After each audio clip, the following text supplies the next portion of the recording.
Monday, eastward.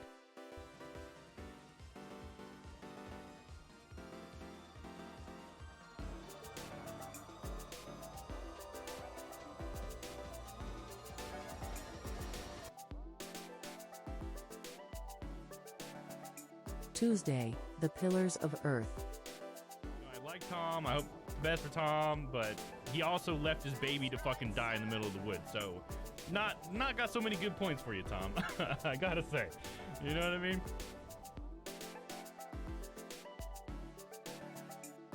Wednesday, Stranger of Paradise. Shit, guys. Going for it. No, not everyone's grudge, damn it. See, I shouldn't have gone for it.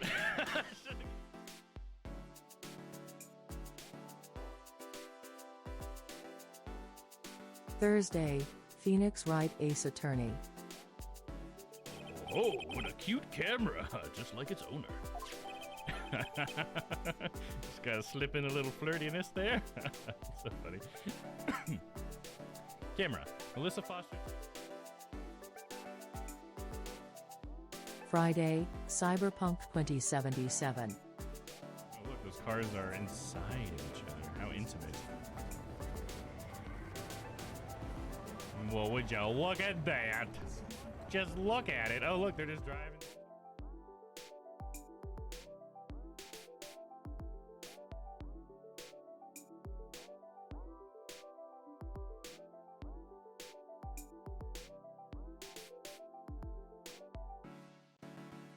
Monday, eastward.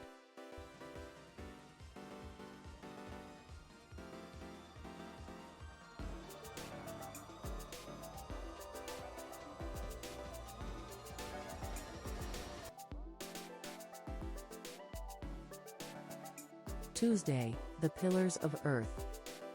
I like Tom. I hope the best for Tom, but he also left his baby to fucking die in the middle of the woods. So, not got so many good points for you, Tom. I gotta say, you know what I mean?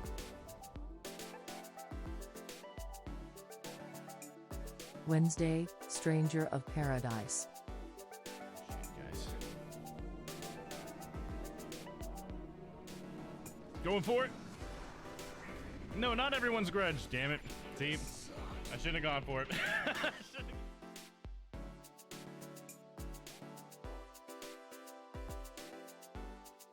Thursday, Phoenix Wright Ace Attorney. Oh, what a cute camera, just like its owner. Just gotta slip in a little flirtiness there. So funny. Camera, Melissa Foster. Friday, Cyberpunk 2077. Oh, look, those cars are inside each other. How intimate. Well, would you look at that? Just look at it. Oh, look, they're just driving.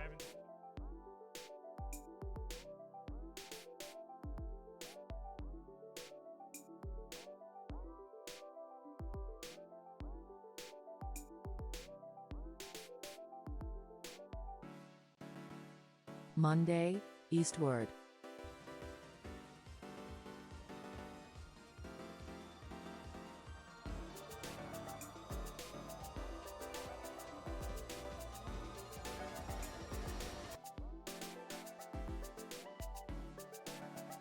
Tuesday, the Pillars of Earth. I like Tom. I hope the best for Tom, but he also left his baby to fucking die in the middle of the woods. So, not got so many good points for you, Tom. I gotta say, you know what I mean?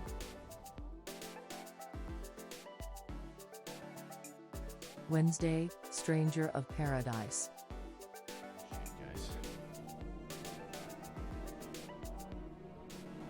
Going for it. No, not everyone's grudge, damn it. See, I shouldn't have gone for it.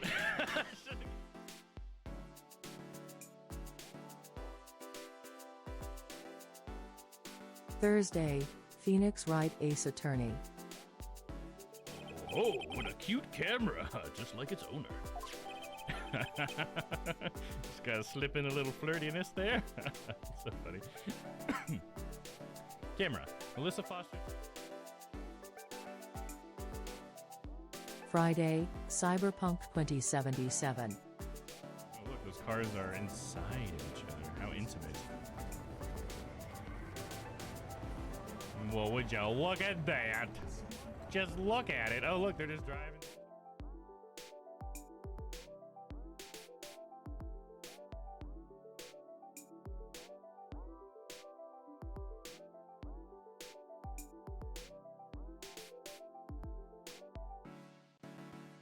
Monday, Eastward.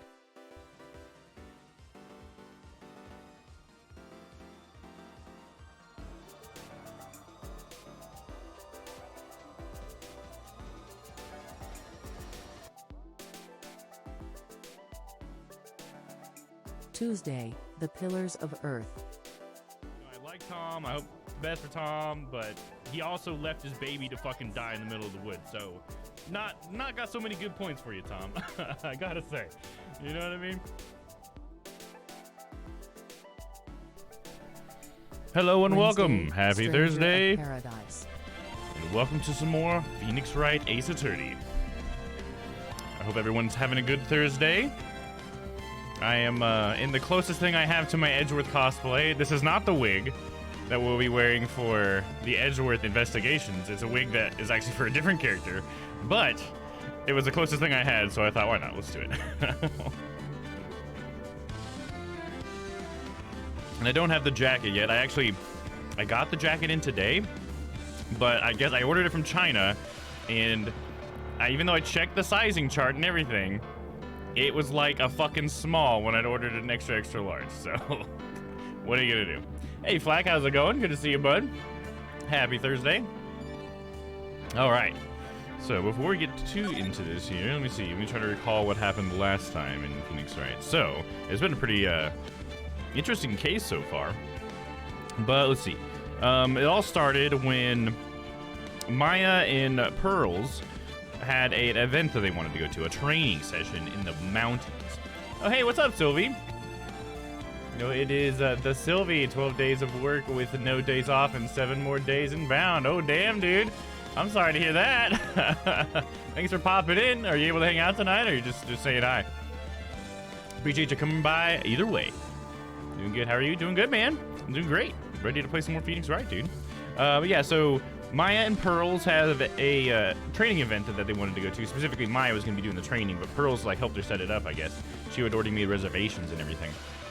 So once Phoenix saw in the advertisement that there was a girl there that looked exactly like Dahlia Hawthorne, he all of a sudden wanted to go. So they decided that they were all going to go up there. So they go up to the top of this mountain. The mountain actually happens to be the same mountain that the last case that we were on all took place, where Dahlia had tricked that guy into being a part of their scheme to extort their father and his jewels. Pretty interesting stuff.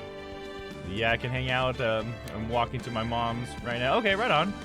My brother has Pokemon cards for me. Oh, nice, dude. It's a Pokemon cards. Let's see. And then, so yeah, so we went up there, top of the mountain. We saw Dahlia. She's going by a different name, though, but it's definitely Dahlia. What was Iris, I think is what she's going by now. We also met Bikini, Sister Bikini. She's the leader of the shrine up there, and sort of the person who runs the actual training and stuff. And we also met Miss Dunim. I don't remember her first name, but Miss Dunim is a children book illustrator and author for children's books. So Pearls loves her. She's like super excited to meet her up there. I don't really know why she's up there. She says she was working on, maybe she was researching or something for a book, something like that. But yeah, she's up there. And then we also met up with Larry again, but Larry's going by a different name because apparently he's got his whole new career figured out where he's going to become a child. Sorry, I don't want to say that wrong. He's going to become the author of children's books as well. Or an illustrator or whatever. He looks like a painter. And so he wants to like kind of follow in the footsteps of Miss Dunim because he's like in love with her, I guess. And well, he's not in love with her. He's just like infatuated with her, but he's actually in love with Dahlia. But I mean, we can get to that later. But he's going by Laurice Dunim now. He just took the lady's name for some reason, which is kind of weird. But yeah, you know what I mean. The 3 binders. One is full. One is basically all the shiny cards or full art. Nice, dude. Hell yeah. That's cool. Yeah, I had a shit ton myself, man, but I'm always worried because my mom has tried to give them away quite a few times.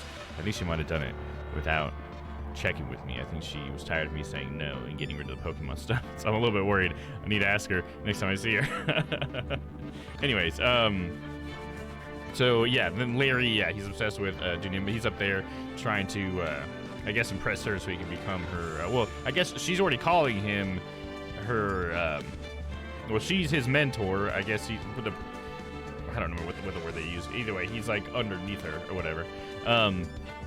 So what happened while we were up there, though? So that's everybody we met. What happened while we were up there was Maya went to go train in across the bridge, that old rickety bridge where the crime had happened from the last case, and she had to do that for the night. And so Phoenix was at the regular big shrine that was on the first part of the mountain across the bridge, and in the middle of the night, he hears like a scream. So he goes out and he tries to figure out what's going on, and someone's dead. It's actually the author of the children's books lady, Miss Domm, and she's underneath the statue of Amy Faye that has the Shishishito sword, and the sword is stabbed into her, and the sword is now upside down, stabbed into her, which is a very crazy way to find the crime scene, I gotta say. On the ground, Phoenix finds Sister Bikini, and she tells Phoenix, you gotta call the police, like that someone's been murdered, you gotta hurry up or whatever. And she says something about how, or Dahlia will, or not Dahlia, but Iris. She says Iris because Iris is what the name she's going by, but she means Dahlia. So Phoenix is like, okay, yeah, I'll go get to the phone. The phone is over by the bridge because there's no phones up there. There's only one emergency phone that's next to the bridge. And so he runs over to the bridge, and he finds out the whole fucking bridge is on fire, which is super horrible because Maya's still on the other side of the bridge in that area that's disconnected from everything besides that bridge. And it's like freezing out. It's like snowing too. I guess I didn't mention that, but that's like one big reason, because it's like Maya might not survive if we don't get to her. But the bridge is on fire, and so Phoenix finds Larry there for some reason, which is weird. But he doesn't question. He's just like, Larry, what the fuck, dude? We gotta call the police. Someone died or whatever. So I guess Larry probably calls the police, but then Phoenix decides to try to run across the bridge to go save Maya if he can. And as he's going across the bridge, he plummets to his demise, not his death, but into the river below. And so Phoenix then ends up in the hospital. So what Larry does is he ends up calling Edgeworth. I guess Edgeworth is in another country or something like that. And so he convinces Edgeworth to come back to the States in order to help Phoenix out, because he tells him that Phoenix is taking a really nasty spill and stuff. And that's actually what seems to convince Edgeworth to come. So Edgeworth comes back, and what Phoenix wants Edgeworth to do is to defend Dahlia in court. I don't know why he wants to defend Dahlia. I don't know why he would think Dahlia was innocent of anything, but I don't know, maybe Phoenix knows something. But either way, he gave Edgeworth his defense attorney badge, and so that was supposed to symbolize the fact that he wanted Edgeworth to become Dahlia's defense attorney. So Edgeworth accepts, and but there seems to be this weird thing in their world where I guess a prosecutor can't necessarily be a defense attorney as well.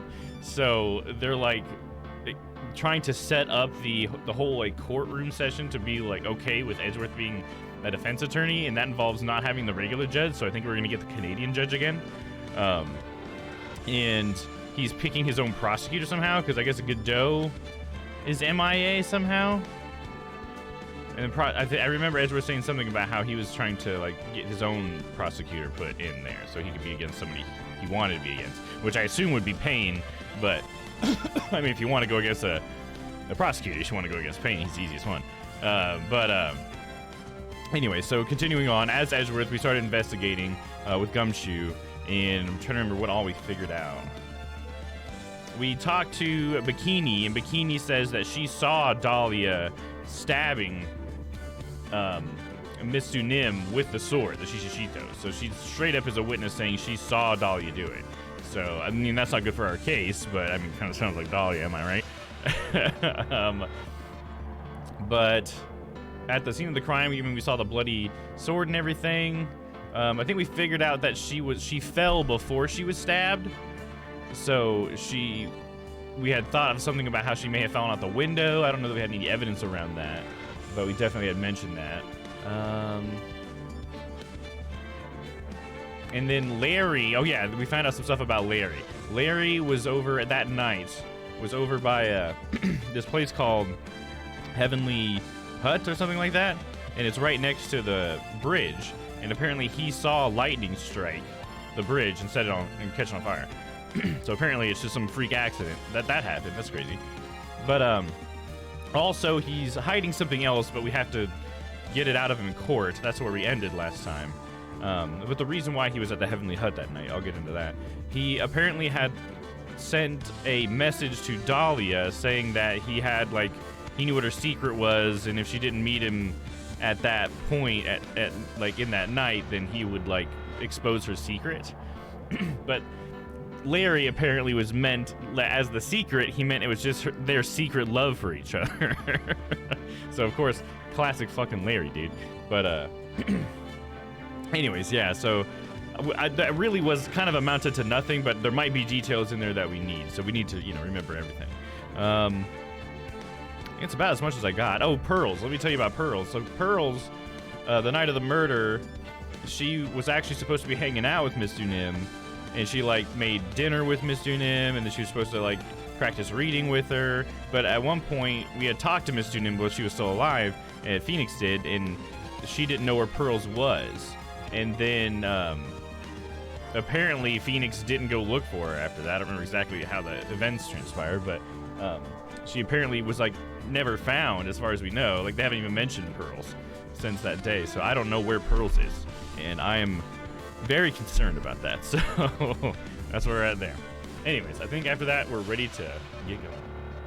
We put in my collection what I lost from from childhood. Right on, man. That sounds like a fun endeavor. Hope that's been successful for you, dude. Hope that's not been too hard for you. All right, here we go. February 9th, 9:47 a.m. District Court, Defendant Lobby, number 1. Oh my. Mr. Lorice feels that way about me? Apparently. He isn't aware of your real secret at all. This is no time to be embarrassed. I'm sorry.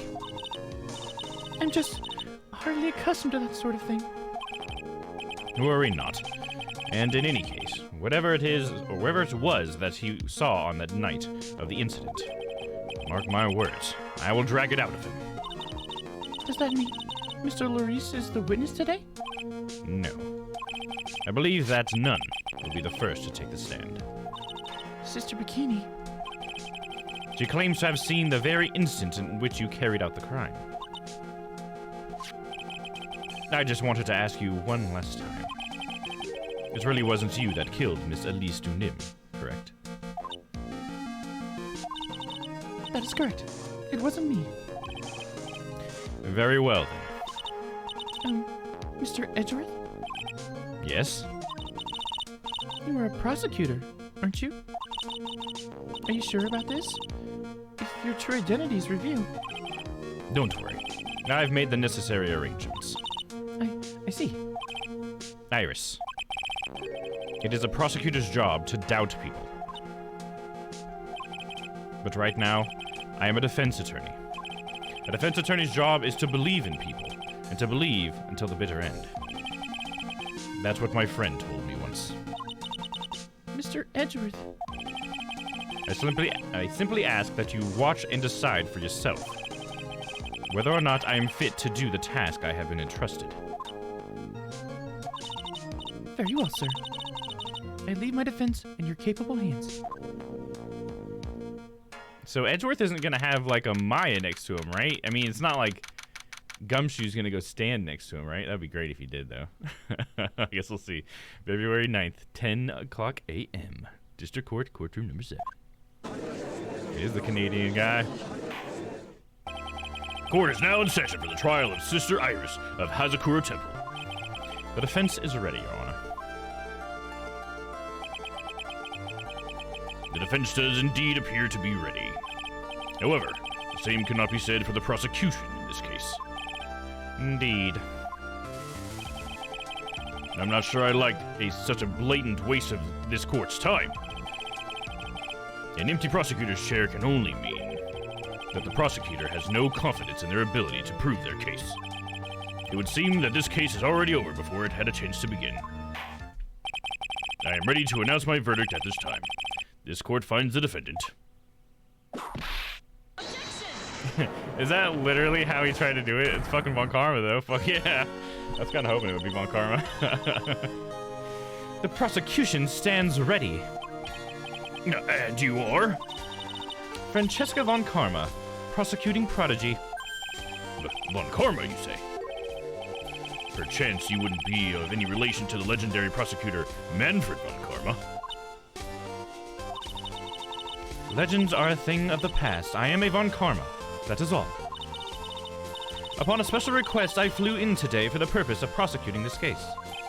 So maybe this is what Edgeworth decided to do then. I thought maybe he had set it up to where nobody would show up, which would be kind of funny. What a silly thing for Edgeworth to have thought.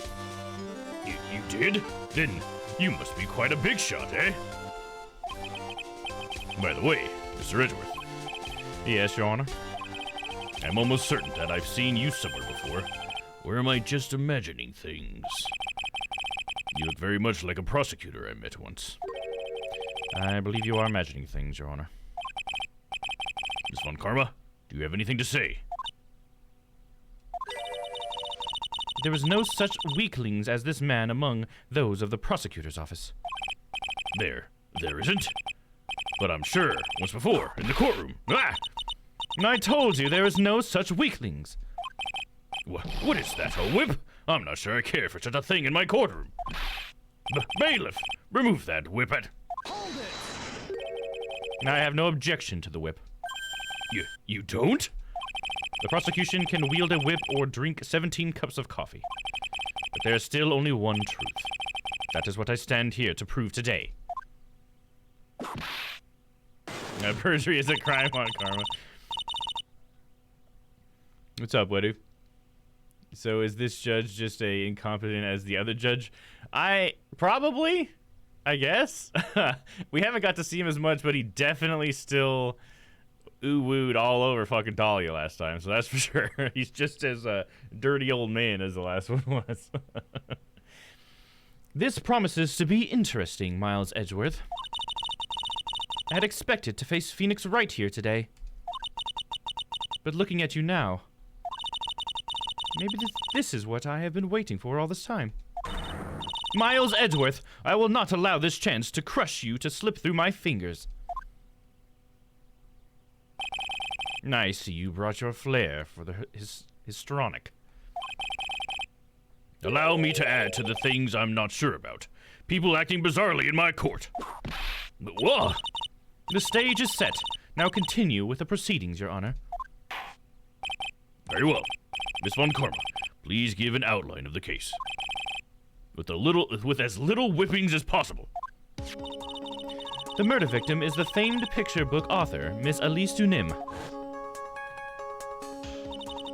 Her body was found in the Hazakura temple courtyard. She had been stabbed through the torso by a ceremonial sword from a golden statue. The sword in this picture is the weapon in question, correct? Very well. The court accepts this photo of the crime scene. Crime photo added to the court record. The courtyard where Elise Dunim was murdered. There is no mistake. This was the doing of Sister Iris. After all, there is a witness to her crime. Very well. Please bring this witness to the stand. Oh, we don't get to start with Gumshoe? Aw, damn. Oh, let me do my voice. And so it begins. My first and last trial as a defense attorney. You sure about that, Edgeworth? She's too short, dude. Witness, state your name and occupation, please. Hold on there. I'm not sure about being not sure if I care for this at all. Wait, what? I'm not sure about being not sure if I care for this. What the hell, dude? Witness, please stand up nice and straight. She moves up a little bit.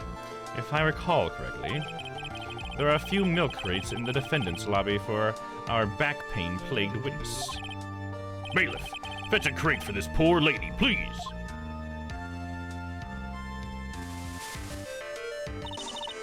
Once again, your name and occupation, please.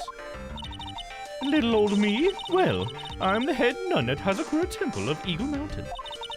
My name is Bikini. You got it? Bikini. Nice to meet everyone. I like how the music fades out. But you don't appear to be wearing a bikini right now. Ah! The courtroom is the garden of holy judgment. Those with lechery in their hearts should leave this sanctuary at once. You want me to leave? No need to get your bikinis in a twist. Let me tell you, I am a sight to behold in summer. In any case, witness, I hear that you saw the crime take place on the night in question. That's right. I can still hardly believe it myself, to be honest. There's no way dear little Iris could do anything like that. Let us hear what you have to say, then. First, tell us about your own movements that night, eh? The night of the murder. That night I was helping an acolyte with her training in the inner temple, but, well, as you can see, my back likes to act up violently. So I left Iris to help the acolyte and returned to Hazakura Temple. There's no bath at the inner temple, you see, and I needed a long, hot soak. It was after I had finished, just as I was heading back, that's when I saw it.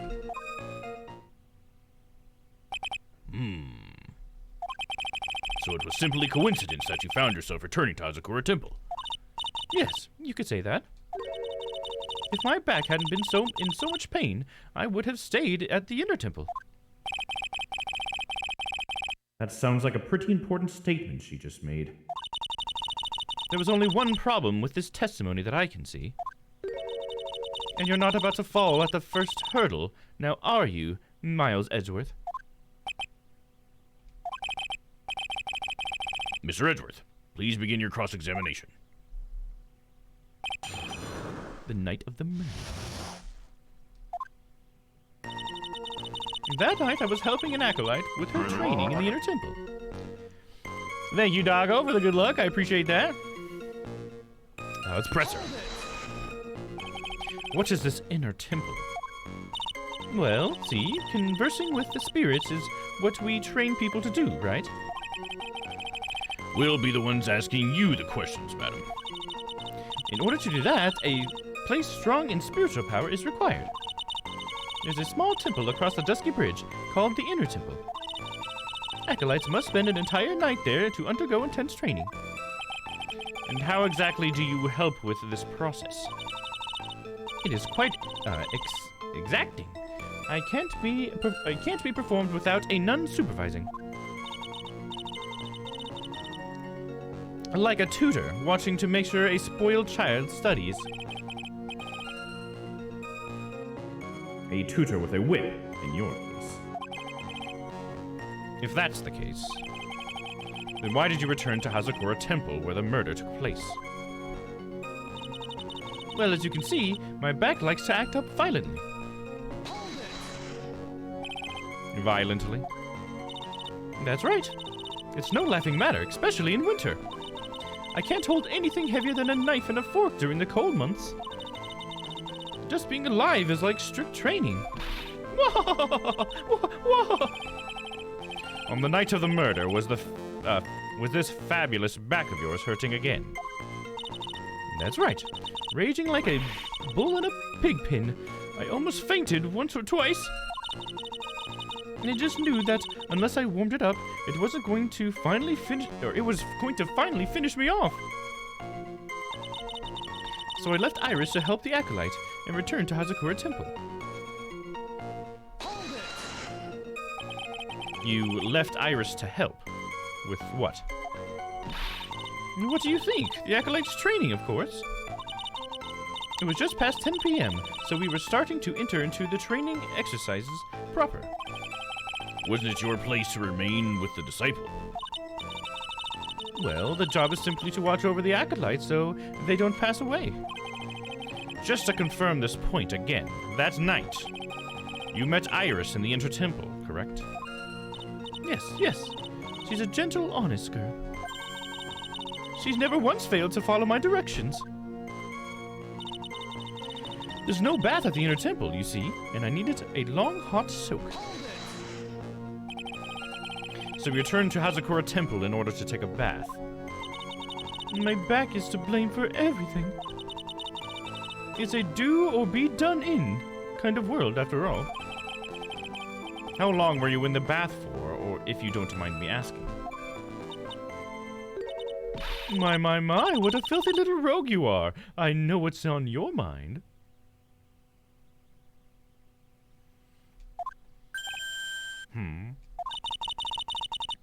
I bet your next question is going to be, where exactly did you wash? What's funny about that statement is it reminds me so much of JoJo. Because I was like, I bet you're going to say this next, and then they do say it, or whatever, and I'm like, oh god. That's so funny. Ah, this is why you have to watch the young ones. What are you going on about? I was... Wah! Pathetic, Miles Edgeworth. The lowest of the low. Is there some sort of kick me sign stuck to the defense's bench? Anyway, I couldn't afford to be away from my post for too long. You understand, so... Your next line will be objection. Oh yeah. It was after that I had finished. Just as I was heading back, that's when I saw it. The crime took place in the courtyard, correct? When you go from my room to the main hall, you have to take a winding hallway from which you can see the courtyard. That's right. In other words, it was pure coincidence that the witness saw the crime taking place before her eyes. There was no complicated setup in this case. That certainly seems to be true. There is indeed only one problem with this testimony. If I can clearly point out what it is, then I can begin to quantify just how good this witness's memory and observation skills are. Okay, I'm not sure what the problem is, so let me look at it again. That night, I was helping an acolyte with her training in the inner temple, but as you can see, my back likes to act up violently. So I left Iris to help the acolyte and returned to Hazakura Temple. Left Iris to help the acolyte.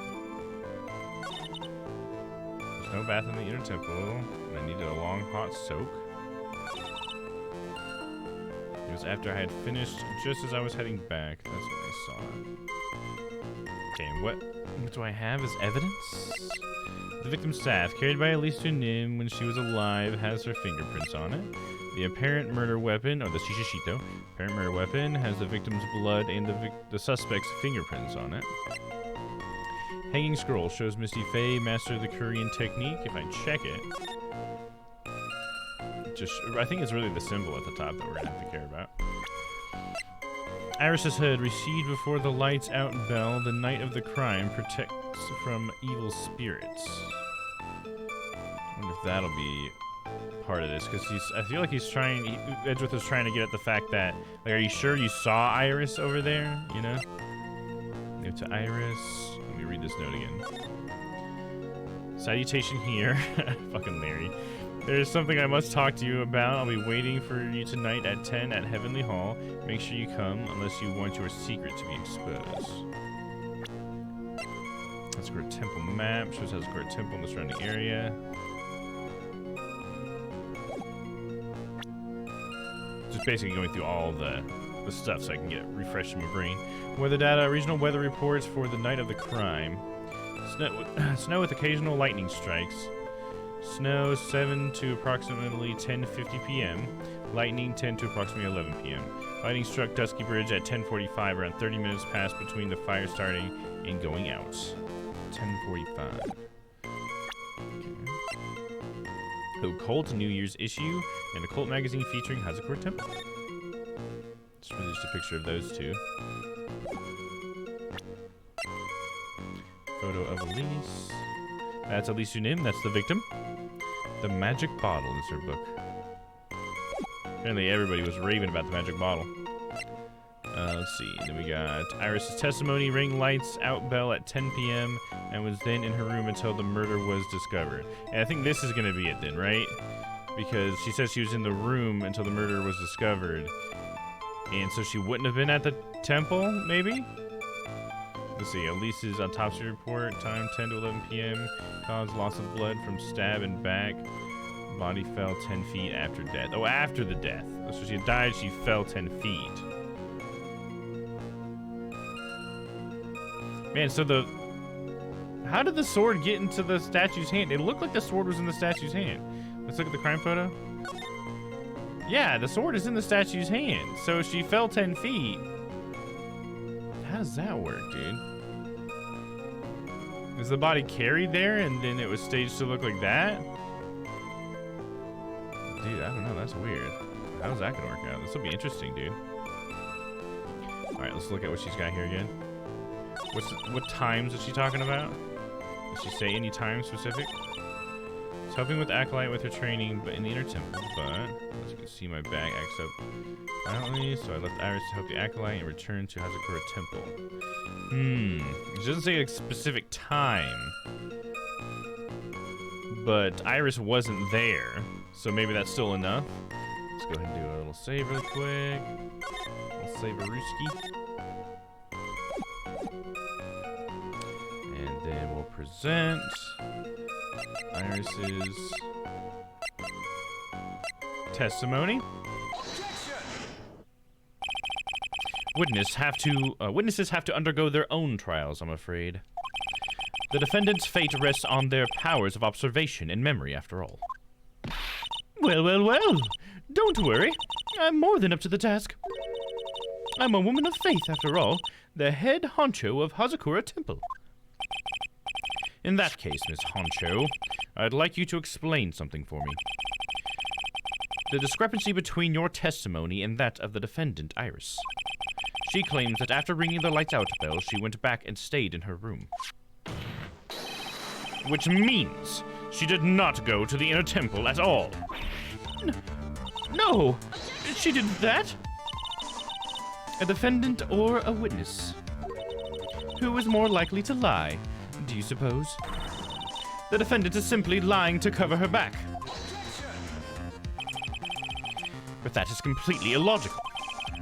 The murder was committed in the courtyard at Hazakura Temple.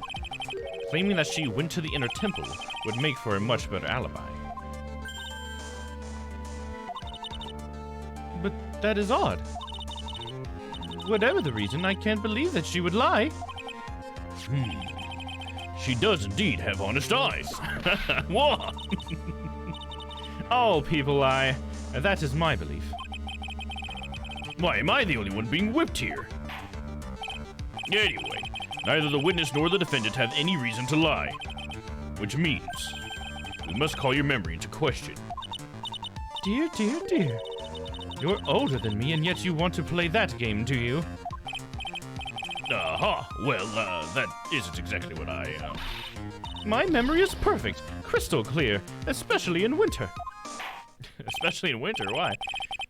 Then, I suppose it's too early to end this cross-examination, eh? Mr. Edgeworth, you are going to question the memory of this witness. You will need to show me a more decisive piece of evidence. Understood, Your Honor. I was naive to think that that alone would do the trick. Then please add your comments about Iris to the testimony. I'm sure that's what I'll need for this next part. And then let us return to the cross-examination.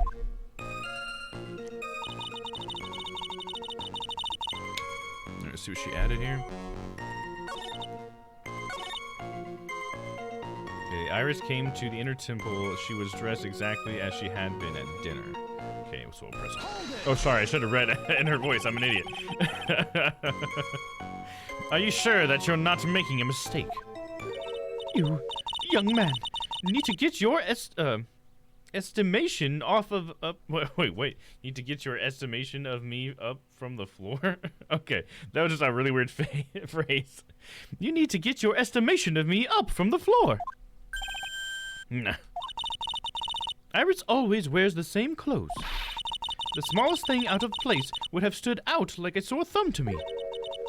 You're making a mistake. Thinking I made a mistake. An excellent finish there, witness. Still, I have to wonder.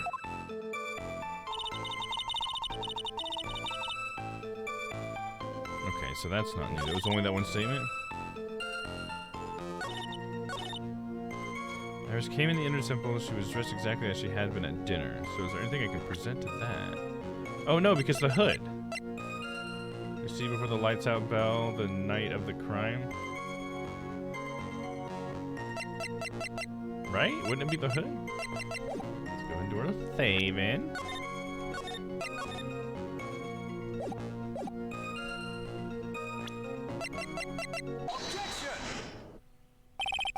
Witness, let's get one thing straight.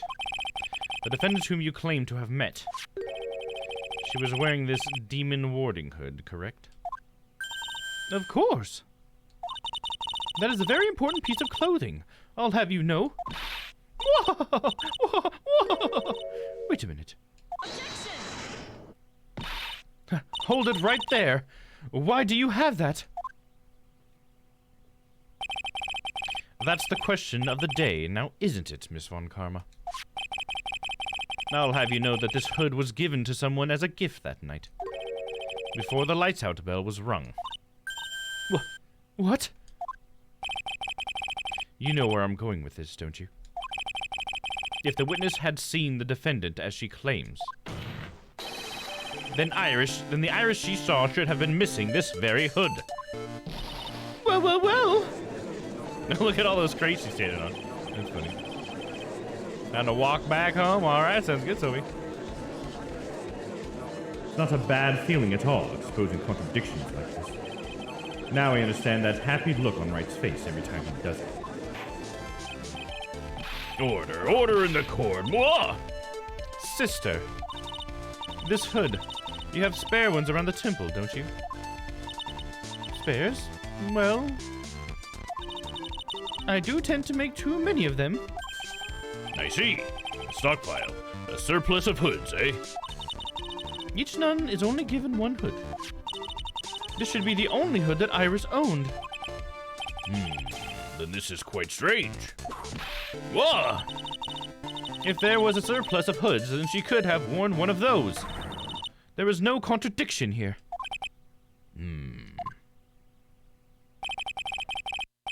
I'm sorry to break this to you, Miss Von Karma, but you won't get away that easily.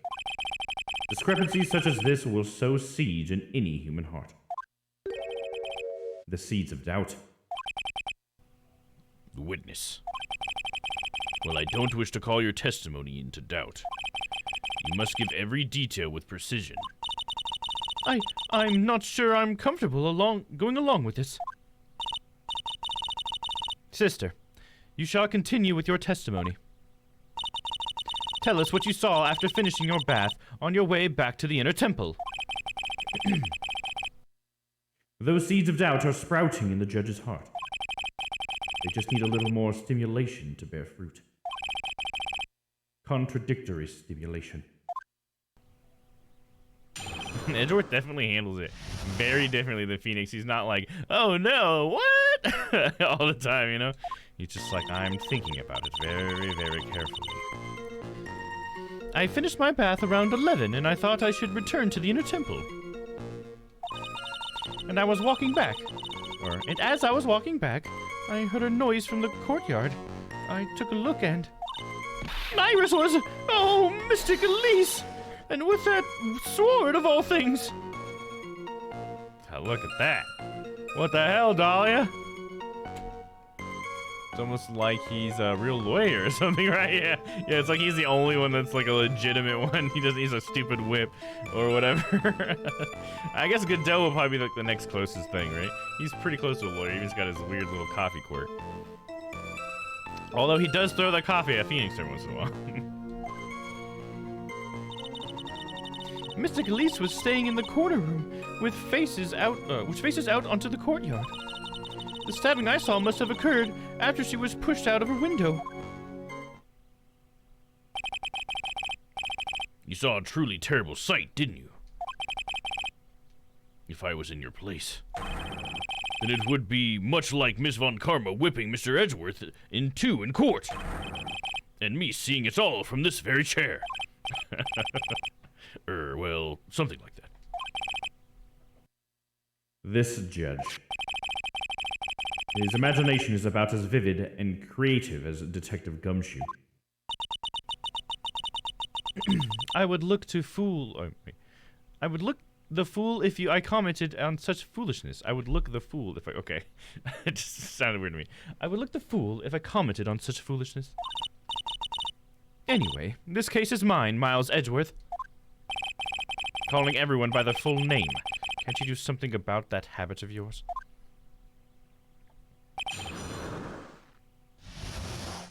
After my bath. I finished my bath around 11 and I thought I should return to the inner temple.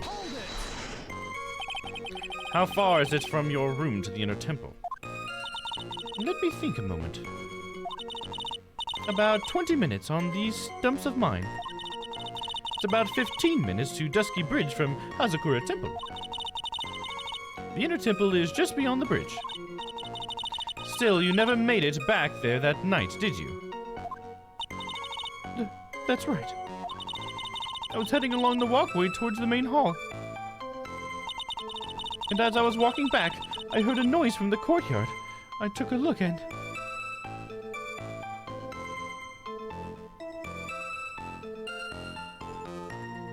Yeah, for sure, Sylvie, yeah. True on both counts, that's true. He did say that he wanted to be a defense attorney back then when he defended Phoenix back in grade school. That was a good story. As you say you heard a noise. Thump! Just like that. That could only be the sound of the victim falling. It's very quiet in the temple, you know. You can even hear the snow falling from the branches. Thump! Just like that. But then, could this noise you've heard been snow falling on the ground? I never thought of that.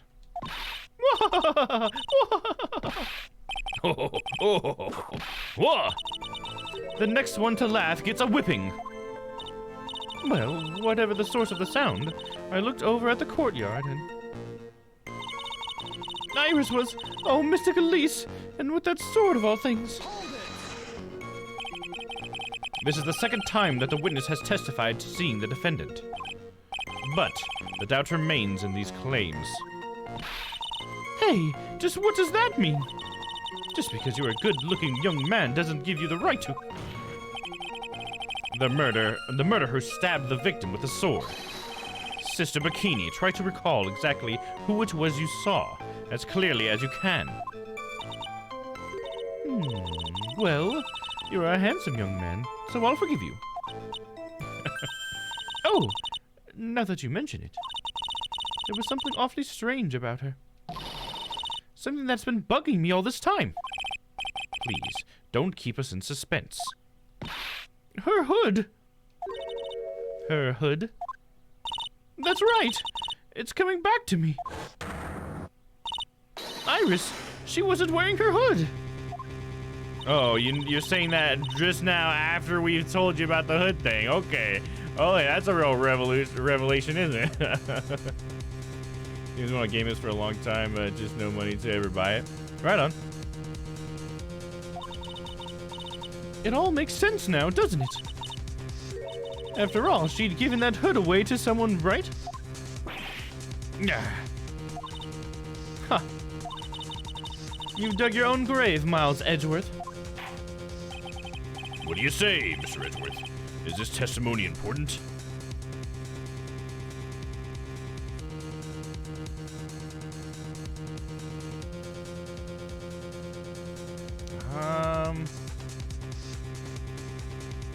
I mean, it's not good for us.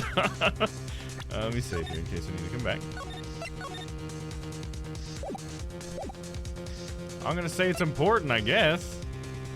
I mean, it doesn't help us, but that doesn't mean that they can't do something with it, I guess. That's always how this game works, right? That's why I think it's important. This may initially appear to put me at a disadvantage, but I can't see any other leads at the moment. Your Honor, I would like these new statements to be added to the testimony. Miles Edgeworth. If you want to hang yourself, you'll need to only ask. I'll gladly lend you my whip. Witness, add that statement to your testimony. No problem. Now that you mention it, Iris didn't have her hood on. Hold it! You are sure about that? Yes, and after all, we always wear the same clothes. No, I didn't mean because we're poor, you understand. It's our style, yes, that's it. There's absolutely no need to explain yourself. Oh man, my controller just started vibrating violently and it's just like not stopping. I don't know why it's doing that, dude. Stop! Don't do that! Oh man. Stop, don't do that. Stop doing that. Damn it, dude. Alright, let me try turning it off and back on again.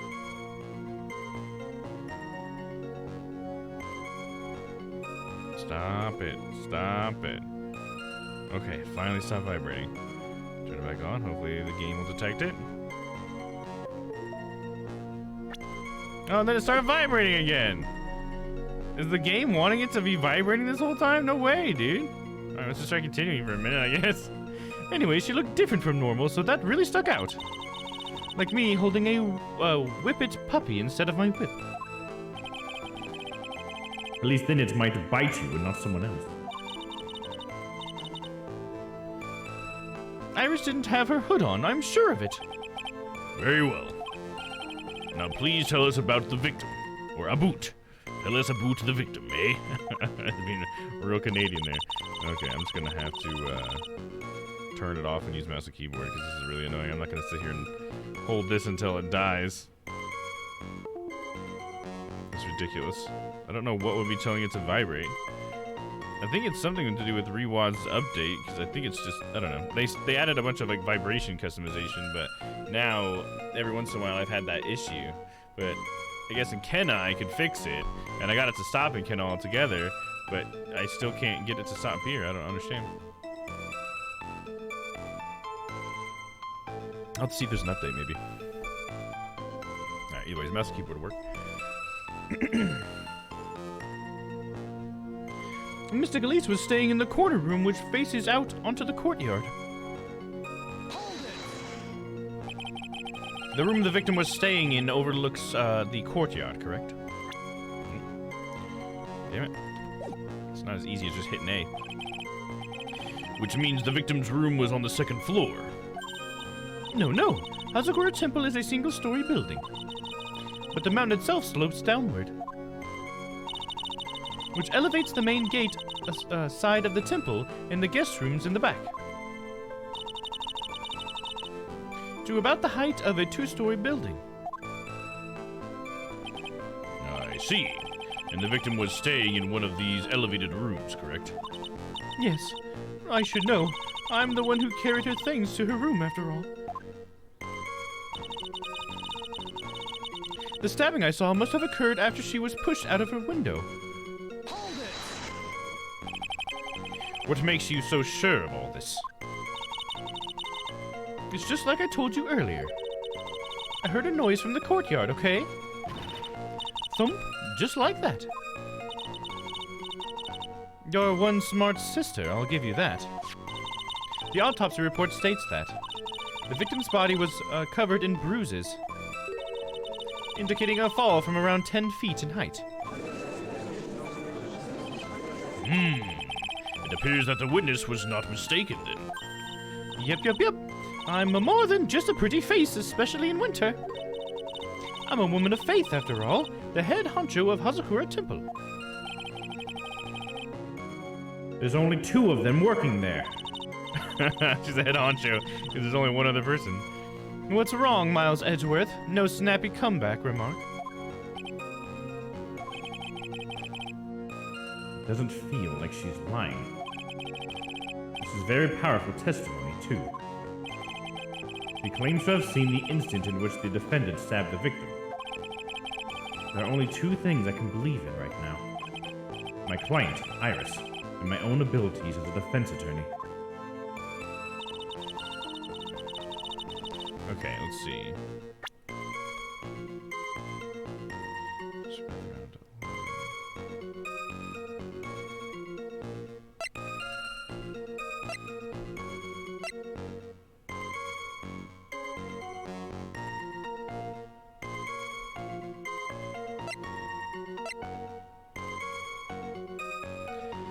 Causes loss of blood from stab and back. Body fell 10 feet after death.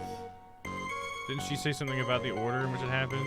This says that... Stab the back, body fell 10 feet after death. So she was stabbed and then it fell, but she's saying it's the other way around, right? Wasn't there something in here? Let me see. Backspace for back? Okay.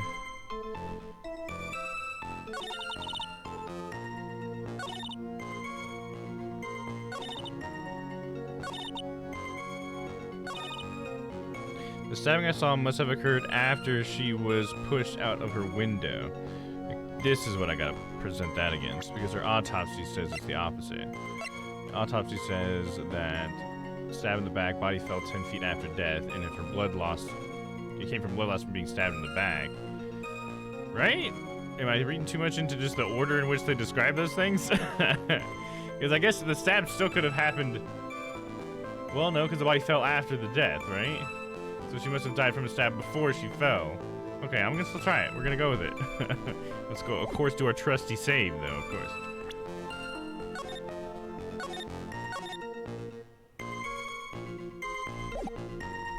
God, it sucks having to go all over the keyboard instead of my controller. I gotta say that. Let's see. Present. Autopsy. Present! Impressive logic, that's what I'd like to say, anyway. Oh, please do! My brain is something else, especially in winter. However, I think you are overlooking one thing. Miss Von Karma, would you be so kind as to take another look at the autopsy report? The autopsy report? The victim did fall from a height of 10 feet. However, this fall was after she was killed. Ah. That's right. It says after death right here. The scene the witness claims to have seen is contradictory. If the defendant stabbed and killed the victim there in the courtyard, how did the victim then go on to take a 10-foot fall? Because to me, I guess like what would explain that is if Iris was trying to take it out of her bag. But I don't know if that would be a good idea for her to be doing that anyway. To be honest, you know, what is that gonna do? Saves coming's the best comment's coming. Hell yeah, dude. If they let you do it, then it's basically a mechanic. In this game, I mean, it's a mechanic, man. I mean, you gotta do that. I mean, why would you want to waste your time going super far back, right? It's like that's when you're supposed to save, if you ask me. Let me pull this wig up a little bit. It's getting a little in my eye.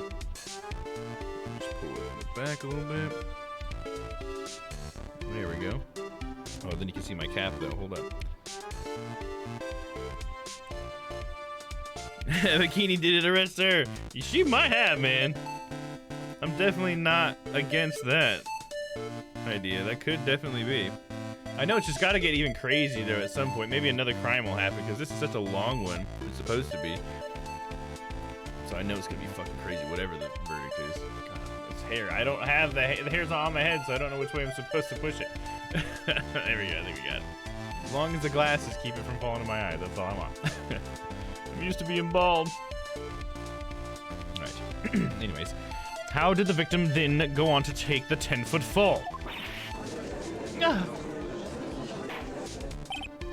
Order. The victim was killed and then fell. If that is the case, then the victim must have been killed in her room. Don't you agree? That's the logical conclusion. Yes, that's right. The victim must have been stabbed by the defendant in her room. And she was then thrown out of her window down into the courtyard below. But then how she would have seen her standing there? Were there any signs of a struggle in Miss Dunan's room? She was stabbed with a sword. That would leave a blood stain, wouldn't you agree?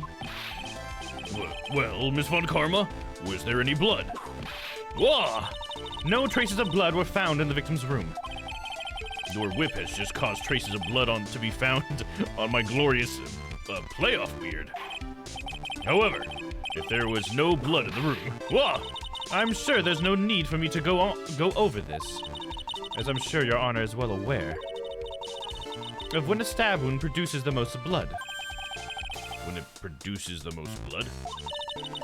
Very little blood is actually lost at the moment of the blade's insertion. If you want to talk about when the most blood would be lost from a body, that would have been when the blade is removed. Indeed, with the weapon still in place, it acts like a lid on the wound. That's true. With the weapon still in the body, there wouldn't be much bleeding. A perfectly reasonable line of thinking. We have come to the conclusion, then. The victim was thrown out of the window with the sword still in place. This removes all of the contradictions. I mean, not really, right? Because she was trying to say that she saw Iris stabbing her, and she didn't. So, right? So it doesn't? Order, order, order! I must admit that this is a probable version of events. And I'd expect no less from Francesca von Karma. She locates and takes control of every vital point. It seems that we need a clear testimony from the witness. Remove all suspicion on your part and tell us only the facts, please. Witness, please! Remain standing on the crate. Don't go selling me short now! The weight of a winter snow has bent me out of shape, especially my back and my mood. Sister, please give us your testimony. I will give you a vigorous massage once we are finished here. With the whip? Oh boy. All right, all right.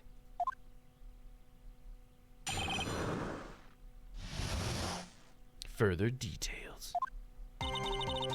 When I looked across the scene, the sword was already in place. Thinking about it now, I didn't actually see her stab Mystic Elise. I've never seen so much blood before. That's when I fainted. You can't blame me, can you? And when I awoke, Mystic Amy was stabbing Mystic Elise through the back. Yeah, that's the weirdest part. It's like, if Iris / Dahlia was indeed like trying to like pull it out or something, or she was stabbing or trying to kill her, whatever, why did she like put it back in Amy's hand? I think that's a weird thing, right? I think she was probably trying to pull it out, but I don't know why she would have put it back in Amy's hand. I mean, it doesn't, because she's saying she saw Iris when it's obvious she didn't. I mean, it doesn't. I mean, I think I get the gist of what you're saying. This all confirms Miss Von Karma's theory. Von Karma strive for nothing but perfection. Putting together such facts is nothing for me. You should know that, Miles Edgeworth. Perfection is an impossibility, Francesca von Karma. And I'm here to teach you just that.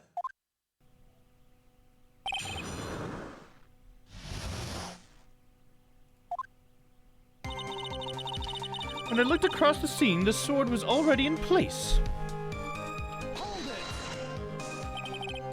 At that time, was the victim bleeding? Well, I was very shocked to be seeing all this, of course. So I'm not entirely sure. But I don't think I saw any blood. Not then. I'm sure that you didn't. The weapon was acting as a plug in the wound. In any case, let's be clear on one very important point. Did you actually see the instant in which the victim was stabbed? Thinking about it now, I didn't actually see her stab Mystic Elise. Think carefully. This is very important. It's Iris we are talking about here. I'm thinking for all I'm worth. No. When I looked over, the sword was already in Mystic Elise's body. It might not be conclusive, but this testimony supports her theory. The victim was stabbed in her room and then dropped onto the courtyard. I think this proves it rather well, Miles Edgeworth. I've never seen such blood before. Nope, I was supposed to press that. Because she just said there wasn't very much blood, right? That's weird. Doggo wants that Streamloots pack. All right, Doggo, does that mean you signed into Streamloots? They're hoping to get you some stuff? Oh, I can do a hydrate for you for sure.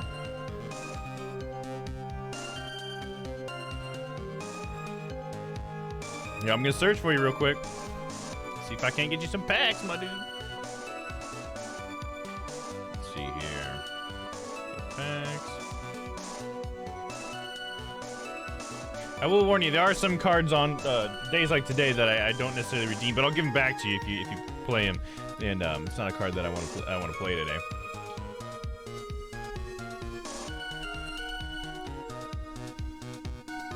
No, it still shows that you're not on there, Doggo.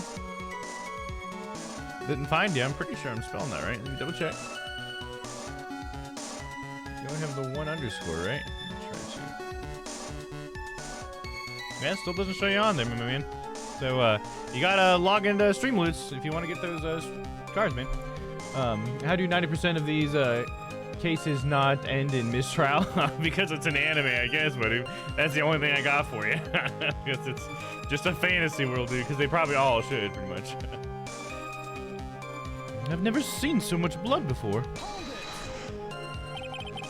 So you're saying that you saw the victim's blood? That's right. Some of it had splattered onto Iris, too. Then the defendant was arrested. She was meditating in her room. And her blood-flecked clothing was neatly folded in the corner. What? Her clothes were blood-flecked as well? That seems quite conclusive to me. What should I do? Press this point further? Yeah, we always press further, dude. Going back to your previous statement. You said that you saw little bleeding when the victim was stabbed. But now, you say you saw the victim bleeding? Well, I say that. What I saw is what I saw. Well, what did you see? Maybe I didn't see the poor woman get stabbed. But I saw the girl pull the sword out of her, plain as day. Pulling the sword out? See, I think I was right about that. Because anime games holds no logic. There you go. I was saying you gotta log into Streamloots, man. It still doesn't show you being in Streamloots. So I just need to refresh, or I just wanted to get a confirmation from you since you did the free Streamloots pack. You gotta be logged into there, like we talked about yesterday. But maybe I just need to refresh. But let me know if you've actually logged in there. I just don't want to like stop the game just to do that and not have anything. Well, it wasn't exactly pulling. It was more like it came out. Witness, you will add this statement to your testimony. No. Was that important? Yes, it's important. Are you kidding me, dude? More important than you can imagine.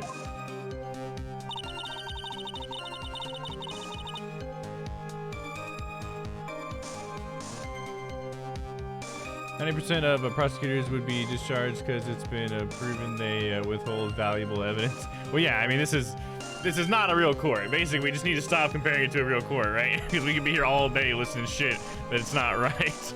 I mean, it's already like also like a mixture of American and Japanese customs and stuff when it comes to all that. Let's see here. I thought I did. Okay. I'll have to check later. Actually, will me truck right now? Oh, let me check right now. Okay. Gotcha. I might just need to refresh. It could be on my side. It was the person being questioned. Oh, yeah, you think it was Bikini? Yeah, I can see that, Isidore. Yeah, I don't think that that's outside of the realm of possibility right now. I think that's definitely could be. Could be. I mean, I instantly thought it was Dahlia because Dahlia's killed multiple people in the grand storyline of Phoenix Wright. But maybe this time she is innocent, man. We are defending her, so she must be, right? Let's see here. I saw the instant in which the blade plunged into the hilt was smoothly drawn out. Wait, which the blade plunged into the hilt, smoothly drawn out. That's a really weird way of saying that, right? Smoothly, you say? You're saying you saw the sword smoothly slide out? That's right. The whole thing happened right next to the gold statue of Mystic Amy. Mystic Elise was on the ground and Iris was stooped over her. The sword was buried up to the hilt. Up to the hilt, but there's not blood all the way up to the hilt. When Iris stood up, the sword in her hand was slid out of Mystic Elise's body. It slid out from that gaping wound. Ah! It goes without saying that if the sword was removed, there would be bleeding. Nothing out of place here. Is that really the case? I can't help but feel that something about this testimony is very out of place.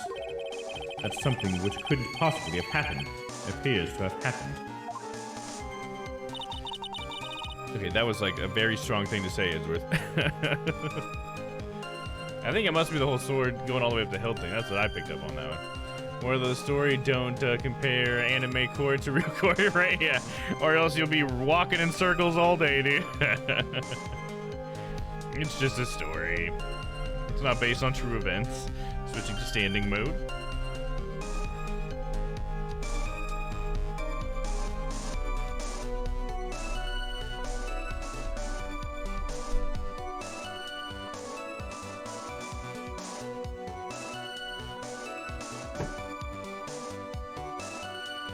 There we are. This hair out of my freaking face, dude. Or is it? Well, let's fucking find out, my dude. Damn it, every time I look forward, the hair falls right in my face. I've never seen so much blood before. Are you sure about that? Was the bleeding caused by the killer removing the sword? No mistaking it. I remember it all clear as day. Don't you think that's a bit odd? What do you mean, Miles Edgeworth? Why would the killer pull out the sword? What? If all she wanted to do was place the weapon in the hand of the golden statue. Yeah, exactly. That's the thing that I don't understand with that. Then there was no reason to remove it from the body. All that would have accomplished is causing the victim to bleed unnecessarily. Your thoughts, Miss Von Karma? That's... Indeed. It is strange, now that you mention it. I'm going to need to find an answer to this mystery, too. Anyway, the witness saw something terrible. So what did you do after that, witness? That's when I fainted. You can't blame me, can you? Now, on to what the killer did next. You saw none of it, correct? Well, I was unconscious. How long were you out for? I don't know. 10, maybe 20 minutes. A young man with a very prickly-looking head woke me up. By stepping on me, actually. I'm not sure I like the method of resuscitation. Well, I wasn't asking for mouth-to-mouth or anything of the sort. But I would have welcomed a more gentle awakening right about then, let me tell you. I shall have words with the offender personally. The witness did it. Yep, just like you said earlier. There's a door, yep.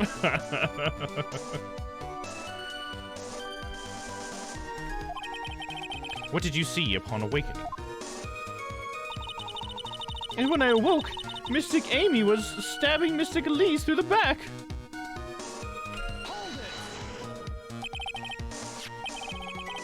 By Mystic Amy, are you referring to the golden statue, correct?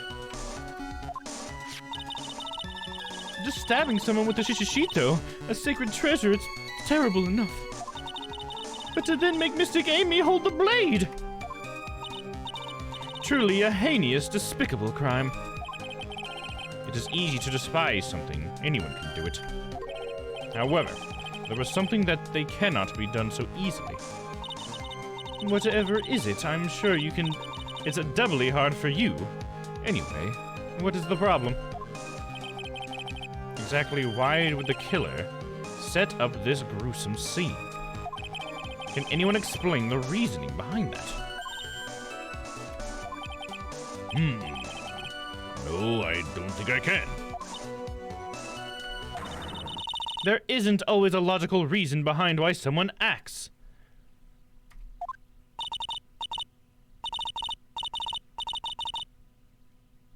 What is that? Streamloot's bot is just randomly putting links in my chat?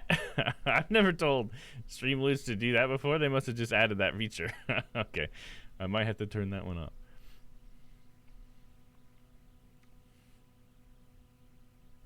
Murdering people. Murdering people what?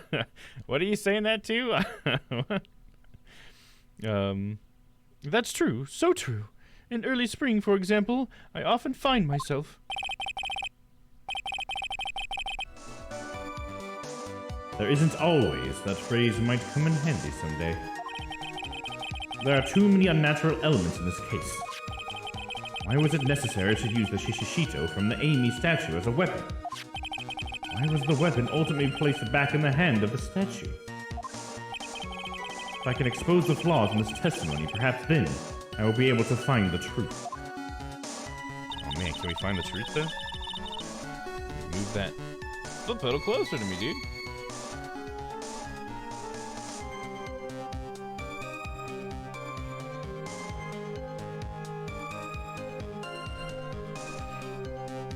So we already went through her testimony, so let's see here. When I looked across the scene, the sword was already in place. Let me look at my court record really quick.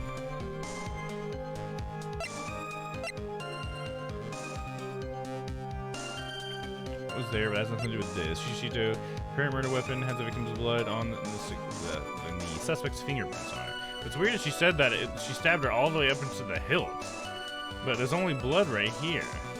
So that's weird. And just think about being stabbed all the way through with all those branches. Oh god, don't think about it actually. Don't do that. Yeah, exactly, Isidore. Yeah, exactly what I was just saying. Let's see, master of the Korean technique. Before the lights out though. Sword is already in place. I feel like maybe we should look at the picture some more. Crime photo.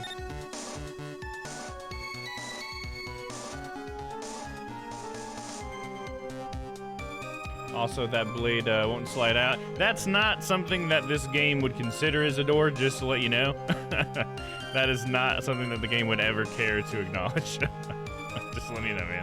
You're just gonna get hung up on that, and you'll never get anywhere on that detail with this game. Let's see. I also think it's weird that she's facing that direction, too, because the window she would have fallen from would have been in front of her at that point, which is weird. And every picture that they've shown from Bikini's perspective has shown her flip the other way. So that's weird.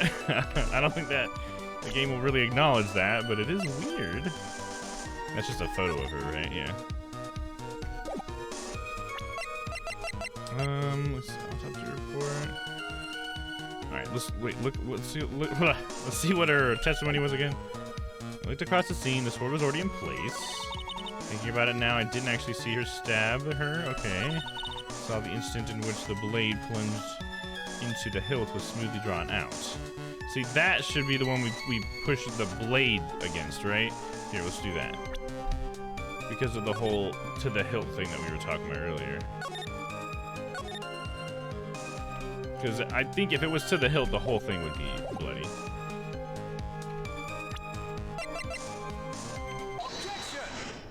We might have gotten it. Sister Bikini, you are a reliable witness. At least I'd like to think so, but there are so many contradictions here. What do you mean? You make it sound as though I'm a liar. But you are a handsome young man, so I'll forgive you. What contradictions are you talking about? In the scene that the witness claims to have seen, the weapon was thrust up to its hilt into the victim. Furthermore, the killer withdrew the weapon smoothly from the body. However, both of these are completely impossibilities. Oh, maybe they will address that, Isidore. I just don't imagine that they would. She's sus. Totally sus. Good news and bad news? Oh, what's up? What do you mean? Please explain you. Whoa! Explain yourself. To start with, do you think it would be possible to stab someone to the hilt with this? Yeah, that would be pretty fucking hard, dude. That'd be brutal, to be honest. Bad news is that I did not do the right thing because I was being dumb. What do you mean? I should be an anime lawyer. You should, Isidore. For sure, dude.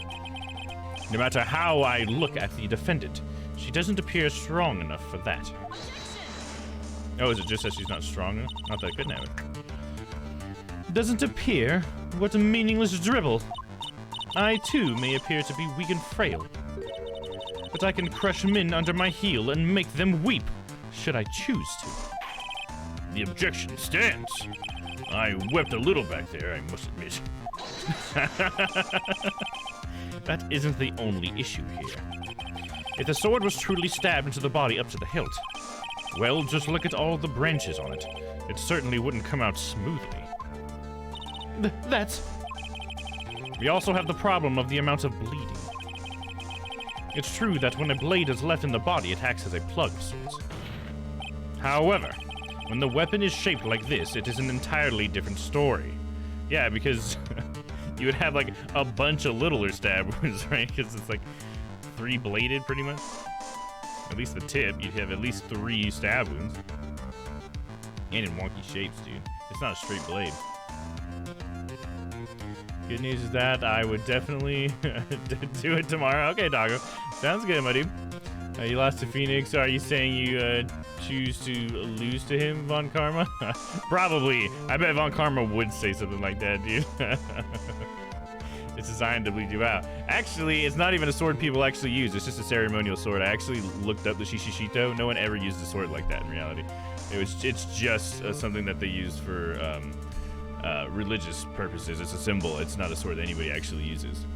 So I don't think it's actually designed to bleed you out. Hey, what's up? I don't know my user official. How's it going? I'm not sure what I should call you.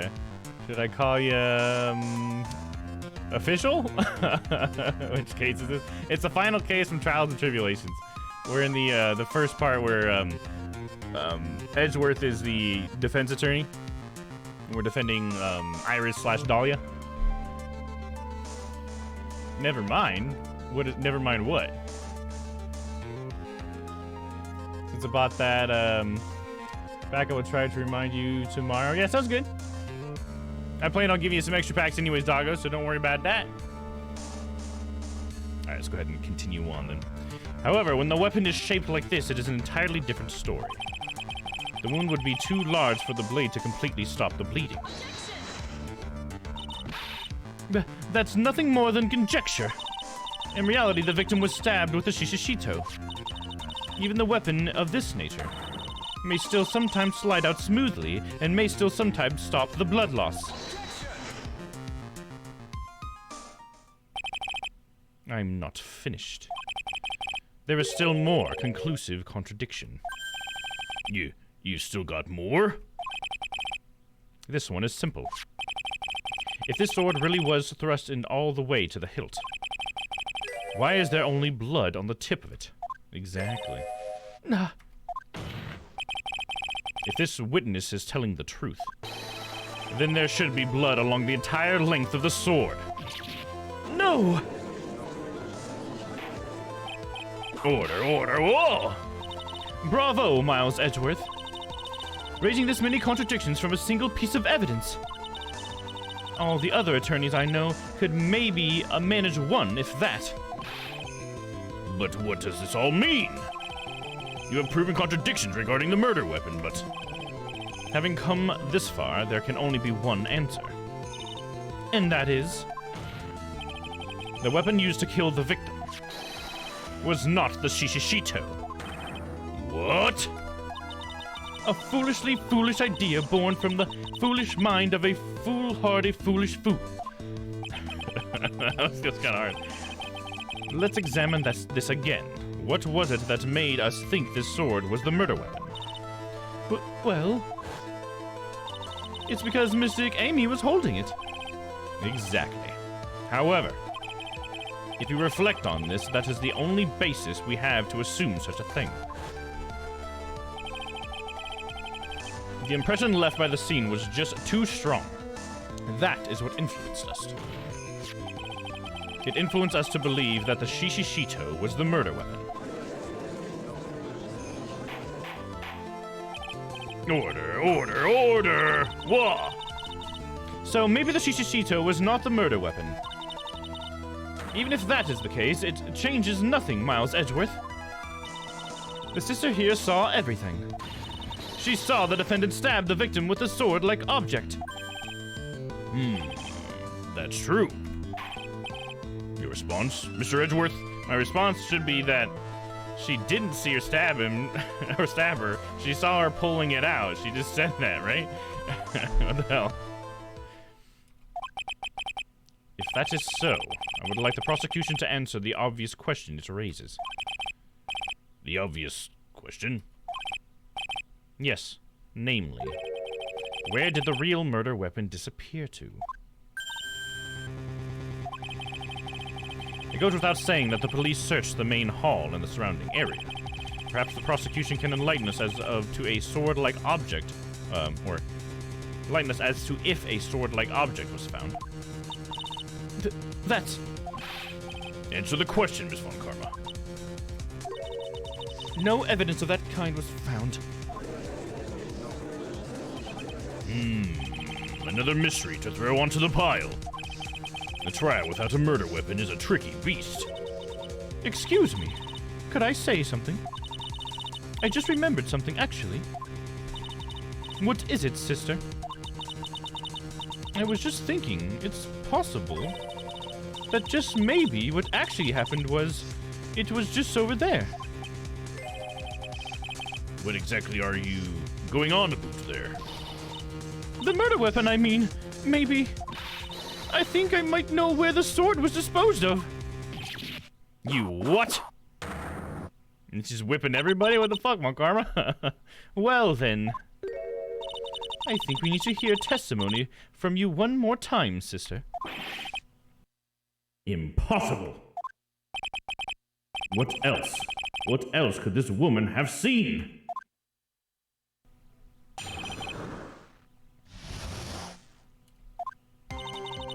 I saw the murder at around 11 p.m. I'm gonna go outside. I'll be back in like an hour or 45 minutes. Sounds good, dog. And after asking that it be reported, I went out to the main gate. And there I saw tracks that indicated that Snowmobile had been used. It takes 15 minutes to walk to Dusky Bridge, but less than 5 using one of those. Maybe they threw the weapon into Eagle River and came back while I was knocked out. Iris could have done that. She can drive a snowmobile after all. There was a snowmobile at the inner temple too, I think, right? I think that's where we saw that. Witness, please tell us everything you know right away next time. Well, I'm not in the best of shape. What with my back and my age, you know. Quite. There were indeed snowmobile tracks in front of the main gate. Here is a photograph.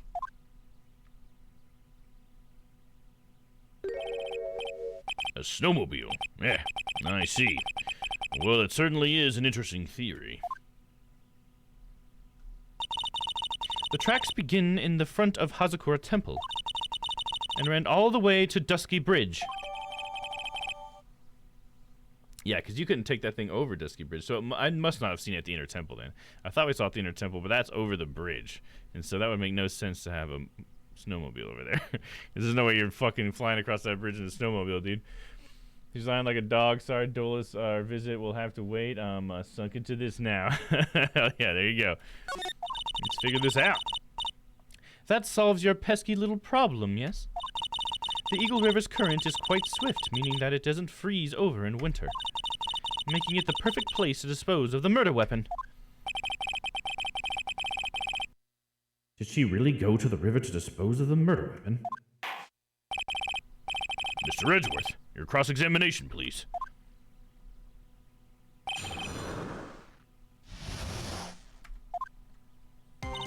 I saw the murder around 11 p.m. Hold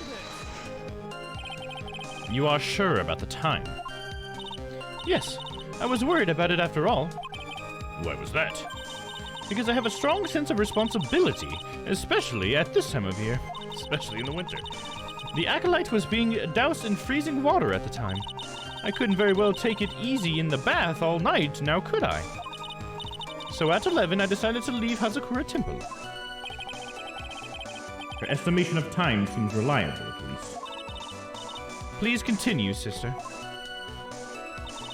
And after asking that it be reported, I went out to the main gate.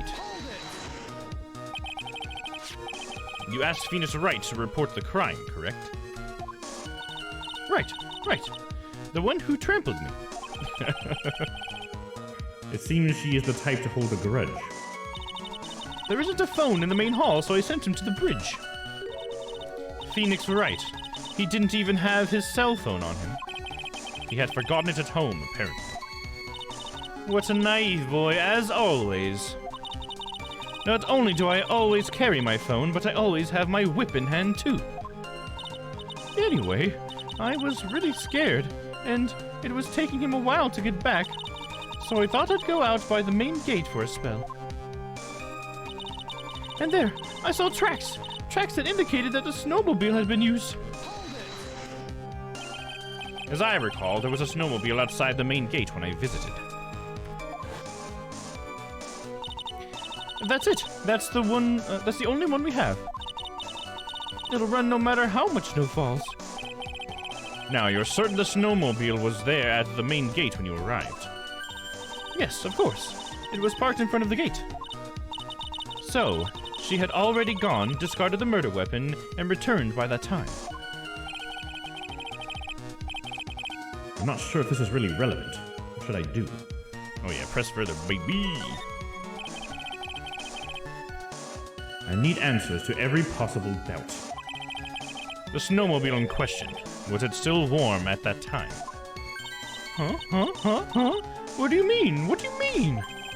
What do you mean, eh? What do you mean, Miles Edgeworth? I'm playing to a slow crowd here. It goes without saying that using a snowmobile would heat its engine. If it was still warm, then it means it was recently used. Ah, I see. I never thought of that. That's right. I overlooked that too. Of course you did. Then answer the question, please, witness. I don't often go around touching hot engines. However, now that you mention it, there wasn't any snow on it. Snow? Yes, for some reason only the snowmobile wasn't covered in snow.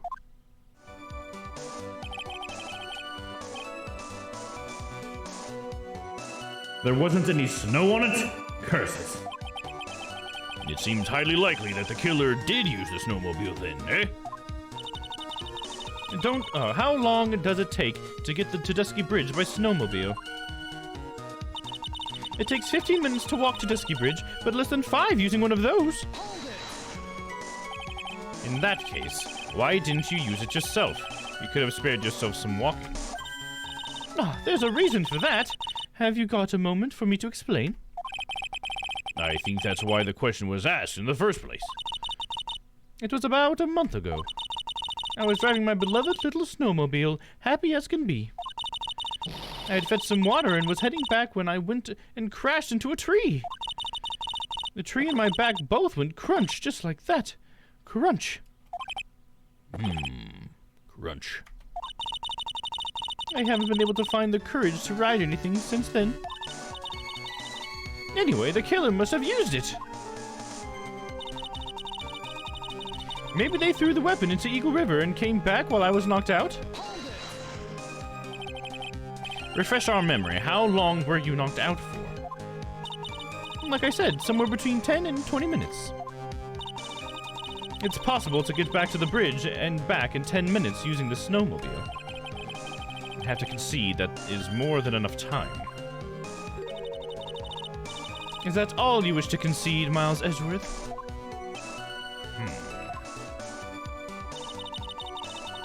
Iris could have done that. She can drive the snowmobile after all. While it would have been possible time-wise, one element remains out of place here. Oh? And what would this mystery element be? The killer's reasoning, Your Honor. Why did the killer do all of this? It's true. Motive is usually a thing they try to get with Phoenix all the time. They would try to get him on that. Why go to the Eagle River to dispose of the murder weapon when there are other methods? Too many unanswered questions. Your response, Miss Von Karma? Whoa! Turning to me for help over the slightest thing. Why don't you think for yourself once in a while, Your Honor? What? She's as over the top as always. Anyway, whatever the reason, the fact remains that the defendant could have done this. The murder weapon was disposed of in the river. Another point to me, Miles Edgeworth. Another mystery to feed the fire. Was there any reason to go and throw away the murder weapon? Luckily, there is surely a problem with this testimony. Now all I have to do is start poking holes in this flawed account. Okay, shit. So got something you gotta flip over here. Gotta contradict here. I saw the murder around 11 p.m. And after asking that it be reported, I went out to the main gate. And there I saw tracks. Tracks that indicated the snowmobile had been used. Takes 15 minutes to walk to Dusky Bridge and less than 5 using one of those. Maybe they threw the weapon into the Eagle River and came back out while I was knocked out.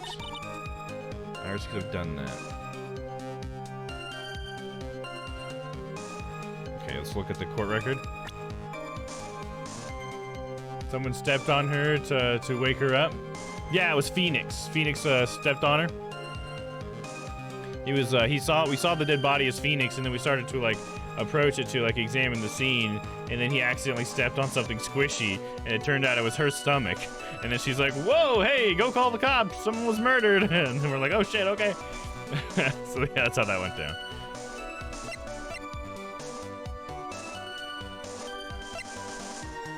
Let's see. It feels like it might be a timing thing with this. There's a lot of times going on, right? See before the lights outbound. Down to the main hall.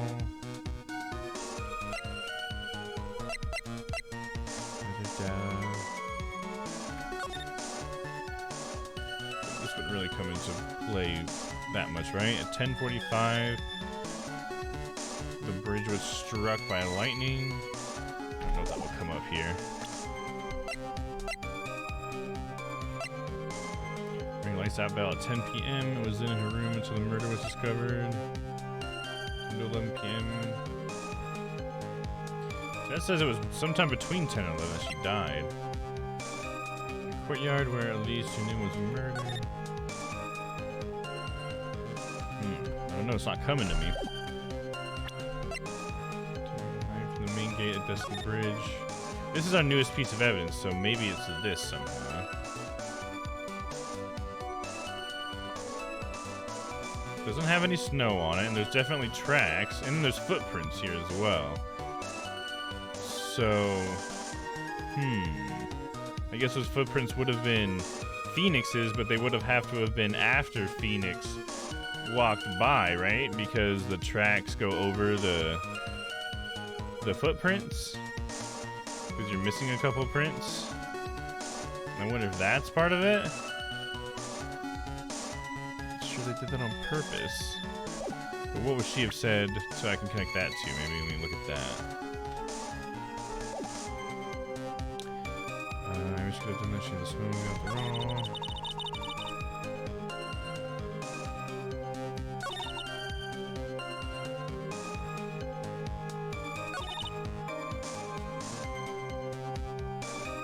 There's all tracks that indicated the snowmobile had been used.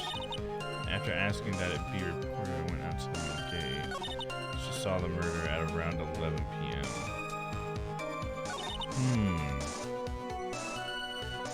She went out to the main gate. She saw the tracks.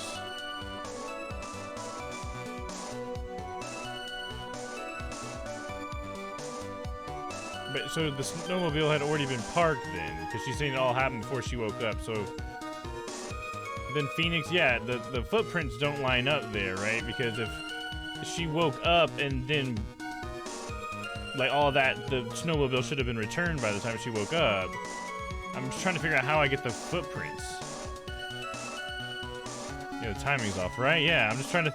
How do I press this though? I wonder what I pressed it against. I think we might be onto something here. But sometimes what happens in these games is I get onto a piece of evidence like that, and then I try to use it like a step too soon. Because I got to figure out how I can actually use that here. Because she's saying she saw tracks that indicated the snowmobile had been used. That would have had to have been used after Phoenix had walked away. So maybe we should try presenting it here? I mean, it's the best thing I got. Let's try it, man. We can save.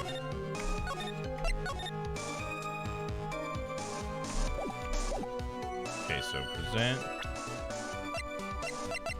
the newest piece of evidence. Oh, the music didn't stop. Ah, damn it. That statement contradicts the data provided by this piece of evidence. It does? How do you mean? Forgive me, Your Honor, but you just said it yourself that it does. Oh, he's trying to pull a fast one on him. Don't try to play mind games with me. That's funny.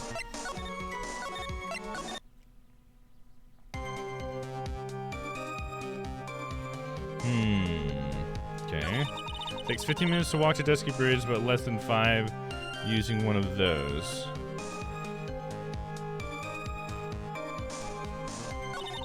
Maybe they threw the weapon into Eagle River. He came back while I was knocked out. I feel like we're on to the right piece of evidence. It's just gonna be a wonky one that we have to try to figure out where to press it or how to bring it up. I don't know. Let me look up a hint.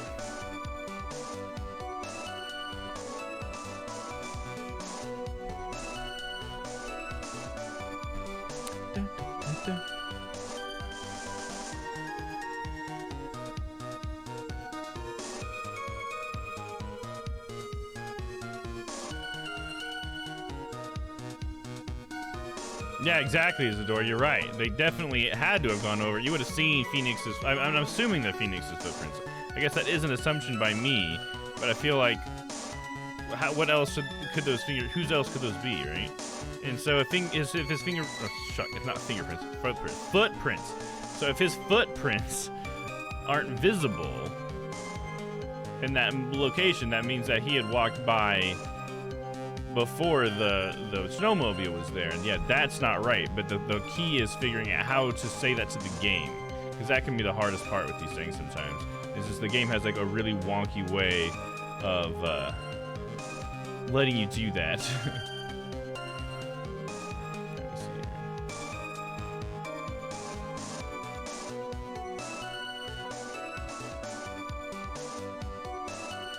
Okay, so we're right that it was the tracks photo. We were just wrong in the statement. All right, let me see here. Which one's the first one? It's this one. It could have been this one or this one. Iris could have done that when she drew the snowmobile after all. Okay, so we were pretty much right. We just had the statement was wrong. Tracks photo. Present. I admit this photograph proves something. It proves that the snowmobile was used on the night of the murder. You finally accepted the inevitable, it seems, Miles Edgeworth. However, if what the witness says is true, then why is there only one set of tracks? What do you mean? Iris left Hazakura Temple threw the weapon into the river and then returned. Oh, I guess that's funny. That's actually a better piece of evidence than what we were looking at, dude, because we were talking about the footprints, but it's actually the fact that there's only one set of tracks. Like, All right, fair enough, dude.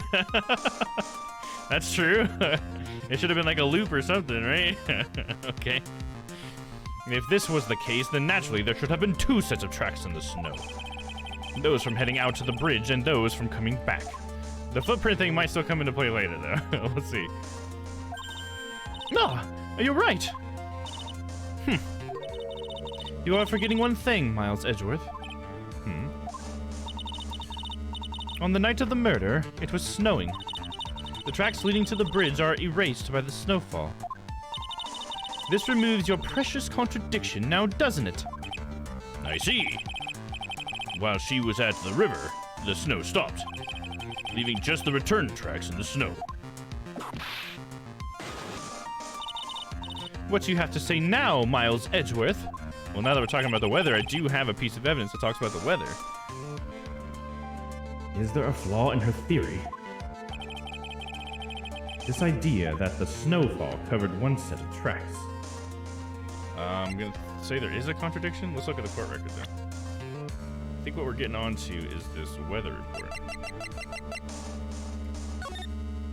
Snow approximately 7 to approximately 10:50.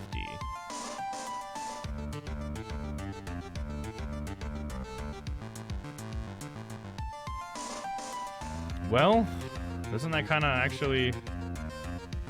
Well, no, because it would have stopped before the murder then, right? Because if the murder was like at 11... I don't know. Maybe she's right.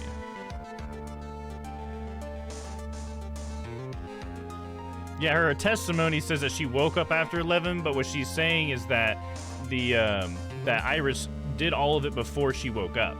So that means that everything that Iris would have done would have been before 11, right? Because she's just talking about once I woke up, I saw the tracks. Right? Am I missing something there? Because it definitely stopped snowing so that she could see the other set.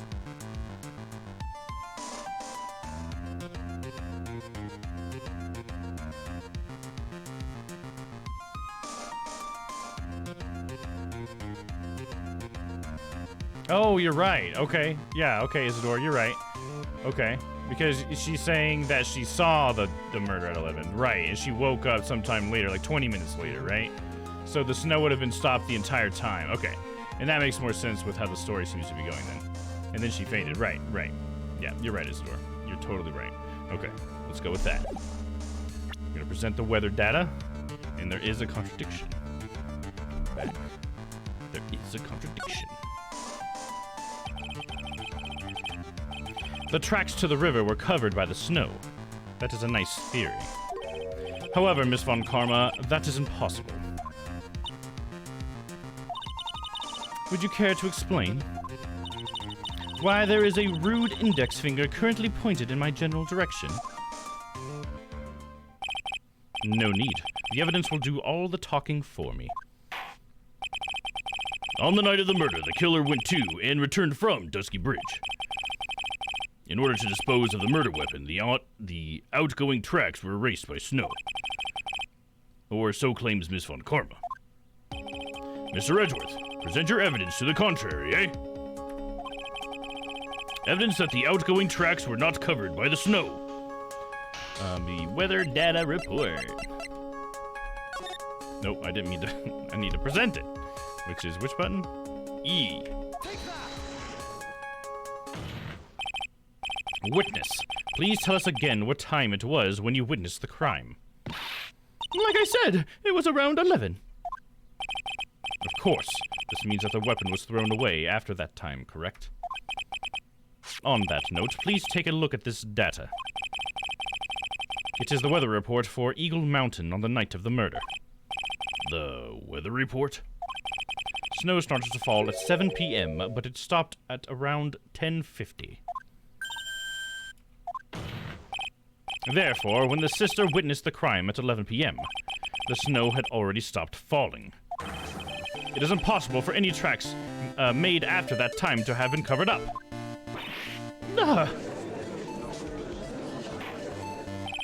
Well, order. Very well, then. It looks like Miss Von Karma's claim has been snowed in. Oh. Nice one, Judge. Whoa! It's too soon to be closing this trial due to snow. Miles Edgeworth, how pathetic of you to rely on this weather, on the weather of all things. On karma, so pathetic. Answer me this, then. When is the weather report ever correct? That's funny. Ah, no, you've got it all wrong. This isn't a forecast, this is actual data. Ah! Forecast data, all weather reports have some inaccuracies. It may have been that the snow and it may still have been snowing in the vicinity well past 11 p.m. It's true. We cannot be totally sure, eh? What? How did she pull that off? Judge, that corny pun, right? We just relying on weather and still are? Was she relying on the weather? Oh, I guess, yeah. She is. She's relying on it to actually be snowing. Yeah, that's true. Yeah, that just shows you how pathetic Von Karma is, right? It had stopped snowing at the Hazakura temple when the murder took place. You need to provide conclusive evidence of this. I have come this far. There's no turning back now. Very well. I, too, cannot allow any doubt to remain concerning this testimony. Ha! You can't back down now, can you? Such a perfectionist, Miles Edgeworth. Very well, then, Mr. Edgeworth. Where is your evidence that it has already stopped snowing when the victim was killed? The fact that the victim doesn't have any snow on her body? In the picture? Right? Because she would have snow on her. If it was still snowing. Right? Right? I think that's what it would be. If it was still snowing, there would be snow on the snowmobile. That worked too. I don't think it would be the snowmobile thing, because the whole point is that it was snowing when she left, but not when she came back. So I think snow on the snowmobile wouldn't make sense, I think this makes more sense. Because she definitely would have been not moving. Right? I'm gonna try that. We can't do a scum save, so we just gotta go for it. Alright, let's try it. I hope I'm right. Ultimately, it comes down to one point. That being whether or not it was snowing in that courtyard when the victim was stabbed. That's right, but proving that is incredibly easy. If you want to know whether it was snowing or not, this photo will tell us everything. Of course, I'm referring to the photo of the crime scene. As you can see, everything is covered with snow, with just one exception.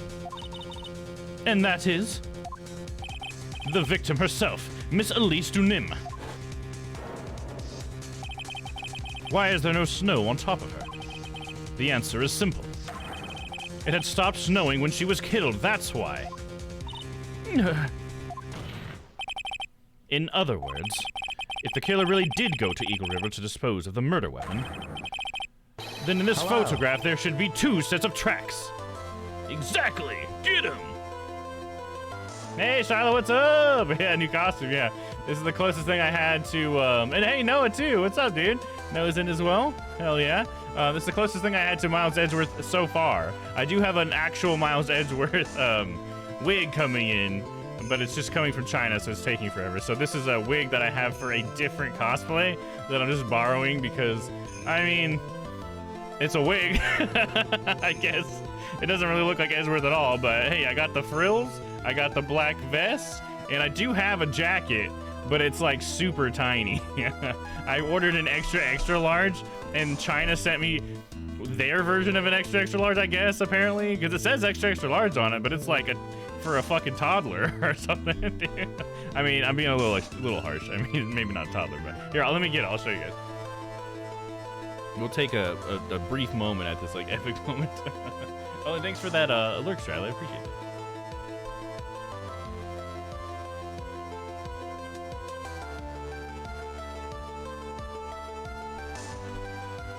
So here's the tiny jacket they sent me, the blazer.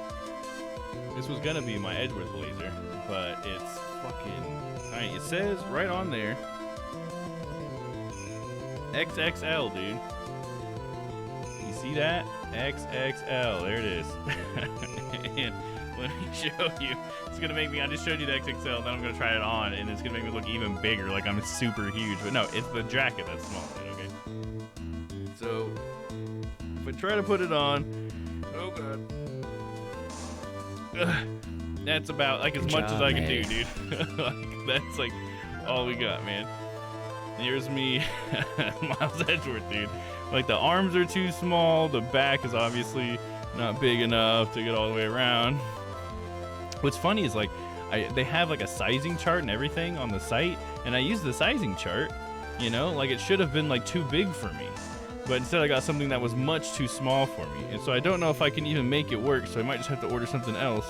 Because I thought about just, like, busting the back, you know? Just, like, ripping the back in half so that I could just at least have, from the front, I would look like I'm wearing the blazer. But I don't know, I still gotta think about it. We'll see. I have had to do some edits to the vest, because the vest is also like a slim cut, so it did not fit me in my gut. So I've done some edits to the vest as well, but we'll see. We'll see if I can get this working. I think the big thing is that I got the jabbet. I think this is the biggest part, and then the wig will really help a lot as well. But then maybe we don't even need a jacket, because that would be really warm while I stream anyway.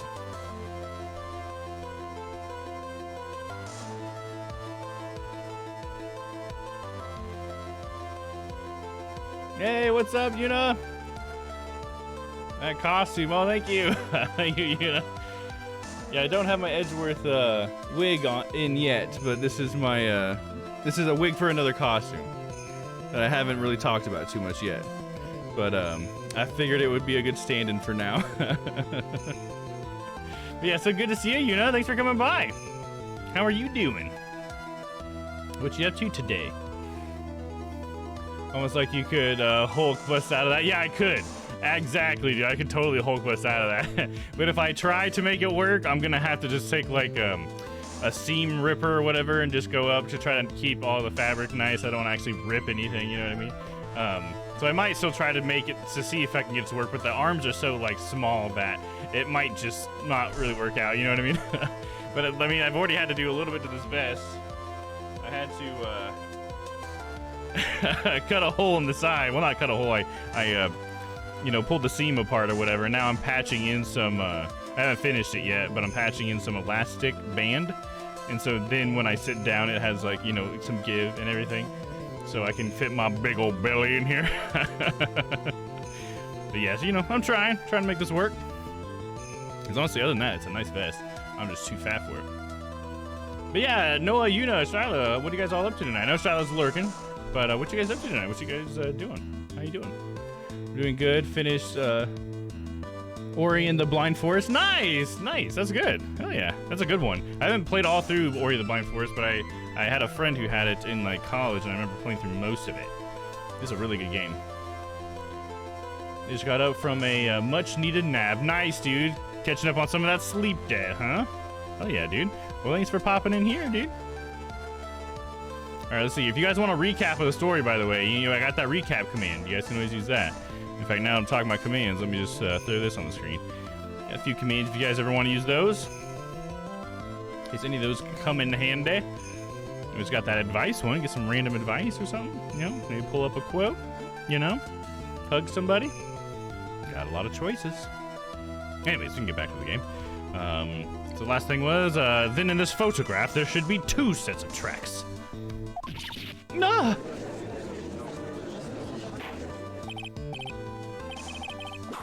Unofficial recap. There we go. There's an official recap. All right, you got it, Noah.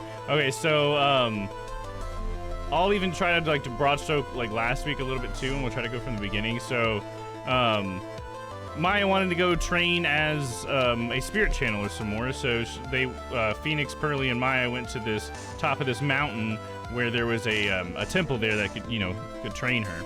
So while up there, we found a girl named Iris that looks exactly like Dahlia, and everybody's kind of wondering why, well, not everybody's like, we're wondering, like, is it actually Dahlia? And so is Phoenix. Phoenix is like, is that actually Dahlia? It looks like Dahlia. I think I know who that is. So he starts pursuing her. And thanks, Flack, for that good boy.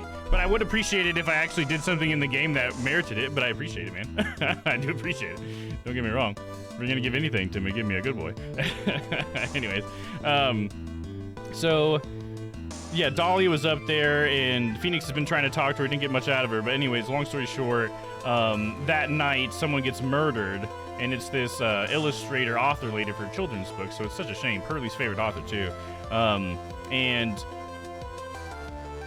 Dahlia gets blamed for it, or Iris, or whatever, Iris/Dahlia, because Bikini says that they saw her pulling the sword out, or stabbing her, really. It started as stabbing, now it's pulling the sword out.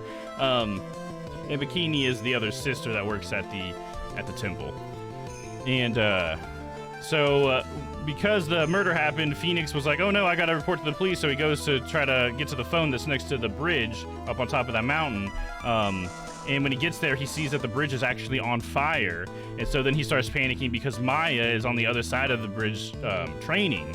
And so in a panic, he tries to run across the bridge to go save Maya, and then falls into the river below and gets like severely wounded.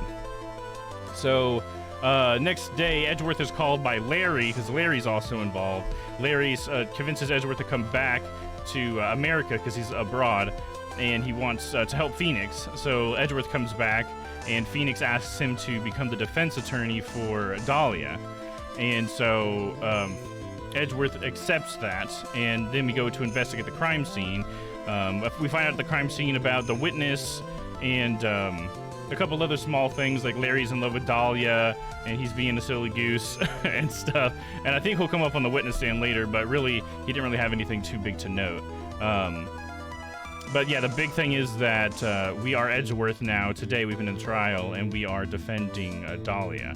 So what's come out during the trial is that the Bikini, what she actually saw wasn't necessarily Dahlia stabbing the sword into the victim, but she was actually pulling the sword out of the victim. So that's kind of interesting, a bit of implications there. We found out that the victim actually fell from a window after they were stabbed. So that means that they were stabbed in their bedroom, then pushed out a window, and then the shishishito was then put in them after the fact. So that's really weird that we kind of figured all that out from the autopsy and stuff and the witness reports.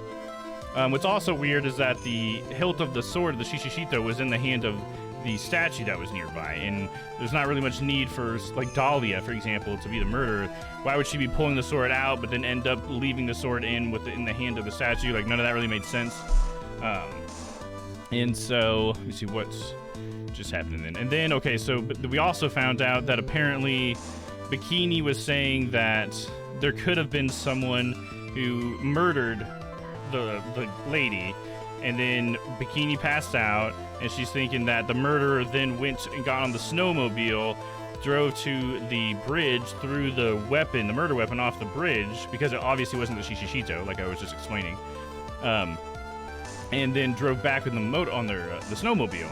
And we just proved that that couldn't be, because there should be two sets of tracks where the snowmobile was, and we have a picture where just one set of tracks, and it hadn't been snowing the entire time that this would have taken place. So that's what we just kind of slapped down on Von Karma. So yeah, we honestly haven't learned a whole lot yet. It's been a very slow kind of build up here with a lot of small details. So there you go.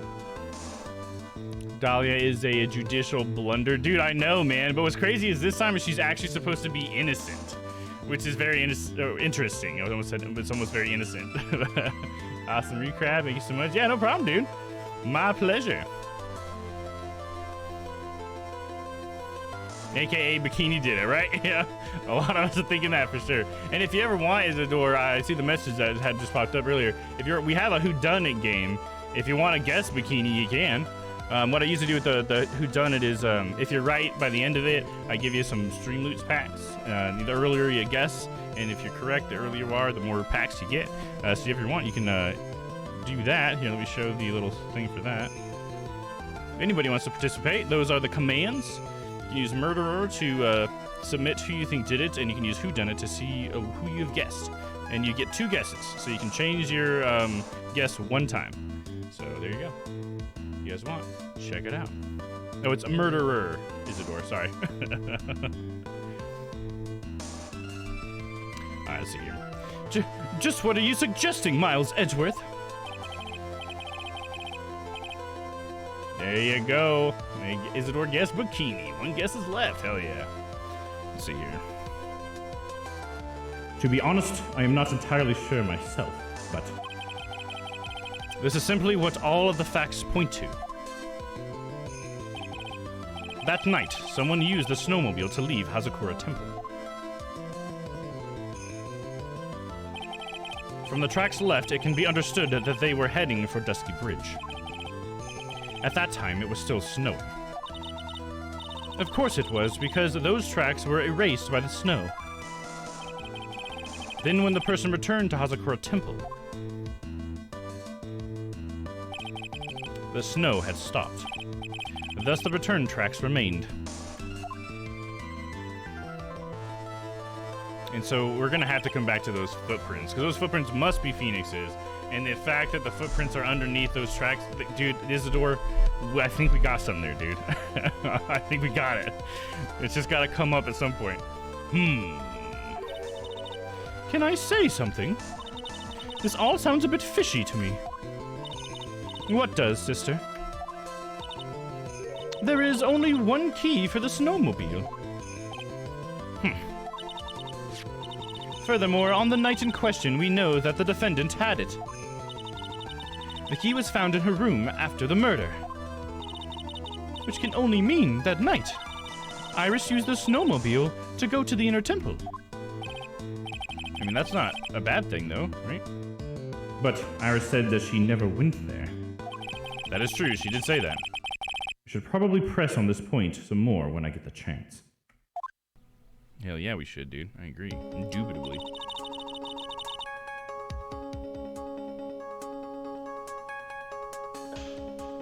I always love this music. It says the fishy one.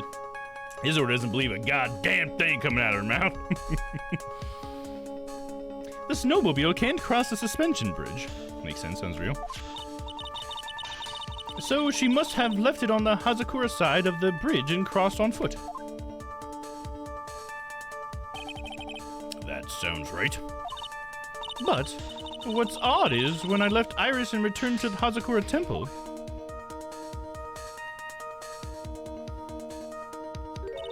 I didn't see anything near Dusky Bridge. You must have failed to see it, sister. Maybe, but when I made it back to Hazakura Temple,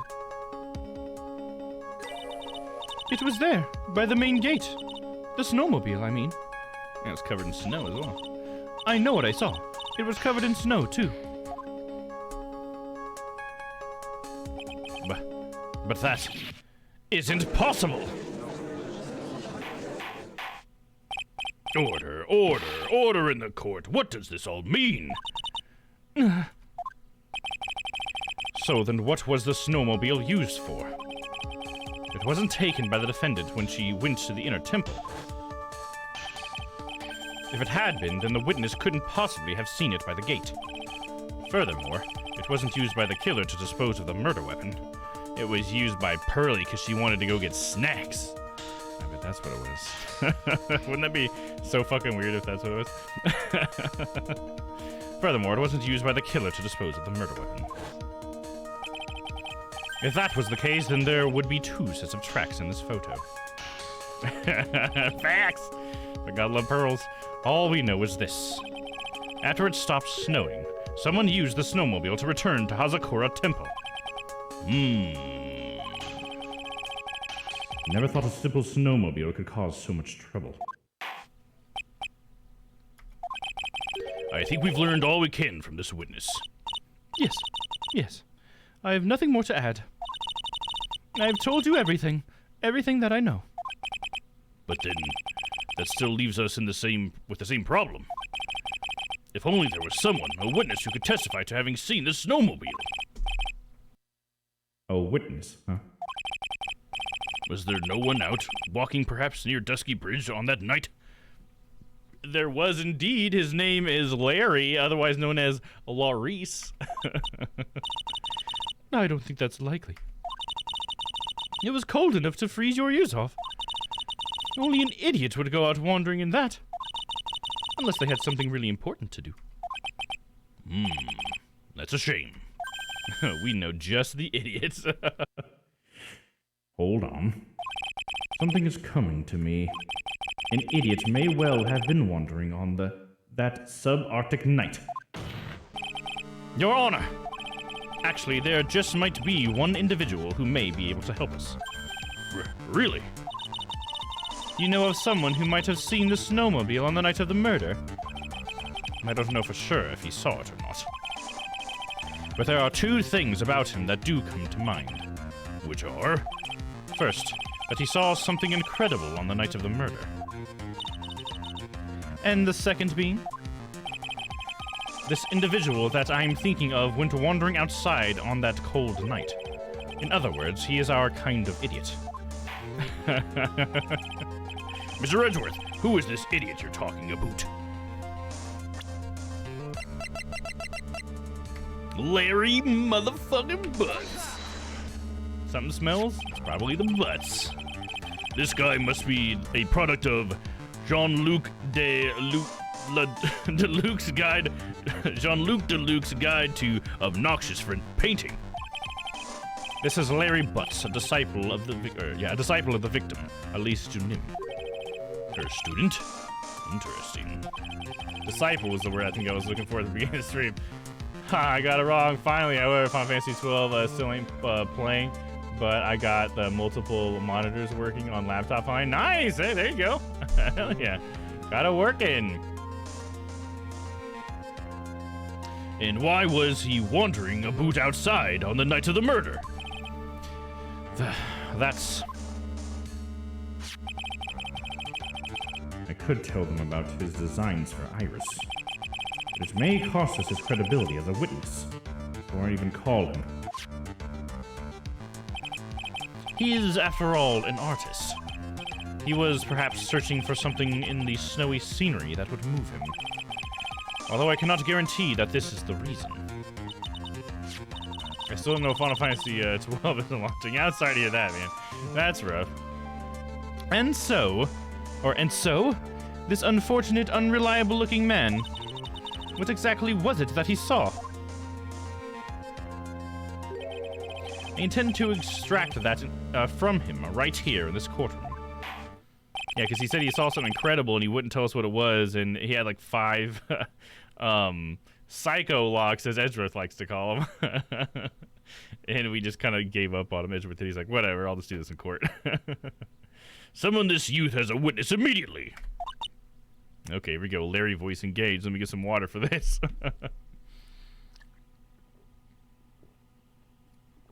All right, I'm ready for you, Larry.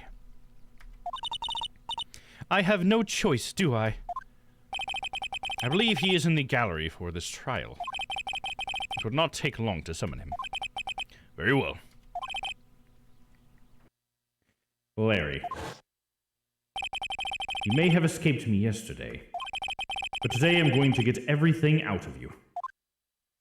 The court will now adjourn for a 20-minute break. Miss Von Karma, please see to preparing the next witness. Understood, Your Honor. Good. Well then, court is now in recess. To be continued. We're gonna be continuing that right now.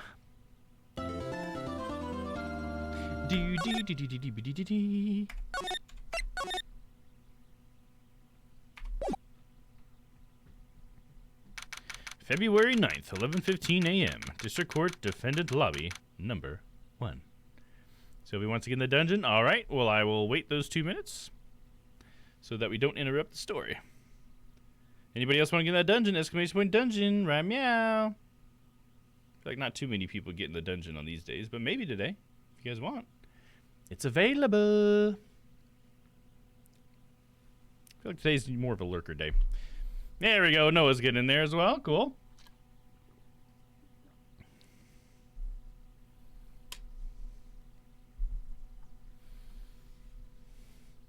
It won't let me.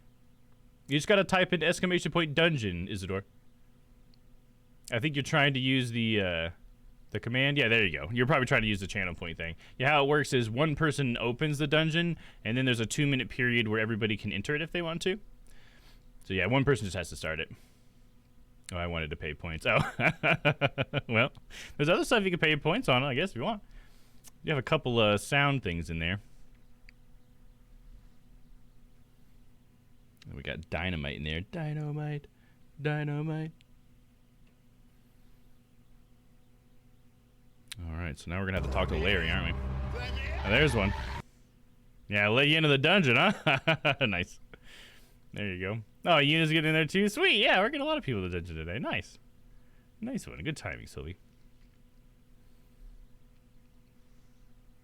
I used to have a timer on the screen. Should probably get that figured out again. 2-minute timer. I bet I could get that working again.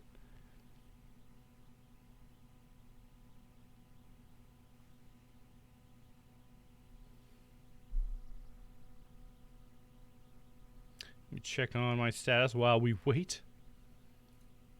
Just want to see how my connection's doing. I think we've been doing really good today. So we've lost 0.1% of the frames, which ain't bad, dude. Yeah, we haven't had a single down event today. Nice. That's awesome. Okay, we're ready to go into the dungeon. Man, that's exciting. I think I'm going to get tomorrow my my new internet. I think my new internet device comes in tomorrow, so that's exciting. So then we'll be able to have a reliable internet without using my work phone. I'm excited for that. Will I have thy luck? Oh, the Irish! Let's find out! Alright, see you guys when you get back. Play that dungeon music.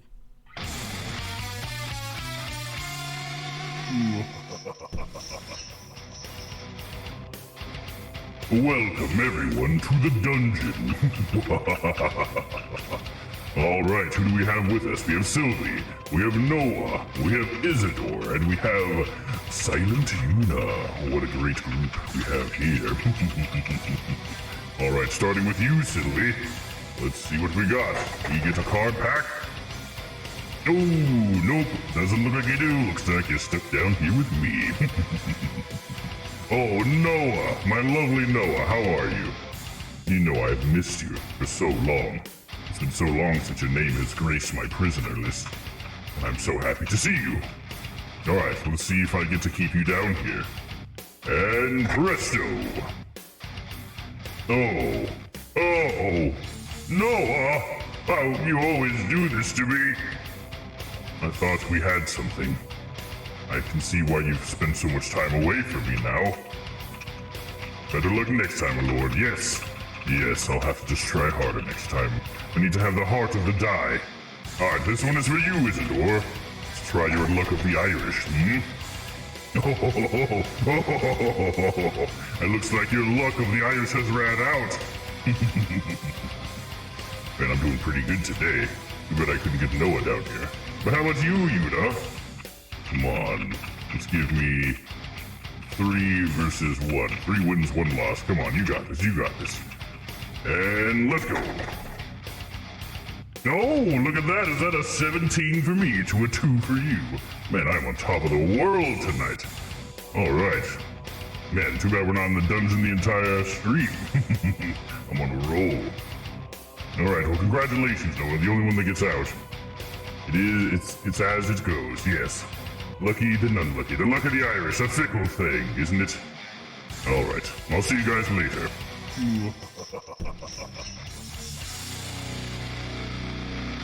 Welcome back, everybody. Oh, only Noah won. Well, congratulations, Noah. One of the peeps that doesn't want to win won. I think it's so funny. You're the only one that won, too. Well, I hope Dolus treated you guys right. There's your cards, Mr. Arcades. My power is growing. Yeah, it's all those modifiers that you got. All those D&D modifiers. I always get you that win. All right, here we go. February 9th. Let's continue. Excuse me, Mr. Edgeworth. I'm not really sure what to say. Iris, we only have 20 minutes. There are 2 things which I need to ask you before we reconvene. All right, I'll help. I'll help you any way I can. First, about that night, you really didn't go to the inner temple, correct? The last witness claims to have met you and talked with you at the training hall. Either you or Sister Bikini is lying. Mr. Edgeworth, it is just as I said yesterday. Until the incident occurred, I was in my own room in Hazakura Temple. Very well. The second thing, then.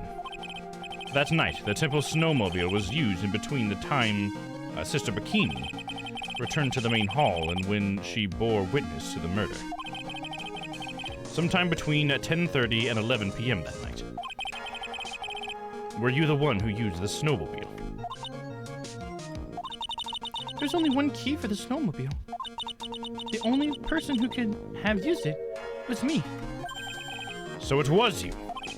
But why? What made you go out to Dusky Bridge?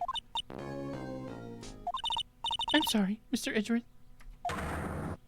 Aw, not right here, right now! I'm your fucking attorney! You son of a bitch! Man, Edgeworth has it so rough, dude. Everybody just keeps lying to him. Iris. I can't tell you about that yet. Yet? Not until her safety is confirmed. Her? The safety of the acolyte.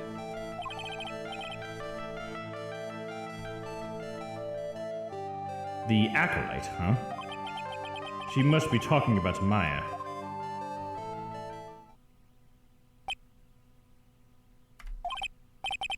Iris, look at me in the eye and tell me the truth. Did you kill Elise Dunim? No matter who or what may come, I could never take a life. That's a lie.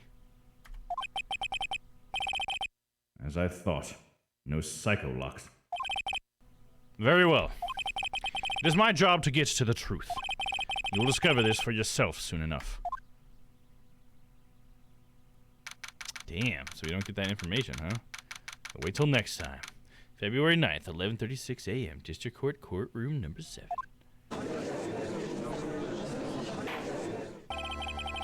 Court will now reconvene.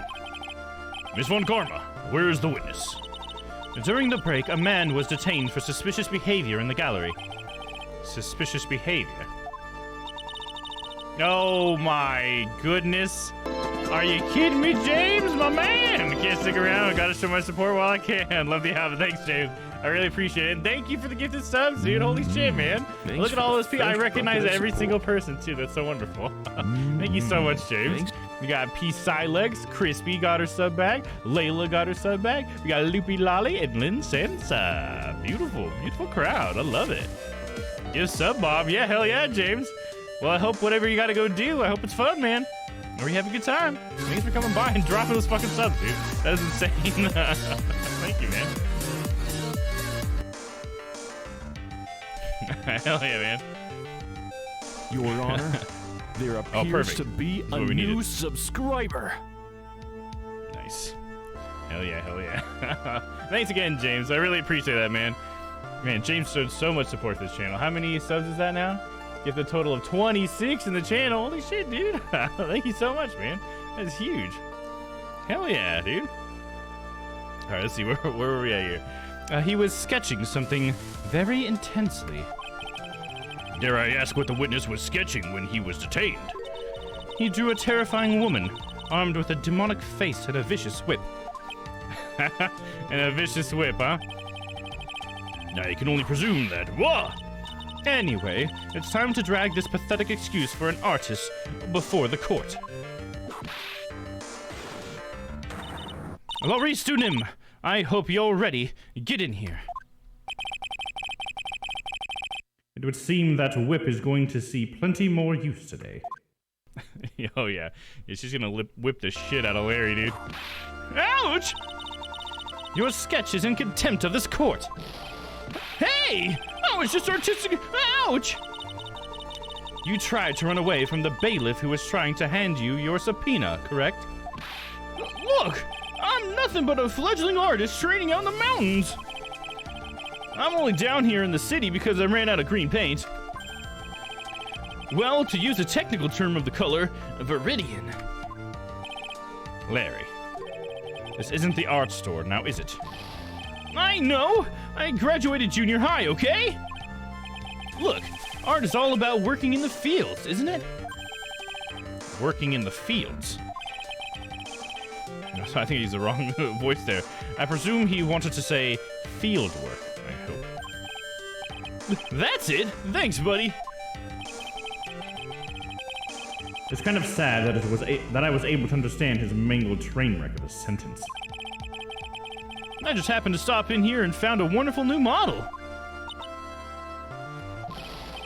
So see? I've got nothing to do with this trial at all! I expect all your faces to be red when you realize this mistake. Bright red! Or to use a technical term, Crimson Lake. Ow! Ouch! Ow! Ow! Ouch! Ouch! Ouch! Ouch! Ouch! Stop your pathetic babbling and testify like a man!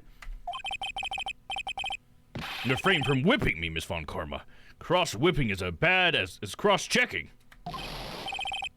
Witness, that was all your fault. Testify now.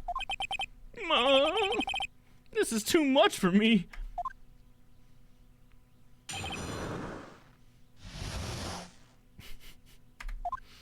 Larry looks so funny in that outfit for some reason. I was at the lodge out in the mountains, looking up at the stars at night. I walked to the bridge a number of times, but I didn't see a snowmobile. I didn't see anyone at the bridge that night either. The girl I was waiting for didn't show up. My teacher died on me. I'm all alone now. Aren't I, Edgy? Witness, please refrain from talking directly to the lawyers during your testimony. I'm just a nobody. Nothing but a small, worthless man, aren't I? And why wasn't I asked for my name and occupation or anything else? Mr. Edgeworth, this man seems to have quite a severe inferiority complex. He recently has been in the cause of numerous incidents. I think he's finally realized for himself just how much of a nuisance he has been to other people. Yeah, that's right. I'm behind everything, every case. Watch out, okay? Just touching me will make you eternally unhappy. Well then, let's proceed with the cross-examination with no touching, thank you. We can delve into other details at a later time.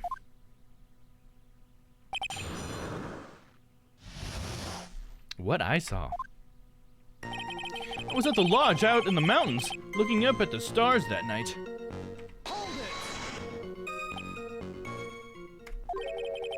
Whatever's the matter, Mr. Edgeworth? This one single statement is so full of contradictions. For a moment there, I thought I was going to collapse.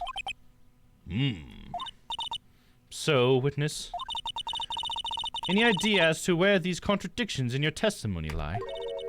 Depending on your answer, I may stay my whip. Okay, give me a minute. Well, it was snowing that night, so I couldn't possibly have seen the stars. That rundown shack is hardly a lodge, isn't it? And even if the stars could be seen, it isn't like I was there to look at them, right?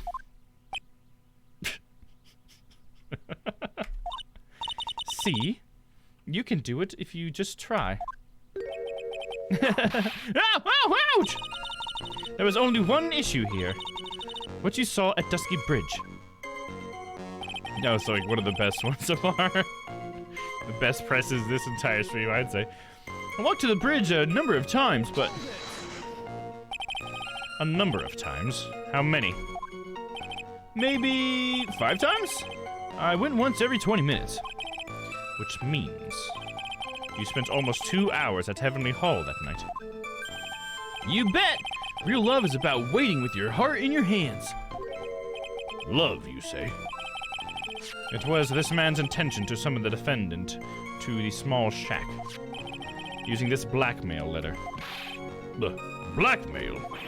No, that was simply a product of You huffy, puffy, loosey-goosey excuse for a whimpering, whining wuss of a witness. Can't believe I got that. So, what did you see? I hope for your sake, you saw a snowmobile. You huffy, puffy, loosey-goosey excuse for a whimpering, whining wuss of a witness, eh? Well, you see... Being called those names doesn't seem to bother him at all. I didn't see a snowmobile. Larry, you really didn't see it. Hey, no need to hit your desk. I can hear you. I didn't see it. I didn't see a snowmobile. Larry, say snowmobile for me, please. Snowmobile. If you truly have nothing to hide, then why are you stammering like you just flew over a cuckoo's nest? Shut up! Well, what is this? I don't know. Don't ask me. It seems that I'll need to start from a more obvious contradiction. I'm going to strike the blow that will finally get him to spill the beans. I didn't see anyone at the bridge that night either. You didn't meet anyone? That's right, because I've got nothing to do with this. And I'm just here to buy some Viridian paint, okay? Come on! I expect to see those Crimson Lake faces now. It would appear that simply pressing him isn't going to be enough, Mr. Edgeworth. Indeed. It seems that he's going to claim to have nothing to do with this case to the end. I don't want this guy to cost us any more time. I need to slice through his obvious contradictions and keep things moving along. Alright, must be something I can present then. I was at the lodge in the mountains. Doing over that one. I walked to the bridge a number of times, but I didn't see a snowmobile.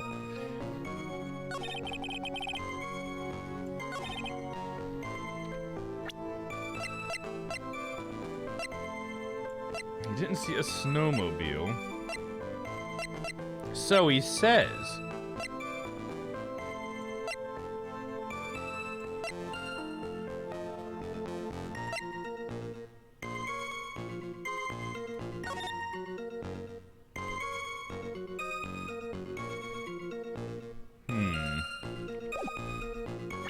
It's not like I can prove that he did see it, right?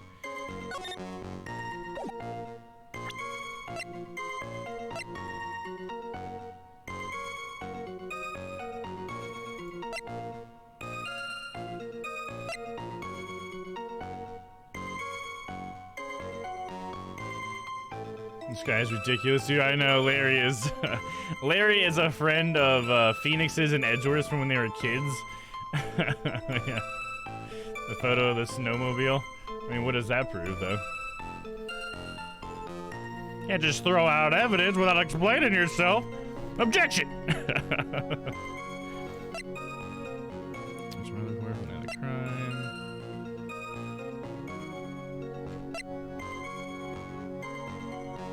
Is there anything on the note? Here, there's something I must.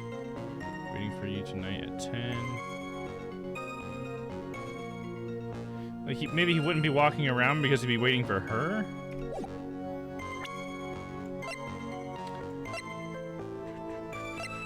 I don't know how the rest of these would have any bearing.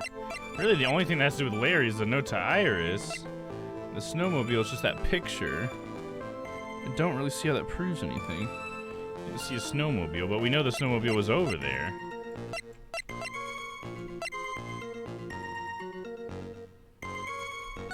Because of the tracks, right?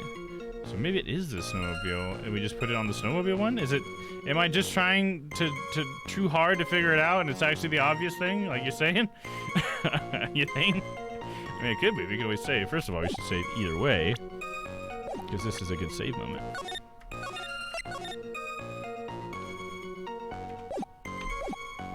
Didn't see anyone at the bridge that night either. Which is not really true because he saw Phoenix, right? But I don't have any proof of that. But I mean, I don't know. Is that not count tier, maybe? We'll see.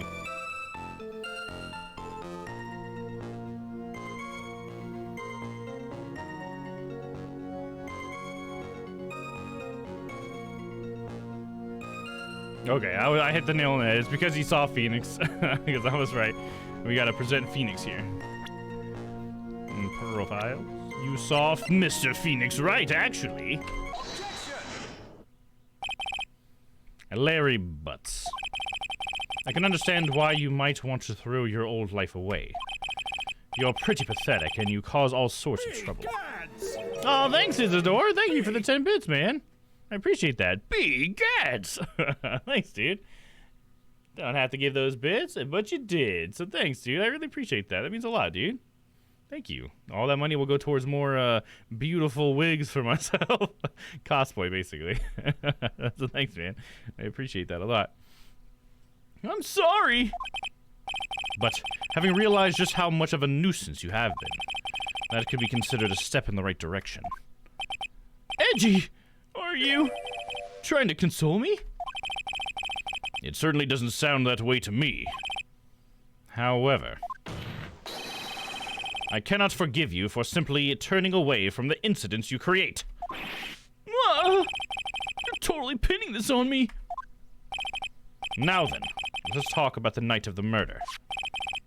Sister Bikini, after seeing the murder take place, asked Phoenix Wright to report it. Thus, he headed for the public phone by the bridge. There, he happened across a certain nefarious individual. You, Larry Butts. That's right. Me in the flesh. Listen carefully, witness. It doesn't matter if you change your name. So long as you remain pretty pathetic, you will continue to cause these incidents. That reality will not change. The judge is giving him a dose of reality. But, what do you want me to do then? Need to get the twinkly cry eyes. Yeah. Larry, what you need to change in your inner self, but for now. Or what you need to change is your inner self, but for now. What you saw that night. Testifying truthfully about this one issue is all I need from you. Edgy. I think I finally woken up. Well, I guess I could still be sleeping. But anyway, I'll do it. I'll testify. Well, I'm not sure this will go especially well. I'll ask again then. Witness, what did you see on the night of the murder? Here we go. What I saw, part 2. The truth edition. Electric Boogaloo. I went to the shack at around 9, so it would have been about 10:30 p.m. I was lying under my bedding when a white flash almost blinded me. I looked out the window, and Dusky Bridge was on fire.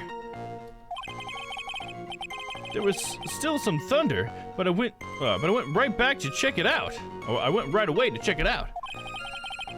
That's when I ran into Nick.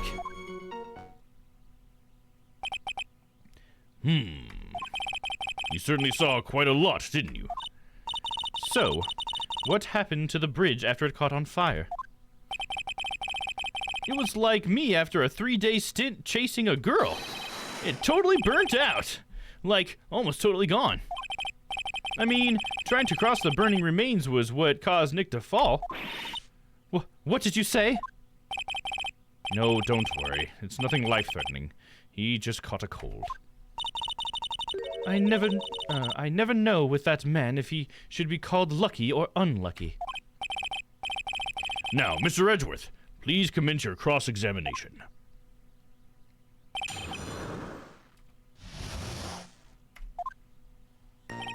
I went to the shack at around 9, so it would have been about 10:30 p.m. What did you do out there in the cold for an hour and a half? Well, if you really must know, I was busy being excited, I guess. Excited? Dare I even ask? I set the meeting time as 10 p.m., right? But I couldn't wait, and I thought she might come early too. Well, it appears she didn't come at all in the end. Because they never arranged to meet in the first place, did they? Shut up! Don't go picking my fond memories apart! Anyway, I was getting a little worried. I thought maybe Iris had lost her way. So every 20 minutes or so, I went out to the bridge. But I didn't see anything particularly suspicious. I didn't have anything else to do, so I went back to the shack to wait for her. I was lying under my bedding when a white flash almost blinded me. This light was, of course, lightning. Like, kerpow!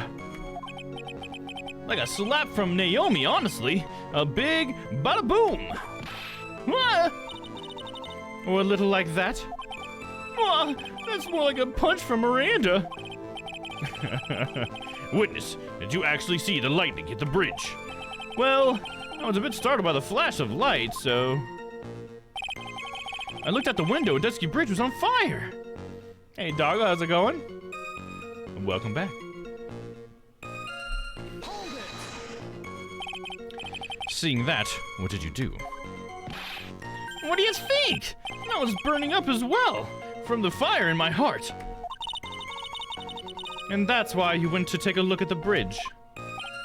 Well, to be honest, it was freezing cold, so at first I thought, forget it, I'm not leaving my covers. But it had pretty much stopped snowing, so I don't know, I changed my mind. I'm not sure I care for the forget it attitude you had at first, Witness. There was still some thunder, but I went right away to check it out. Not what I meant to do. You said right away, but exactly how long after the strike was that? The lightning fell, and then the bridge caught on fire, maybe around 5 minutes? I mean, I suddenly thought, gotta go check this out. How far is this small shack you were in from the bridge? Hold on, well, it had pretty much stopped snowing. I guess about a 5-minute walk? And how did Dusky Bridge look when you got there? Like I had recovered a piece of my childhood. I mean, not even the bonfires kids made during school camp trips can't compare.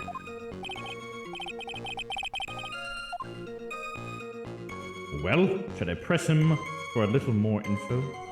Not right now. Why didn't you call anyone? Why did you go to the bridge? Why didn't you call anyone, right? That makes the most sense to me. Larry, let me ask you one thing. What is it, Edgy? What's with the serious face? Why didn't you call anyone? Huh? What do you mean? Normally, when faced with a towering inferno, one would try to tell someone. There was a public phone right by Dusky Bridge, correct? Well, of course I thought of doing that. So then, let's hear why you didn't. Huh? Yeah, okay, a reason. My reason. It isn't that I didn't try to tell anyone, I just didn't have time to, okay? I ran to the bridge and Nick showed up less than a minute later. I don't know if it's just me, but the audio is, delayed for me. Oh, just do a refresh or something, doggo. That's usually what happens. If it goes out of sync, it should just be on your side, and I think all you gotta do is refresh. But yeah, if anybody else has that, maybe it's not. Let me know.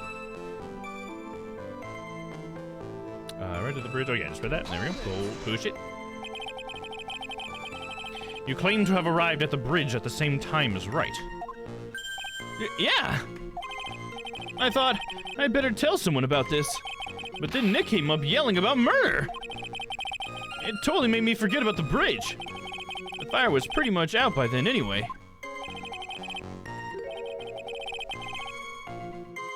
What's this feeling? I suddenly have a terrible case of unease. It was after contacting the police that Phoenix Wright fell from the bridge, correct?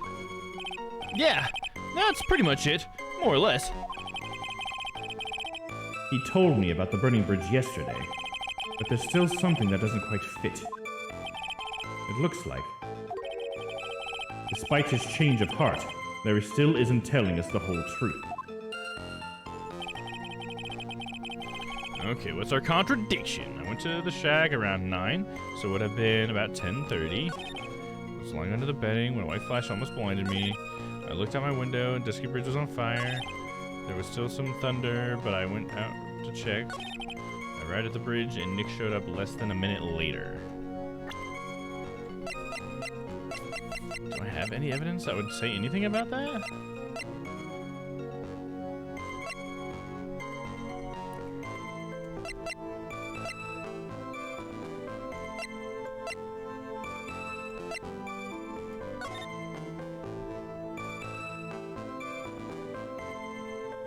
Okay, we have lightning struck Dusky Bridge at 10:45. Does that line up with what Larry said? Is it a time thing here?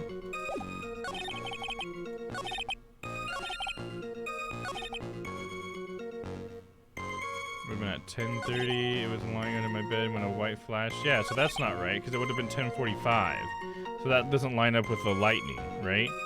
And then it burned for 30 minutes before it was almost out. So I think maybe that'll be it. Let's check it out. Okay, present. The weather report.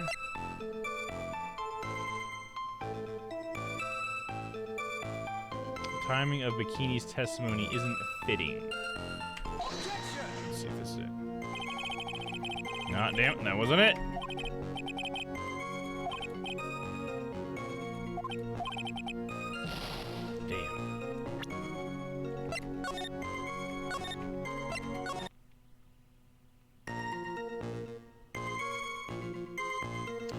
Shack around 9, so it would have been about 10:30 p.m.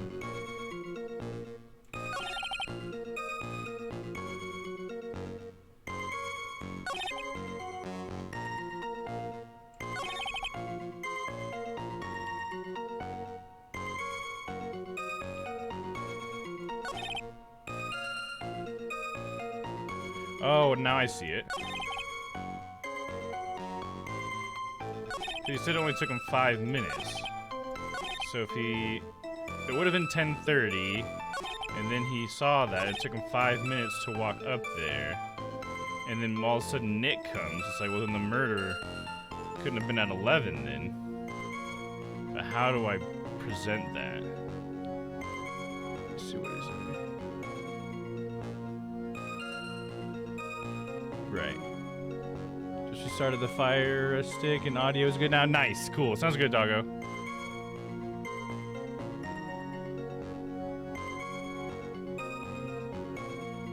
Okay, so what piece of evidence can I use?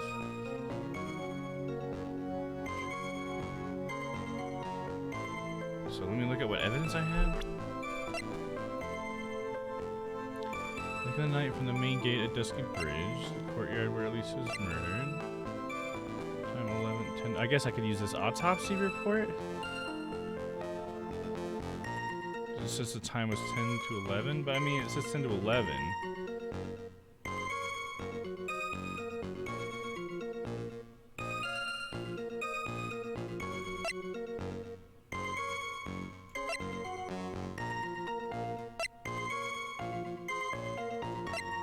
I feel like the autopsy report's the only thing that really gives me much.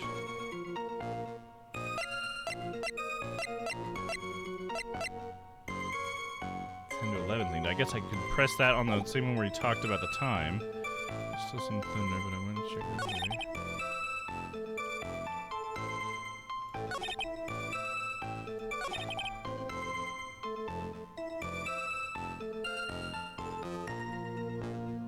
At 10:30 p.m. I'm flying under the bedding when the white flash almost blinded me. Tracks would have been there. Oh, the tracks, right, Isidore? Yeah, I think you're right. Okay, the tracks would have been there, but I don't know. That's a piece of evidence, but what can I press it against, right? That's the next thing I got to figure out. What did he say that I could press that against? Into the shack at around 9. Flying under there. The window. Dusky Bridge is set on fire. There was still some thunder, but I went to check. Right at the bridge, and then Nick showed up less than a minute later. It's this part that seems to be like the timing thing. Because if you're saying Nick showed up less than a minute later, but I don't know how I'd use the track photo to show that.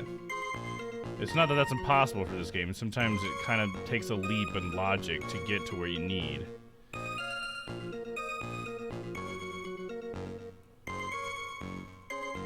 I can't ask him if there were tracks, if that's what you're saying, Isidore.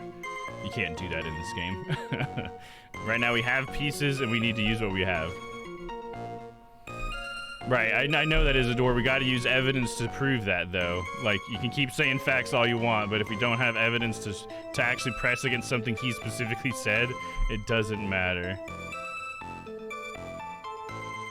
Oh, dude, I was already right. What the fuck?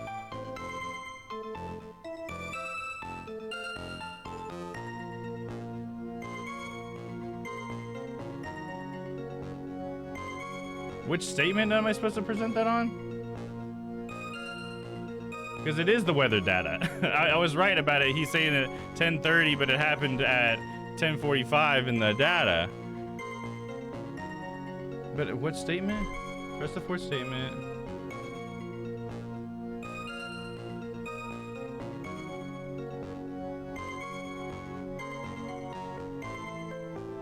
Oh, it is the Nick. Okay, it's okay. So it is on this one, Nick saying this. Okay, that's weird that it's this one, but it's on when Nick came. I'm supposed to present the weather data, and then we're supposed to talk about the lightning strike, which I don't really know why they did it that way. I think the one that I pressed it on made more sense, but fair enough. I mean, I'm not the devs, whatever, okay?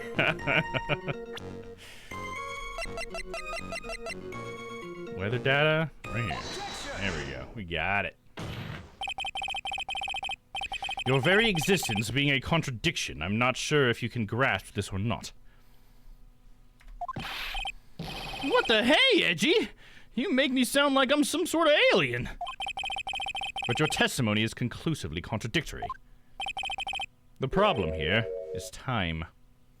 Hey, Shiloh's back. What's up? Okay, I am back. Had to go grocery shopping and pick up my car and get gas and dinner, but I am back. Oh man, sounds like a hefty load of tasks you had to do. Well, now's the time to relax. We sitting back and relaxing now, Shiloh? What do you think? And how you feeling? You feeling all right today? The problem here is time. I've never been the best timekeeper, you know. 3 minutes after Billy leaves on foot, you follow him on your bicycle. How long does it take for you to catch up with him? Terrible at those. This is much more simple. You saw the lightning strike Dusky Bridge, and immediately went to see what had happened. Is this correct? Yeah, well, I wasted about 5 minutes first, but more or less. I have the weather data from the night of the murder here. According to this, the lightning fell at 10:45 p.m. You say it takes less than 5 minutes from the shack to get from the shack to Dusky Bridge. Meaning you probably got there at around 11 p.m. That all sounds about right, I guess. And then Nick showed up and did his falling act. It's like, of course he didn't, because there should have been like 20 minutes in there. I'm exhausted. Time to chill. Hell yeah, that's what I'm talking about. Today I had to go home from work. Today was awful, but I did make a miracle appointment with neurology. Oh, nice. Okay, well, that's good. Got taking some steps, it sounds like. That's great. I'm sorry to hear that today was awful, though. That sucks. But I'm glad you got that appointment, at least. Hopefully you'll get something out of that. James says, I have returned. Been doing some sim racing. Oh, nice, dude. That sounds cool. What program or game do you use for sim racing? I'm curious. And do you have a whole sim setup? I was actually just at Micro Center the other day, which is like a computer store that we have around here. And I noticed that they have like full like rigs that you can just like, you know, bolt your stuff to for sim setups for racing. I was like, man, that would be cool. I don't play sim games or racing games near enough, but it would be cool to try it out. I do know a friend at work that has a full sim setup, though. He was even, like, 3D printing his own wheel, too, like, getting all these crazy switches on it and stuff. It looked pretty cool. I wonder if he ever finished that. It was a couple years ago now. First, I had to leave work because I almost went head first into the toilet because I almost lost my balance throwing up. Oh, no! Oh, Charlotte, I hope you're okay. God, that sounds rough. I'm sorry to hear that. That is rough. Jim says, I play on iRacing. Oh, cool. I haven't heard that one. I have like a $600 wheel. Oh, wow. And pedal set bolted to an $80 stand. Nice. Went light on the stand. But hey, I mean, just having a stand is pretty cool, man. Qualified in first place in 3 races in a row. 1, 2. Nice, dude. That's cool. Do you do like competitive racing stuff too? Or is it just like you're just playing a game? Or is it like actually like competition with other people for like, I don't know, like a tournament for money or something like that? Is it like that kind of serious? Or is it more just like a hobby thing? Either way, it sounds pretty cool. Racing, that's my favorite type of game. Hey, there you go. Racing games are pretty awesome. I think I'm more of an arcade racer myself. The Simba ones are cool, but I really like arcade races for that casual racing experience. You know what I mean? I'm a filthy casual when it comes to racing. Racing is widely regarded as the most realistic racing sim. Really? Nice, dude. Okay. That's pretty cool. I'll have to tell some of my friends about that one. I think the one my buddy used, he may have been using iRacing, I guess, but the one I remember mentioning was Project Cars. That's one I have, too. I have Project Cars 2, and that one's pretty simmy. But probably not as much as iRacing, sounds like. Israel says, I like flight sims. Nice. Yeah, dude. Got that Microsoft Flight Sim is pretty good. Done a little bit of that. For me, my big thing would be when it comes to like sims, I guess like those sort of thing. It's like I really like space sims and stuff, you know. Not that I'm into like what the fuck is that one called? What was that called? I don't know. Okay, so the best space sim, I'll just say the best space sim that I like is Star Citizen. Like the game itself isn't like completed and there's a lot of missing from it, but the actual space flight and how those mechanics work is the best I've ever experienced in my entire life. And it's so cool. Very cool. Yeah, not Stellaris, no. That was not the one I was thinking of. I was trying to think of that other real popular one. Because when I mean space sim, I mean like flying the ship and everything. Like I have 2 twin sticks that I use when I fly like spaceships and stuff. It's pretty badass. Or like Rogue Squadron. No, not Rogue Squadron, but the new Squadrons or whatever, Star Wars Squadrons. That one was pretty cool. Not so bad. Not No Man's Sky. No. It's funny. It's like the one that I'm thinking of is way more popular than both of those games. I'm pretty sure. I can't remember what it's called. Anyways, it doesn't matter. But yeah, definitely not No Man's Sky. No Man's Sky is probably one of the worst when it comes to that, I think. I felt the casual as well. Rip that with pride. Hell yeah, man. Nothing wrong with being casual, dude. We all play games to have fun. We all just have fun slightly different ways. No big deal there. I don't do flight sim or space sim games. Oh, really? Right on. Hey, no problem there, dude. I really like flight. For a while there, a while back, I was using, what is that one called? DL Racer or something like that. It's for drones. For like racing drones and stuff, because I actually built my own first-person racing drone. You have like a little camera on top of the drone, and you have like a thing that you strap to your face, so you become the drone basically. And I used to use a sim for that all the time because the sim was so realistic that if you got good in the sim, you were good enough in real life. It was really interesting to have like an experience like that because I put hours into the sim as I was building my drone up piece by piece. And then once I got it completely built up or whatever, I went out and flew my drone, and it was just like exactly like the game. And it was just, I was actually like pretty good at it. I'm like, oh, sweet, dude. I'm really glad that I practiced because this fucking thing was like $300. Whatever. It was cool, though. I haven't done it in a long time, but it is pretty cool. I tried No Man's Sky, but couldn't get into it. Me too, James. Yeah, I could not get into it. It's pretty boring for me. I really wanted to get into it when I first heard about it, but the whole way it's set up is kind of boring for me. Kind of like a VR drone sim. Yeah, sort of. Yeah, in the sim, I didn't do the VR stuff. It was more like in real life, I did the VR stuff. You know what I mean? With the camera strapped to my face. But other than that, if I was on the sim, I would just be like on the screen or whatever, just looking at it normal. Just trying to get the hang of moving the sticks. Because you have to like pinch the sticks with your fingers and move them. Because you have to be so accurate and be able to just move exactly where you need to go in order to like balance yourself really well. So it was really cool though. Doug says, I like space games, but I mean, I didn't really get into No Man's Sky. Yeah, it looks like a lot of us didn't. I do know some people who have gotten into it. But yeah, for me, the space sim stuff, I really like Star Citizen. I just wish it would be what they want. They're like saying that they want it to be, but they have so many problems. We don't need to get into it. But like I said earlier, though, really good sim mechanics, though. I love that. It's so much fun to just fly around and do stuff in space. Everything else is pretty much garbage last time I played. When I first saw No Man's Sky, I was really excited. Dude, me too. I was so excited. I saw Star Citizen and No Man's Sky in like the same day, like announcements for them, and I was like, oh man, fucking space games in the future are gonna be so great. And then both of them come out, I'm just like, all right. You know, kind of a bummer. I guess one of the best space games, if you want to call it a space game, was like Outer Wilds. Outer Wilds was amazing. There's been a few other space games I liked. Like that roguelike one. I don't remember what that was called. Everspace? Everspace is pretty good. I think that's what it's called. Yeah, there have been a lot of updates, but it's soured me, so I really couldn't do it. Oh, the No Man's Sky thing? Oh, yeah, I got you. They supposedly fixed No Man's Sky recently. Right, I've tried it recently, still, Isadora, like, since everybody was saying that it's gotten better, and it's still boring to me. I think it's just, like, the base mechanics of the game are just kind of boring. But I definitely know people who've liked it and who said the updates have been amazing, especially since when they got multiplayer. That was a big thing everybody was talking about, and that's one of the times I jumped into it, because I've tried it like 3 times, and it's not a single time has it really gripped me, you know what I mean? Like, I don't think it's a bad game, it's just boring to me, you know? It's just hard to get excited, you know? Just scanning stuff all over. I was really excited for Star Citizen, but they promised the world and delivered burnt toast. Right, dude? I know. And they still, like, keep promising the world. And it's just like, dude, it's like millions of dollars later and just like a decade later, and you guys still don't have anything really to show for it. And especially when they started, like, announcing Squadron 42, and then that just, like, why would you... They're, like, making an entire another game while they still haven't made Star Citizen? It's just like, Jiminy, dude. Like, stop it. Like, just fucking make the thing you said in the first place. It's so ridiculous, man.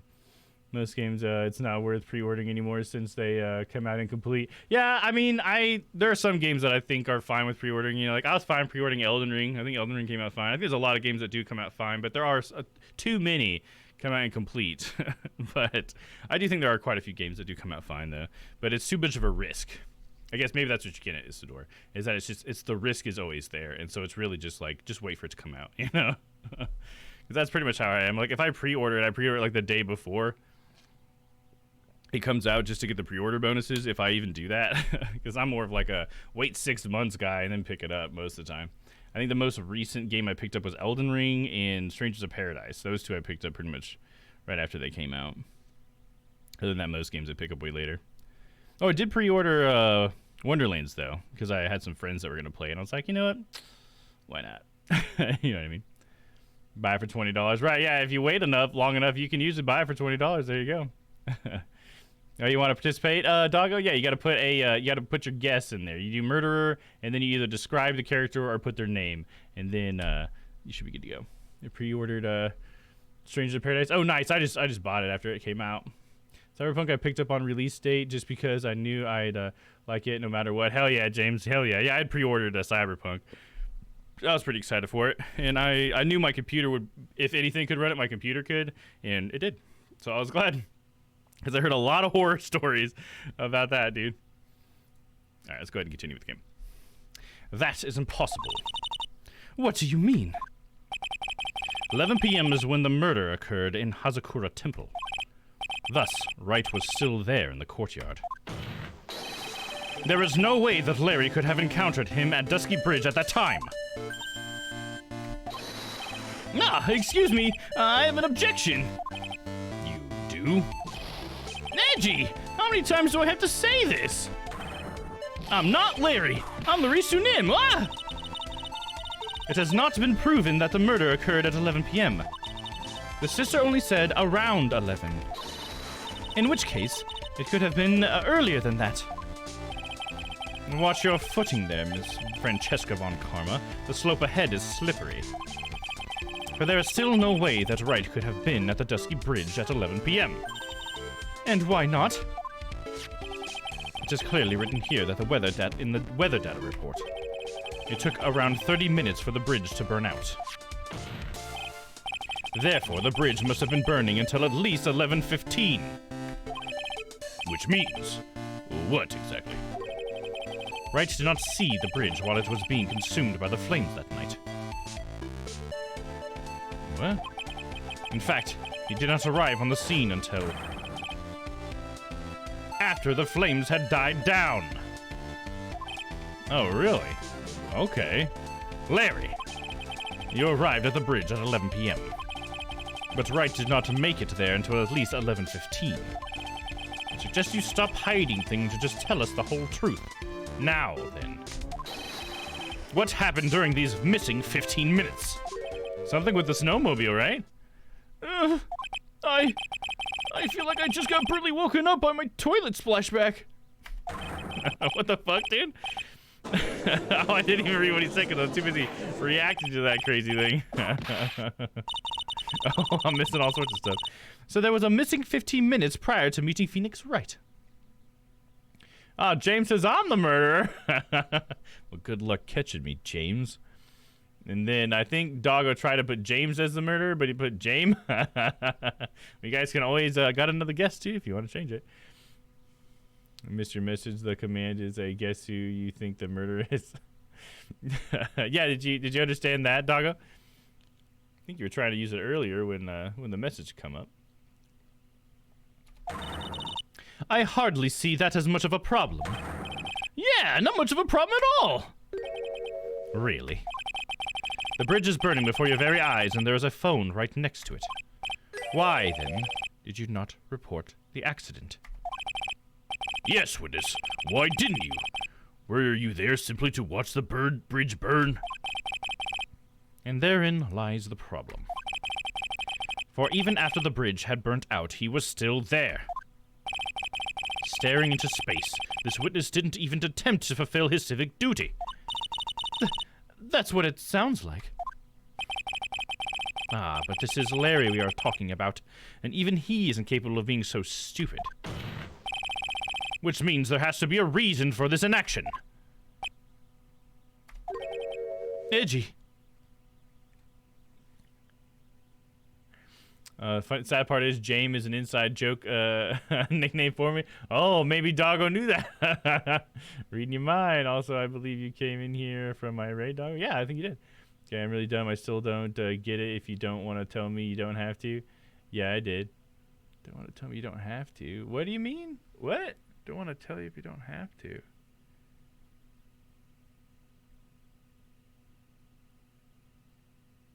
If I don't want to tell you what, dude?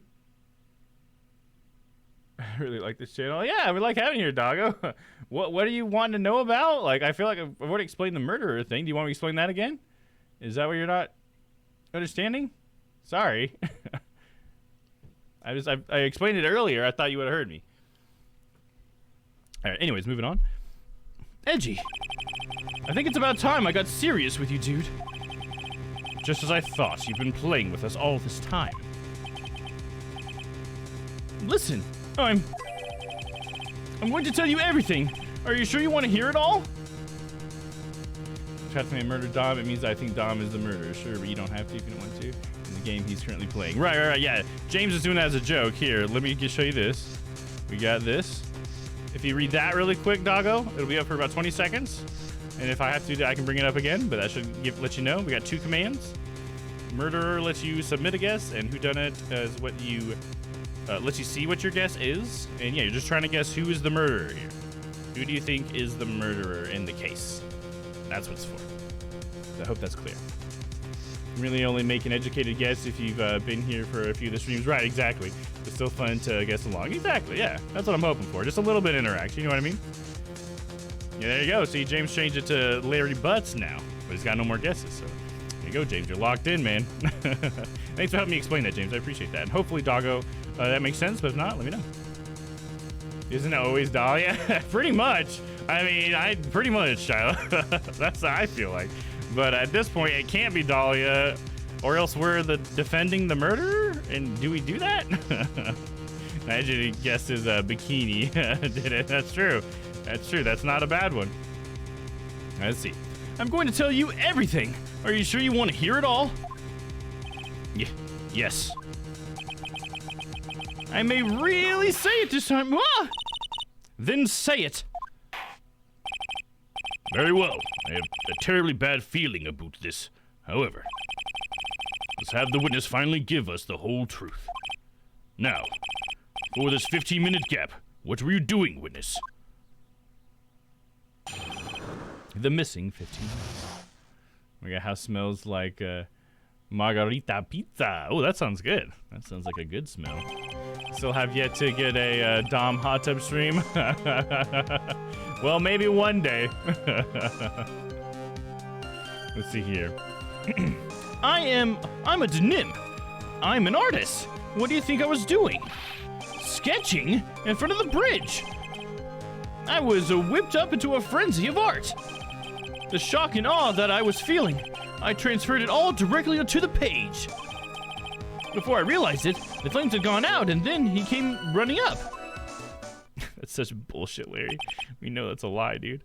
I suppose artists can be strange folk. That's right! I'm willing to sacrifice everything in order to draw the perfect sketch.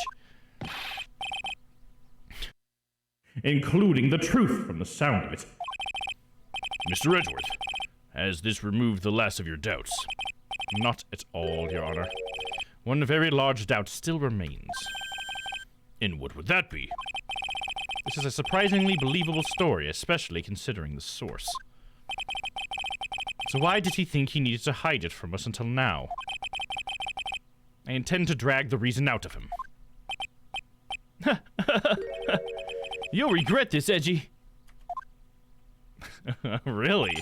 Oh, Larry's saying something like that, dude. Those are some fighting words, man. I guess we probably can't see any of his art. Yeah, unfortunately, we haven't yet. Well, we got to see a couple paintings he's done, but nothing other than just like some stuff on the wall in the background. But maybe we'll get to see some of his art. Wouldn't that be funny? They were just talking about how apparently he was painting Von Karma before as like a demon lady with a whip and everything. It was pretty funny. She got mad at him for it. Good, you like this channel, Doggo? Good to give you guys great streamers to watch when we're not online. Hell yeah, man! It's nice creating like a network, you know, of streamers and everything. Always some good content on somewhere.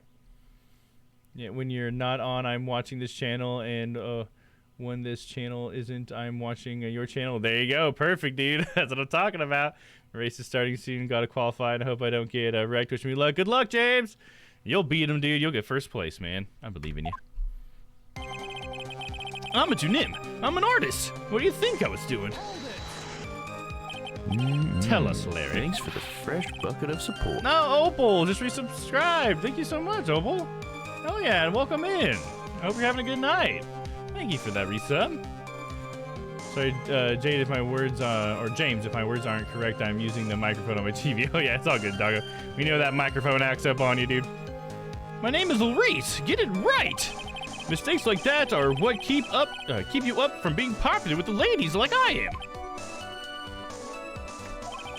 Just who exactly are you? I'm Larice Dunim, apprentice extraordinaire. That's what he calls himself in any case. Then you are an artist? Of course! I'm an artist, the real thing! Yet again, that's what he calls himself. Names mean nothing. There was only one issue I care to discuss. What were you doing? That is a very big issue indeed. Sketching! In front of the bridge! I was whipped up into a frenzy of art. Shiloh, you ever been whipped up into a frenzy of art? My name is James, get it right. Oh, that's so funny. Sketching the burning bridge. The burning bridge and everything that came with it. What came with it? You want to hear this from my lips, do you, Edgy? You'll regret this. That sketch was... Enough.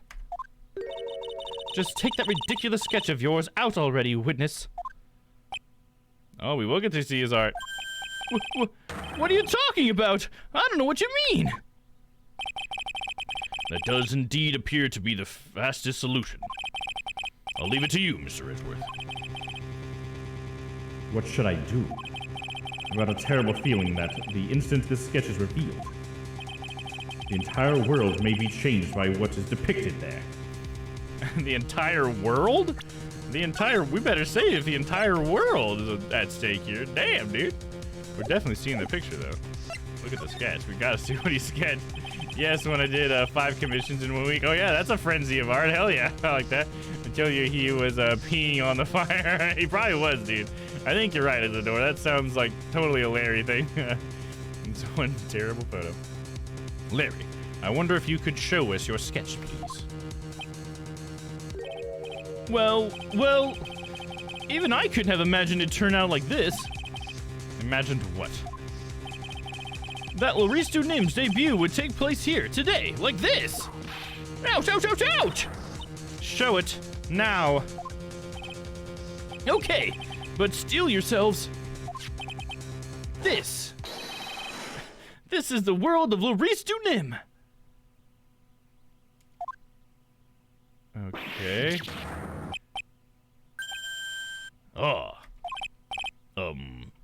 Well.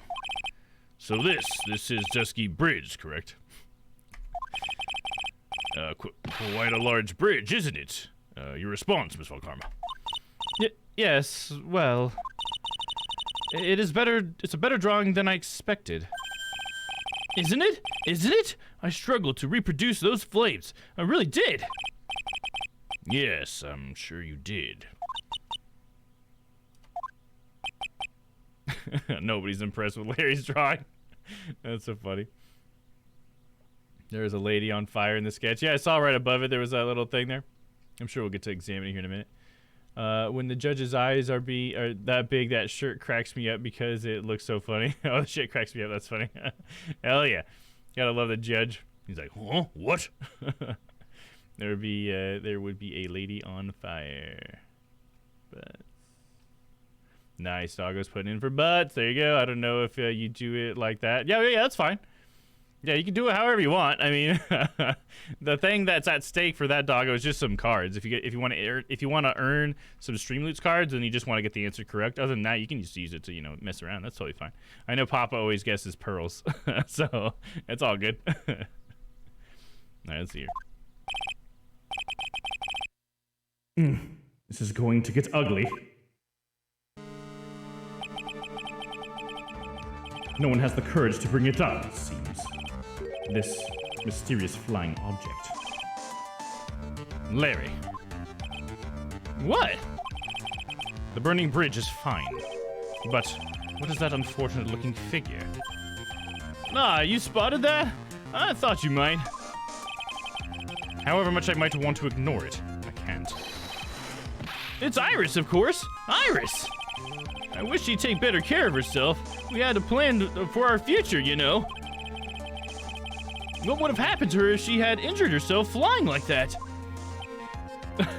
She was flying on fire? Dude, how do we explain that, Edgeworth, dude? Larry, please answer this next question honestly. Mine is still on bikini. There you go, Sylvie. Sounds good. Tyler's putting Dolly in. Sounds good. Hell yeah. Miss Bikini, do we get a Domm in a bikini hot tub stream? Is that how that works? Oh, it's totally bikini through the door. No, the doggo. I think I put the wrong one. I'm sorry, doggo. Yeah, you're out of guesses, though, my man. I'm sorry. Better luck next time, though. We'll have some more Phoenix Wright in the future, so no worries. Oh, it's who done it, not who's done it. Sorry, Sophie. I guess I could add who's done it, if that makes sense to you. We could totally do that. We'll be there. There you go. Yeah, see? So you still got his bikini. You got it. I might have put the wrong one. It was fun. Yeah, there you go. Awesome. That's the attitude there, doggo. Fuck yeah. All right, let's see what Larry says here. Please answer this question honestly. Okay. Are you really claiming to have seen this? Are you claiming to have seen the silhouette of the defendant flying over the bridge that was engulfed in flames? Yep, that's what I saw. That's why I drew it. I'm an artist, a real artist.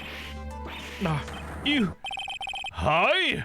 The girl. She's really high up in this picture. Oh, that's awesome. Then are you high? That's great. Oh, man, that's funny. I love that. Are you high, Larry? Larry's such a goof, dude. Whoa! What was that for?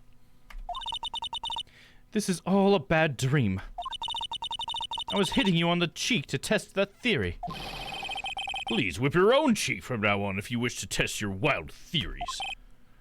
Anyway, no court of law will ever acknowledge that people can fly. Actually, there is some precedent for this. Yeah, the magician case from the last game, right? The, what was his name? Oh, jeez, I swear it was just on the tip of my tongue. I don't remember him now. I don't know. He's the magician, whatever. Papa live now. Why does this seem out of place? No, he's always live around this time. That's normal for Papa. We have overlap. And he's always live on Tuesdays, Thursdays, and Sundays. Sometimes I think Larry just is high 24/7. Dude, he probably is, dude. Knowing Larry, he's probably high on something, dude. And just not usually up this late on Thursday. Oh, that might be James. Yeah, that's his normal schedule, though. We have a little bit of overlap. I mean, he is an artist. Apparently he is. Now he is. She was flying pretty high, my sweet Iris. She was about 30 feet above the bridge, at least. It was really something to see. This has got to be some kind of mistake. Mr. Edgeworth, please bring the witness back down to earth. What? Me? This witness is your friend, is he not? Accessory to foolishness, Miles Edgeworth. Let us get back to the cross-examination, by force if necessary. Mr. Edgeworth, I expect you to expose the obvious contradiction here. Yes, Your Honor. Looks like I've got another reason to remember this moron. Well, what did you think of my debut piece? Get that thing away from me. Larry sketch, horrible sketch of what he saw the night of the crime. Now, hurry up and cross-examine him. I'm a Domm, and I'm an artist. What do you think I was doing? Tell us, Larry. My name is Larice, get it right! Mistakes like that are what keep you from being popular with the ladies like I am. Just who exactly are you? I'm Larice Domm, apprentice extraordinaire. And that's what he calls himself in any case. Then you are an artist. Of course. I am an artist. The real thing. Yet again, that's what he calls himself. Names mean nothing. There's only one issue I care to discuss. What were you doing? That is a very big issue indeed. We already read all that. Sketching in front of the bridge. I think I'm ready just to present something, huh? Sketching in front of the bridge. I was whipped into an art frenzy. Saw Iris flying with her white hood fluttering. Well, she wouldn't have had her white hood, so that doesn't make sense, right? Could it have been Bikini flying through the air? Would that be funny? Just where did you see this sight from? Hey! No need to shout! When I was lying in bed in that rundown shack, the crack of the lightning bolt made me realize that the bridge was burning. I just watched it for a while from there, thinking how nicely it was burning. Then after about 5 minutes, I saw it. The defendant flying. That's right! That's when I decided to go to the bridge. I see. That all makes sense. Aside from the sketch itself. Yes, the sketch doesn't make any sense. I just need to convince the artist that his work is ludicrous. The shock and awe that I was feeling, I transferred it directly onto the page. Did I press that one? You transferred everything directly onto the page. And that is this sketch here. Yep! Sensational, isn't it? Or should that be scandalous? It put my mind at ease anyway. It did. That's right. The reason she didn't come to me, even though I waited for her, was because she was trapped on the other side of the bridge. Could it be that Iris undertook that dangerous, desperate flight in order to reach me? That's gotta be it! Alright, go me! Night, oh! Continue, please.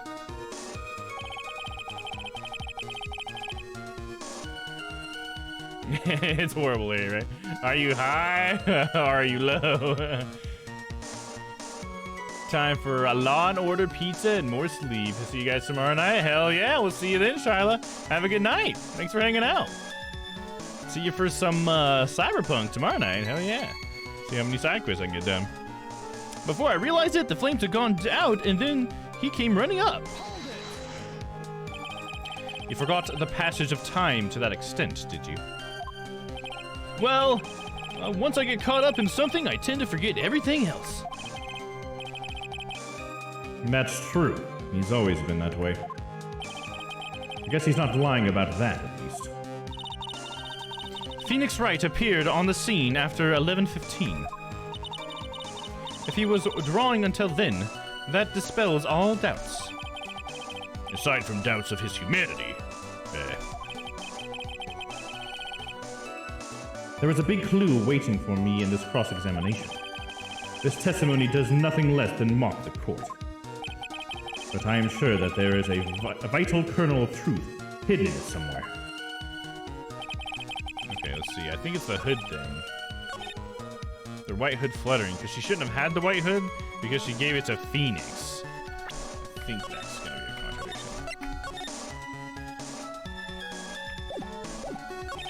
Oh shit, what am I meant to do? Present. White hood. What's this hood? Larry, what did you really see that night? Not that I particularly care. In your position, that's just being irresponsible. I do exactly what I saw. I'll give you a whole $1. That's it. That is the truth. I'll give you a whole $1 that it's the truth? What? $1? All right. Well, Larry's talking dollars now. What does the crown on my username mean? I forgot. Oh, that's because you got a Prime, that you're a Prime member. It means you have Amazon Prime. You wouldn't be seeing this white hood, and it's like, that's impossible because she gave the hood to Phoenix. Yeah, well, I mean, it's true, right?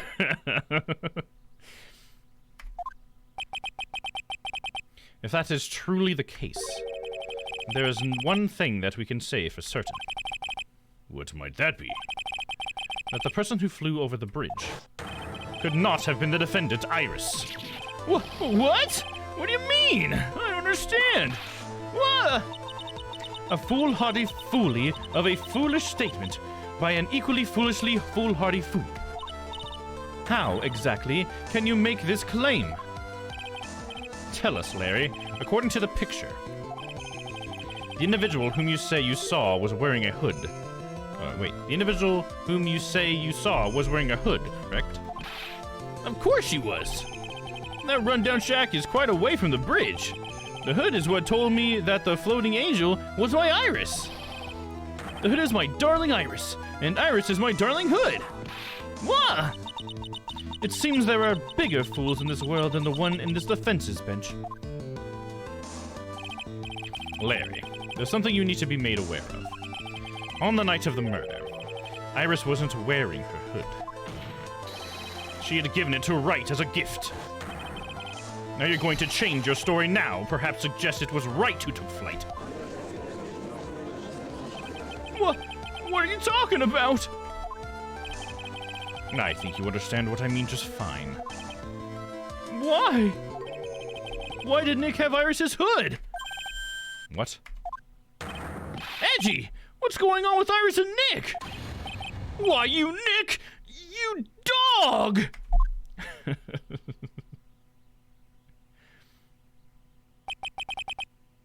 I do believe that this unbelievably mysterious sketch is destined to disappear, discredited and discarded, straight into the garbage.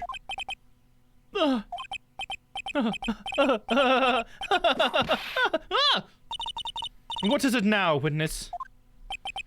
It feels like I've been waiting 25 years for this very day to come. Edgy, today is the day I get to completely stupefy you. What? What is the meaning of your outburst, witness? I hate to have to do this, but I have some definitive evidence. Definitive evidence? Iris did indeed come flying over the burning bridge. And I, Maurice Dunim, shall prove it. I didn't expect to ask this again, but we shall be needing your testimony once again. Tell us anything you know concerning the defendant as depicted in this sketch, and show us your evidence that the nightmare was actually a reality. Okay, I hope you're ready, Edgy, because I'm going to feed you a whopping serving of pain. You've been serving us a whopping serving of pain this whole time. Trust me.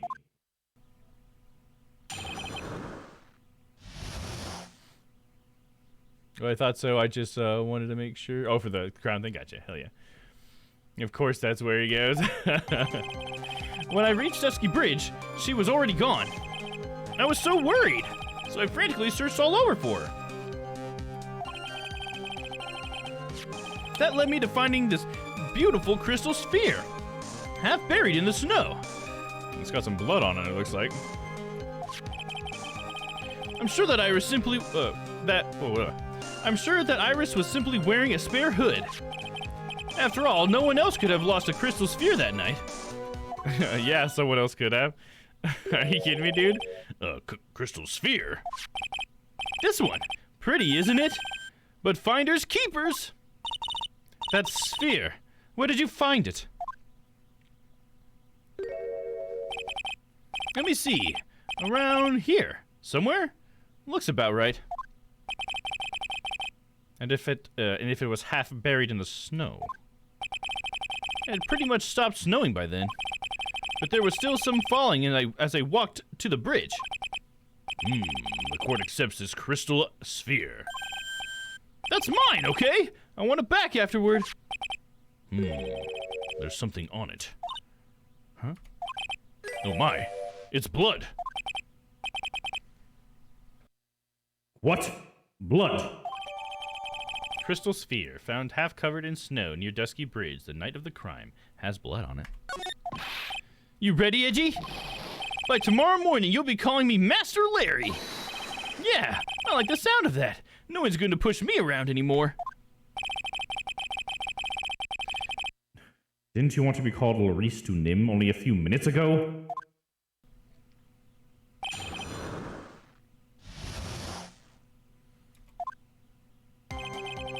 When I reached Dusky Bridge, she was already gone. So, you went to the burning bridge? That's right, to meet Iris. She actually flew to get to me. The least I could do was meet her halfway. But the defendant was not at the bridge when you got there, you say? I guess she went back to Hazakura Temple. She's a girl, after all. She must have wanted to look her best. What? It must be lovely to live in that fantasy land of Larry's mind. Actually, it's so depressing that I can't even work up the energy to point. So, what did you do next? I was so worried, so I frantically searched all over for her. So you searched all over for her? She was flying pretty high, you know. So I thought maybe she slipped on her landing and got hurt. Hey, it was more than possible. Also, when I headed out to the shack the first time, I was snacking on a banana. I was pretty sure I threw the peel away somewhere around there, so, you know. He thought that she would slip on a banana? Can one guy really be this stupid? So, did you find any signs of her so-called landing? I don't really remember. I kept on falling over myself and kind of lost it for a while there. You fell over yourself? Yeah, the snow was deep, and there was even a banana peel out there. I love how he quickly comes back around to the banana peel. That took no fucking time. Yep, there's stupid, and then there's Larry Butts. The short of it was that you didn't find any signs of her landing, correct? Then what happened next? Led me to finding a beautiful crystal sphere, half buried in the snow. Half buried. It was sitting on the snow with a little gathered on top of it. It was very hard to spot, actually. I mean, it was dark out, too. I'm impressed. You did well to find it. No matter what you may think when you look at me, I'm a pro, a genius security guard. I used a pen light I borrowed from my company to help in my search. And it sparkled really brightly, as if it was saying, "Here I am" to me. Look how he borrowed it from his work, because he used to be a security guard before. Edgeworth, I feel bad for you being friends with Larry, right, dude? Larry's like the fucking worst, dude. He's an awesome character for it, though. It does indeed look very much like the crystal sphere on Iris's hood. But need I remind you that she was not wearing her hood that night? I'm sure that Iris was simply wearing a spare hood. Each nun is assigned their own hood, and they are assigned only one. I don't know anything about that, okay? And Iris is special, alright, dude? Even if she did steal a spare hood, I'll forgive her. I'll forgive her. Like, that's the problem. This is getting us nowhere. Our destination for the day seems... However, this crystal sphere was found near the bridge. That is a fact. If it didn't come from a hood, where could it have come from? That is the question I am to answer. How do we set up that question? After all, no one else could have lost a crystal sphere that night. Oh, that's the one I pressed it on. Okay, we got it. Let me confirm this one last time, Larry. The reason you thought that this was Iris are the hood and this crystal sphere, correct? That's right! My gut is never wrong! I met that old bikini the next morning, and her crystal sphere was still there, safe and sound. Indeed. She was wearing it in this very room earlier today. This case isn't going to end without a fight. Exposing the obvious contradictions in this testimony will be easy. But I fear that all that awaits us are further mysteries. I think I know what to do.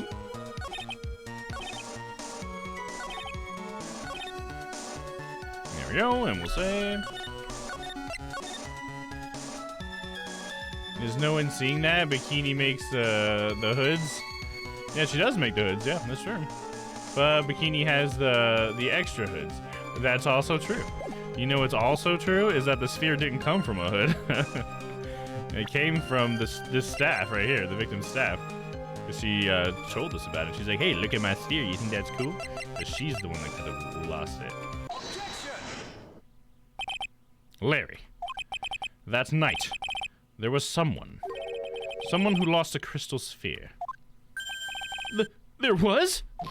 Who? Who was this stupid idiot? The stupid idiot was his teacher. Miss Elise Dunim, the mentor to a stupid idiot. The victim? I have a photo of her here. And on the end of her staff, you can see a familiar-looking crystal sphere. Hey! That's my photograph! Give it back! Ow, ow, ouch!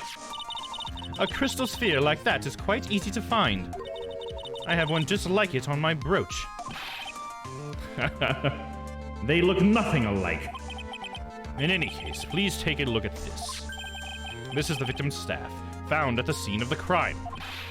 Ah, the crystal sphere. It's gone. What?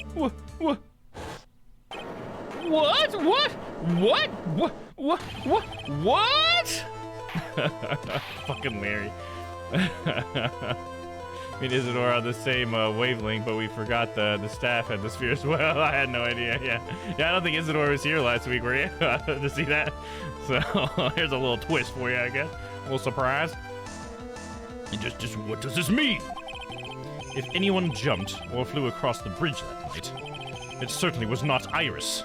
After all, she was not wearing her hood. More importantly, the crystal sphere found at the landing site was not hers either.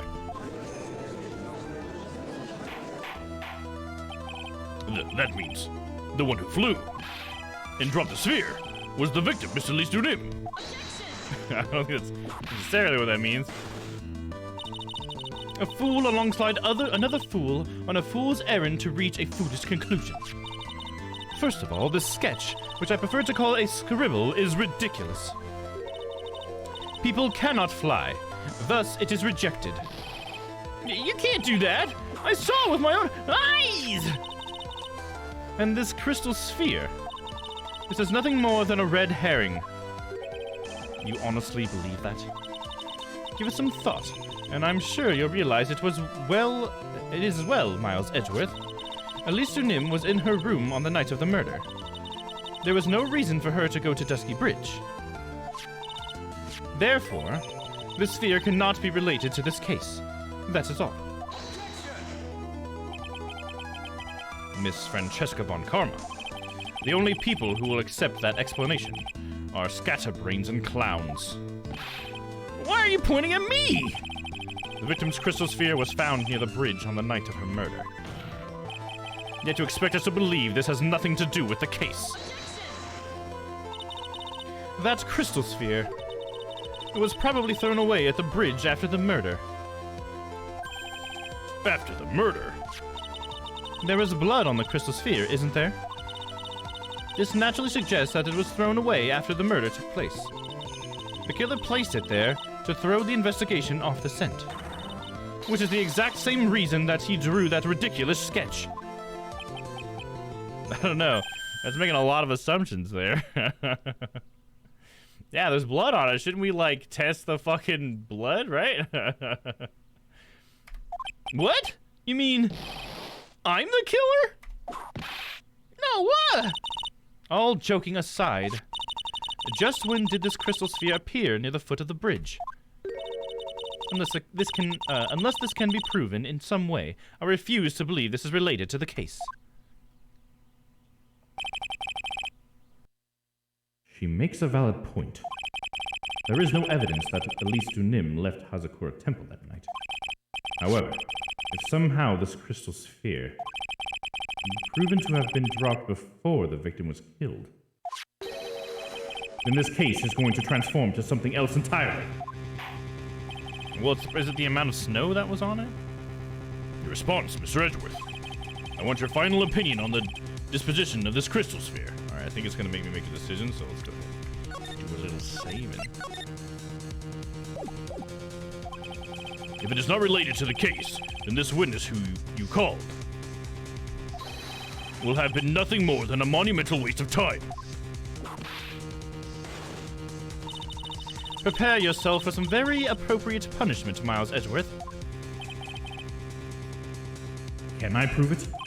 Can I prove that the crystal sphere was dropped before the murder took place? Let me read the description of it really quick. Found half covered in snow near Dusky Bridge the night of the crime. Has blood on it. I feel like it's the half covered in snow thing. I mean, the blood seems like a huge indicator. Are we not going to test whose blood that is? I mean, come on. Hey, what's up, HP? How's it going? Howdy, howdy, howdy, dude. What you up to tonight, man? You're trying to figure out this freaking murder, man. What are you up to? Let's see, where's...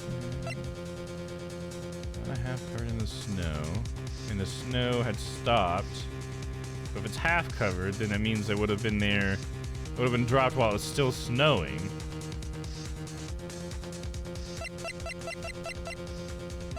Right, let's look at the weather report. Snow with occasional lightning strikes. Snow to approximately 1050. So it had to have been dropped before 1050, right? For it to not have snow on it, to only be partially covered in snow. I mean, just a little bit before.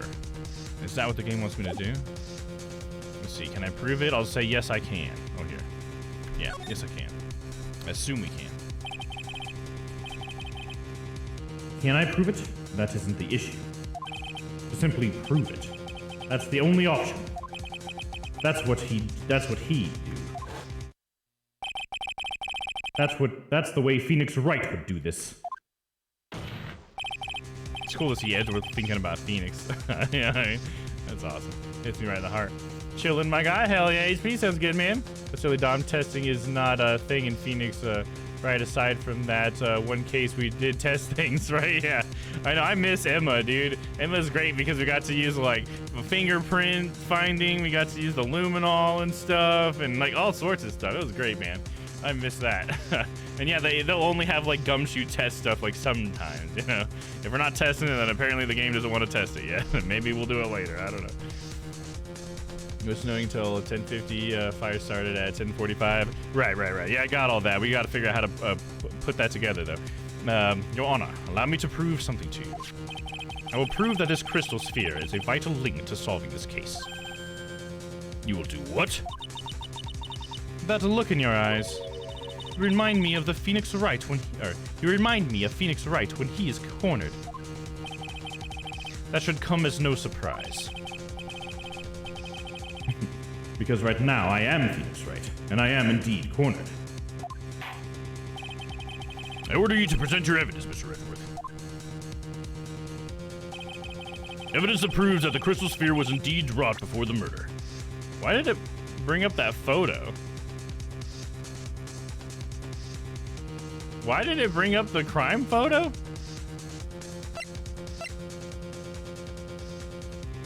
Wow, I'm just really confused by that. Okay.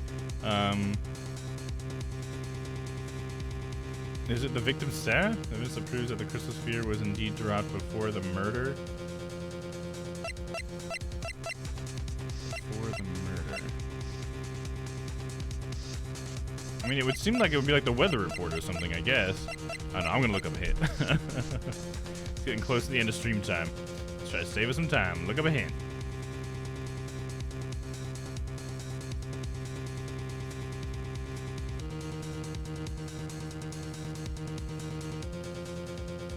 Oh, that's funny. It did an oopsie here. The reason why it's showing the crime scene photo is the crime scene photo is something that is the right answer here. Either that or just presenting the sphere again, I guess. So I guess presenting the sphere is because it has blood on it. I am assuming.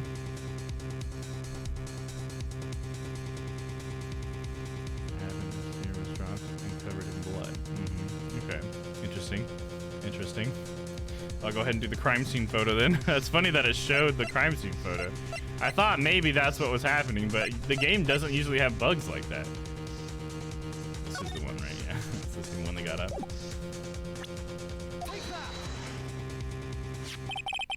This crystal sphere, it was half buried in the snow, correct? That's right. If it hadn't stopped snowing, then it would have been game over. The snow would have totally covered it. That's all I need to hear from you, Larry. Your testimony makes one thing quite clear. What? When the crystal sphere was dropped, it was snowing, even if it was ever so slightly. Snowing? On the other hand, let us look at the scene of the murder. As proven earlier today, there is no snow on the victim's body. Oh. Therefore, the crystal sphere must have been dropped before the murder. What? How'd it get blood on it, though? Order. On the night of the murder, the victim did indeed go to Dusky Bridge. And there, something occurred that caused the staff's crystal sphere to come loose. Would it be crazy if the author lady attacked somebody with it? She went to go beat somebody over the head or something like that? How could you, Mr. Nim? What? What could that have been? The sphere. There was some blood on it, isn't there? Allow me to raise a certain possibility at this junction. The real crime scene was near the foot of Dusky Bridge. The murder didn't take place at Hazakura Temple Courtyard. Only a fool would suggest such a foolish piece of absolute foolishness. Just who is the fool? And which part is so foolish, Miss Von Karma? Have you been paying any attention this whole time, Miles Edgeworth? The sister saw everything. She saw the victim being killed by the defendant in the Hazakura Temple Courtyard. We've been over this, Von Karma. She always does this. She always does this.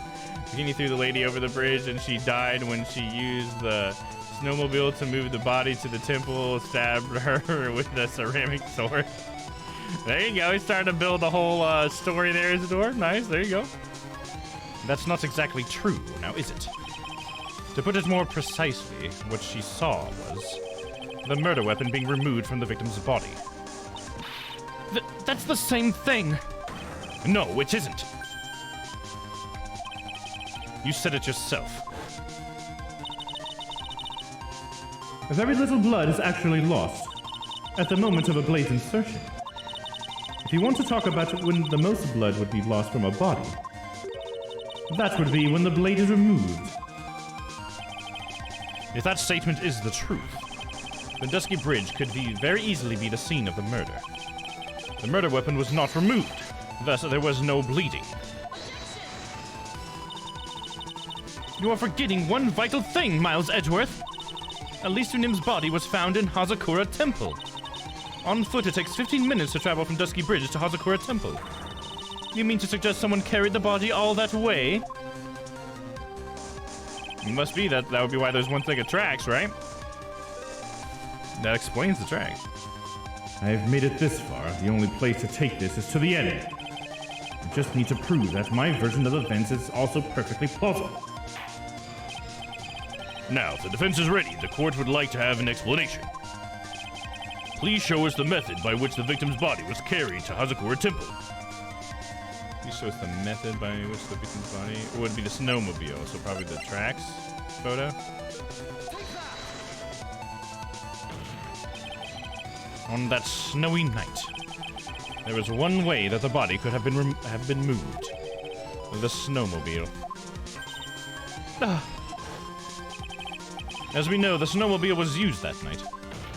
It was explained as having been used to dispose of the murder weapon, but it could have also been used to carry the body. Order, order, order! Whoa! This is completely unacceptable, Miles Edgeworth. You've dug yourself into your own grave. What do you mean? The only one who could have used the snowmobile was the defendant. She's the one who moved the body. Doesn't that put the final nail in your coffin? You're too late, Francesca von Karma.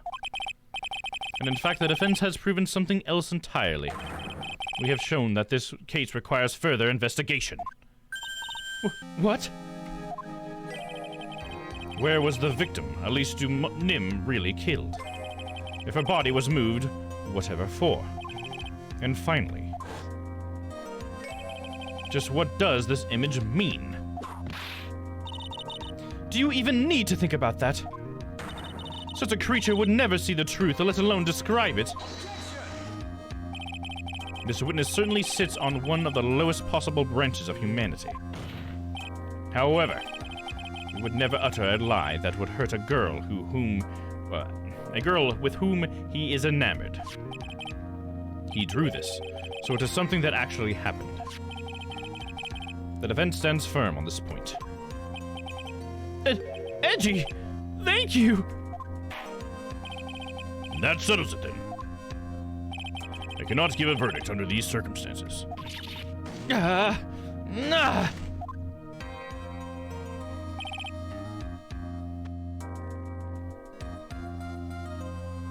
Switch voices. Switch voices. There we go. Right. I seem to have fulfilled my part in this. It is just as I thought. Francesca von Karma, you make a wonderful partner. Excuse me? There was one reason and one alone for me being here. To expose the darkness lurking in this case, and then pass it on to right. Really? That's what this was all about? You could have just told me that from the very beginning. Then I wouldn't have had a frenzy. Wow! Miles Edgeworth. I don't care about what you were here to do. This was my chance to finally grind you under my heel. A shame that your chance seems to have slipped you by. What a shame. Franzi! He's calling her Franzi? This is all your fault. Such a terrible witness. You are an affront to all witnesses. She's just whipping the shit out of Larry. Oh, dude, he's down for the count.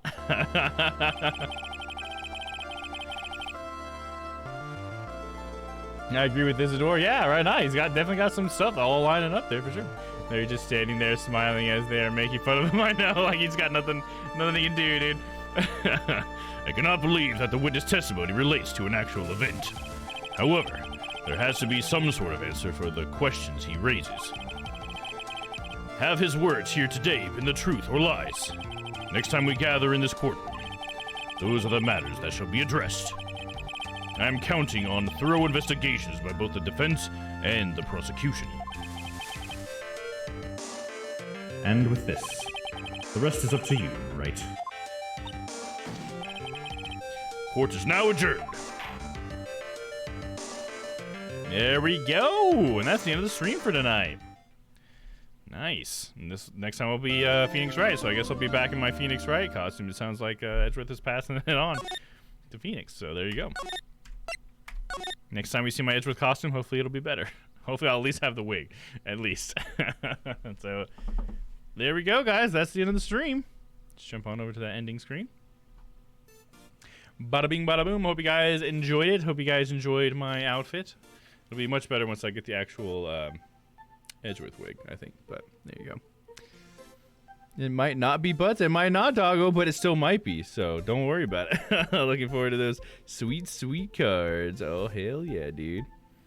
All right, guys. So for the rest of the week, what we got going on is next week we have, or sorry, not next week. I meant tomorrow we have Cyberpunk 2077. We're going to be keeping on going in that. We got a lot of side quests we got to do. So there we go. We'll be doing that all night tomorrow night if you guys want to come hang out for that. And then over the weekend, we don't have anything. Oh, I'm just going to mute myself with this. There we go. We don't have anything going on over the weekend, but when we come back around on Monday, I will be starting a new game. We're going to be starting Eastward, and so I hope you guys are excited for that because I think it looks pretty awesome. Time you get to be on tomorrow. I'm on the same time every day, doggo. If you want to get the exact time in your local time, if you look at my schedule on Twitch, it should be accurate to when I start. For me in Central Time in America, it is 5:30 is when I start. 5:30 Central Time in America.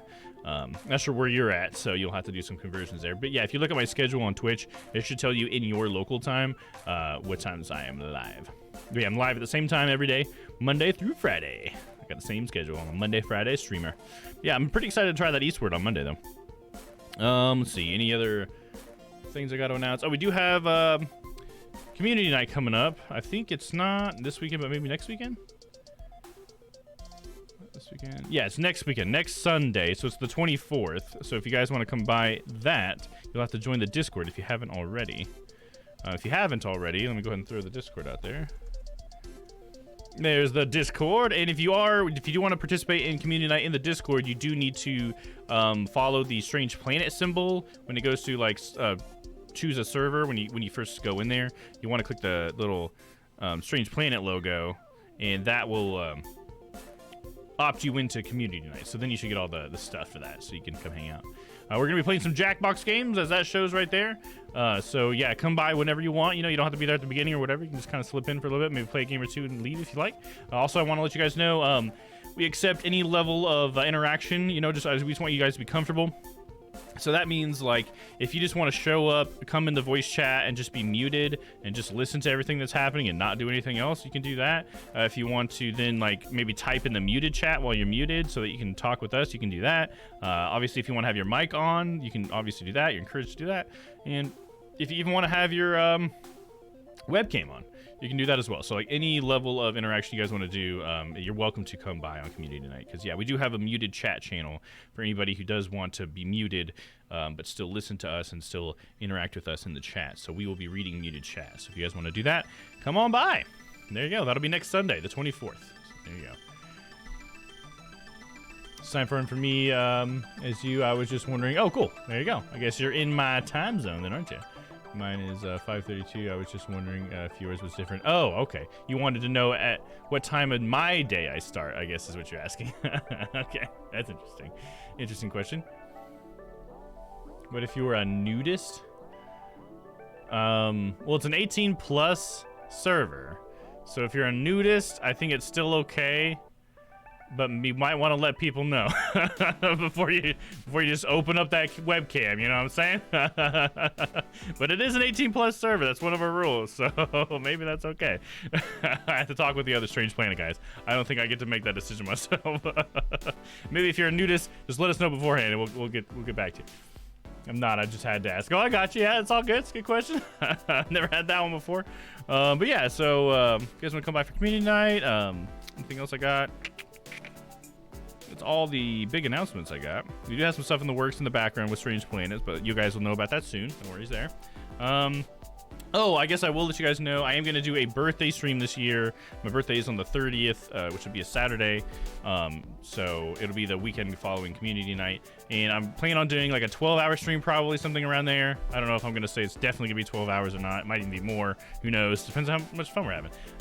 But yeah, I'll have a donation thing up if you guys want to donate towards my birthday gift for myself. You can. Obviously, you guys aren't expected to. It'll be there if you guys want. I just want to let you guys know. But either way, what I really want to let you guys know is that you guys can come hang out with me that Saturday because I'll be trying to stream all day. So there you go. On the 30th, if you guys want to hang out.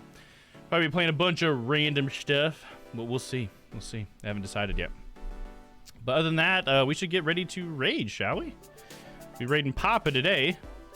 Because we are part of a group together. I guess I should mention the Strange Planet guys. Oh, B-Gads. No, Edgeworth 52. Thanks, man. I appreciate that.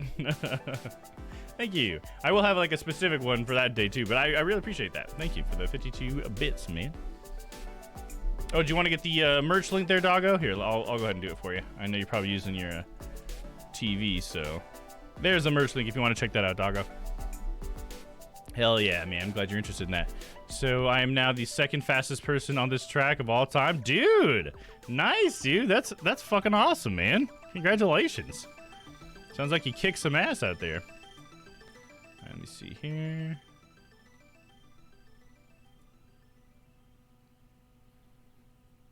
Just want to make sure Papa's still on because we're going to be cruising on over into his stream. Oh, we got a lot of people on tonight, so if you guys want to hang out with some other peeps. So you get some honorable mentions in here.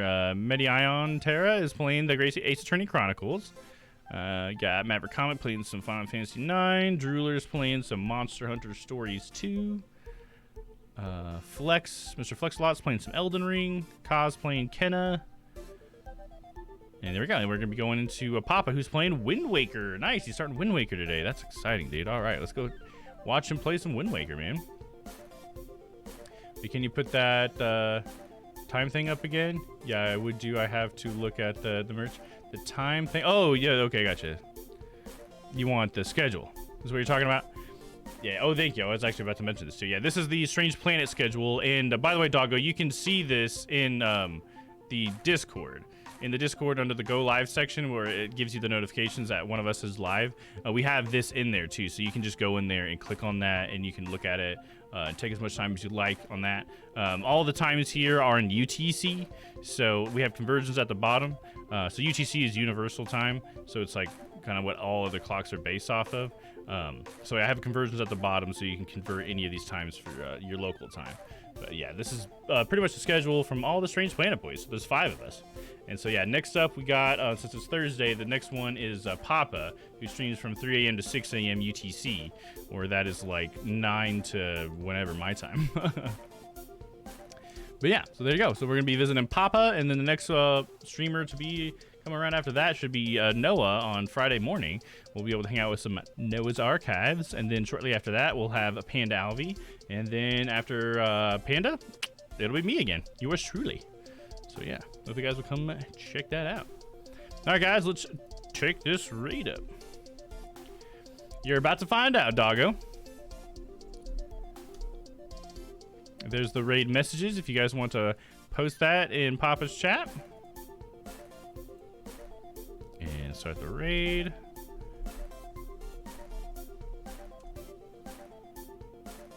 There we go, start of that raid. Appreciate you guys jumping in there. I know Papa will be excited to see y'all. So yeah, let's go say hi to Papa.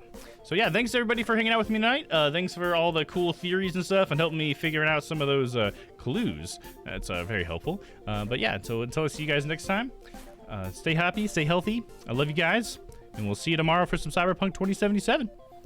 All right, let's go say hi to Papa. See you guys later. Goodbye. Goodbye. Farewell. Goodbye.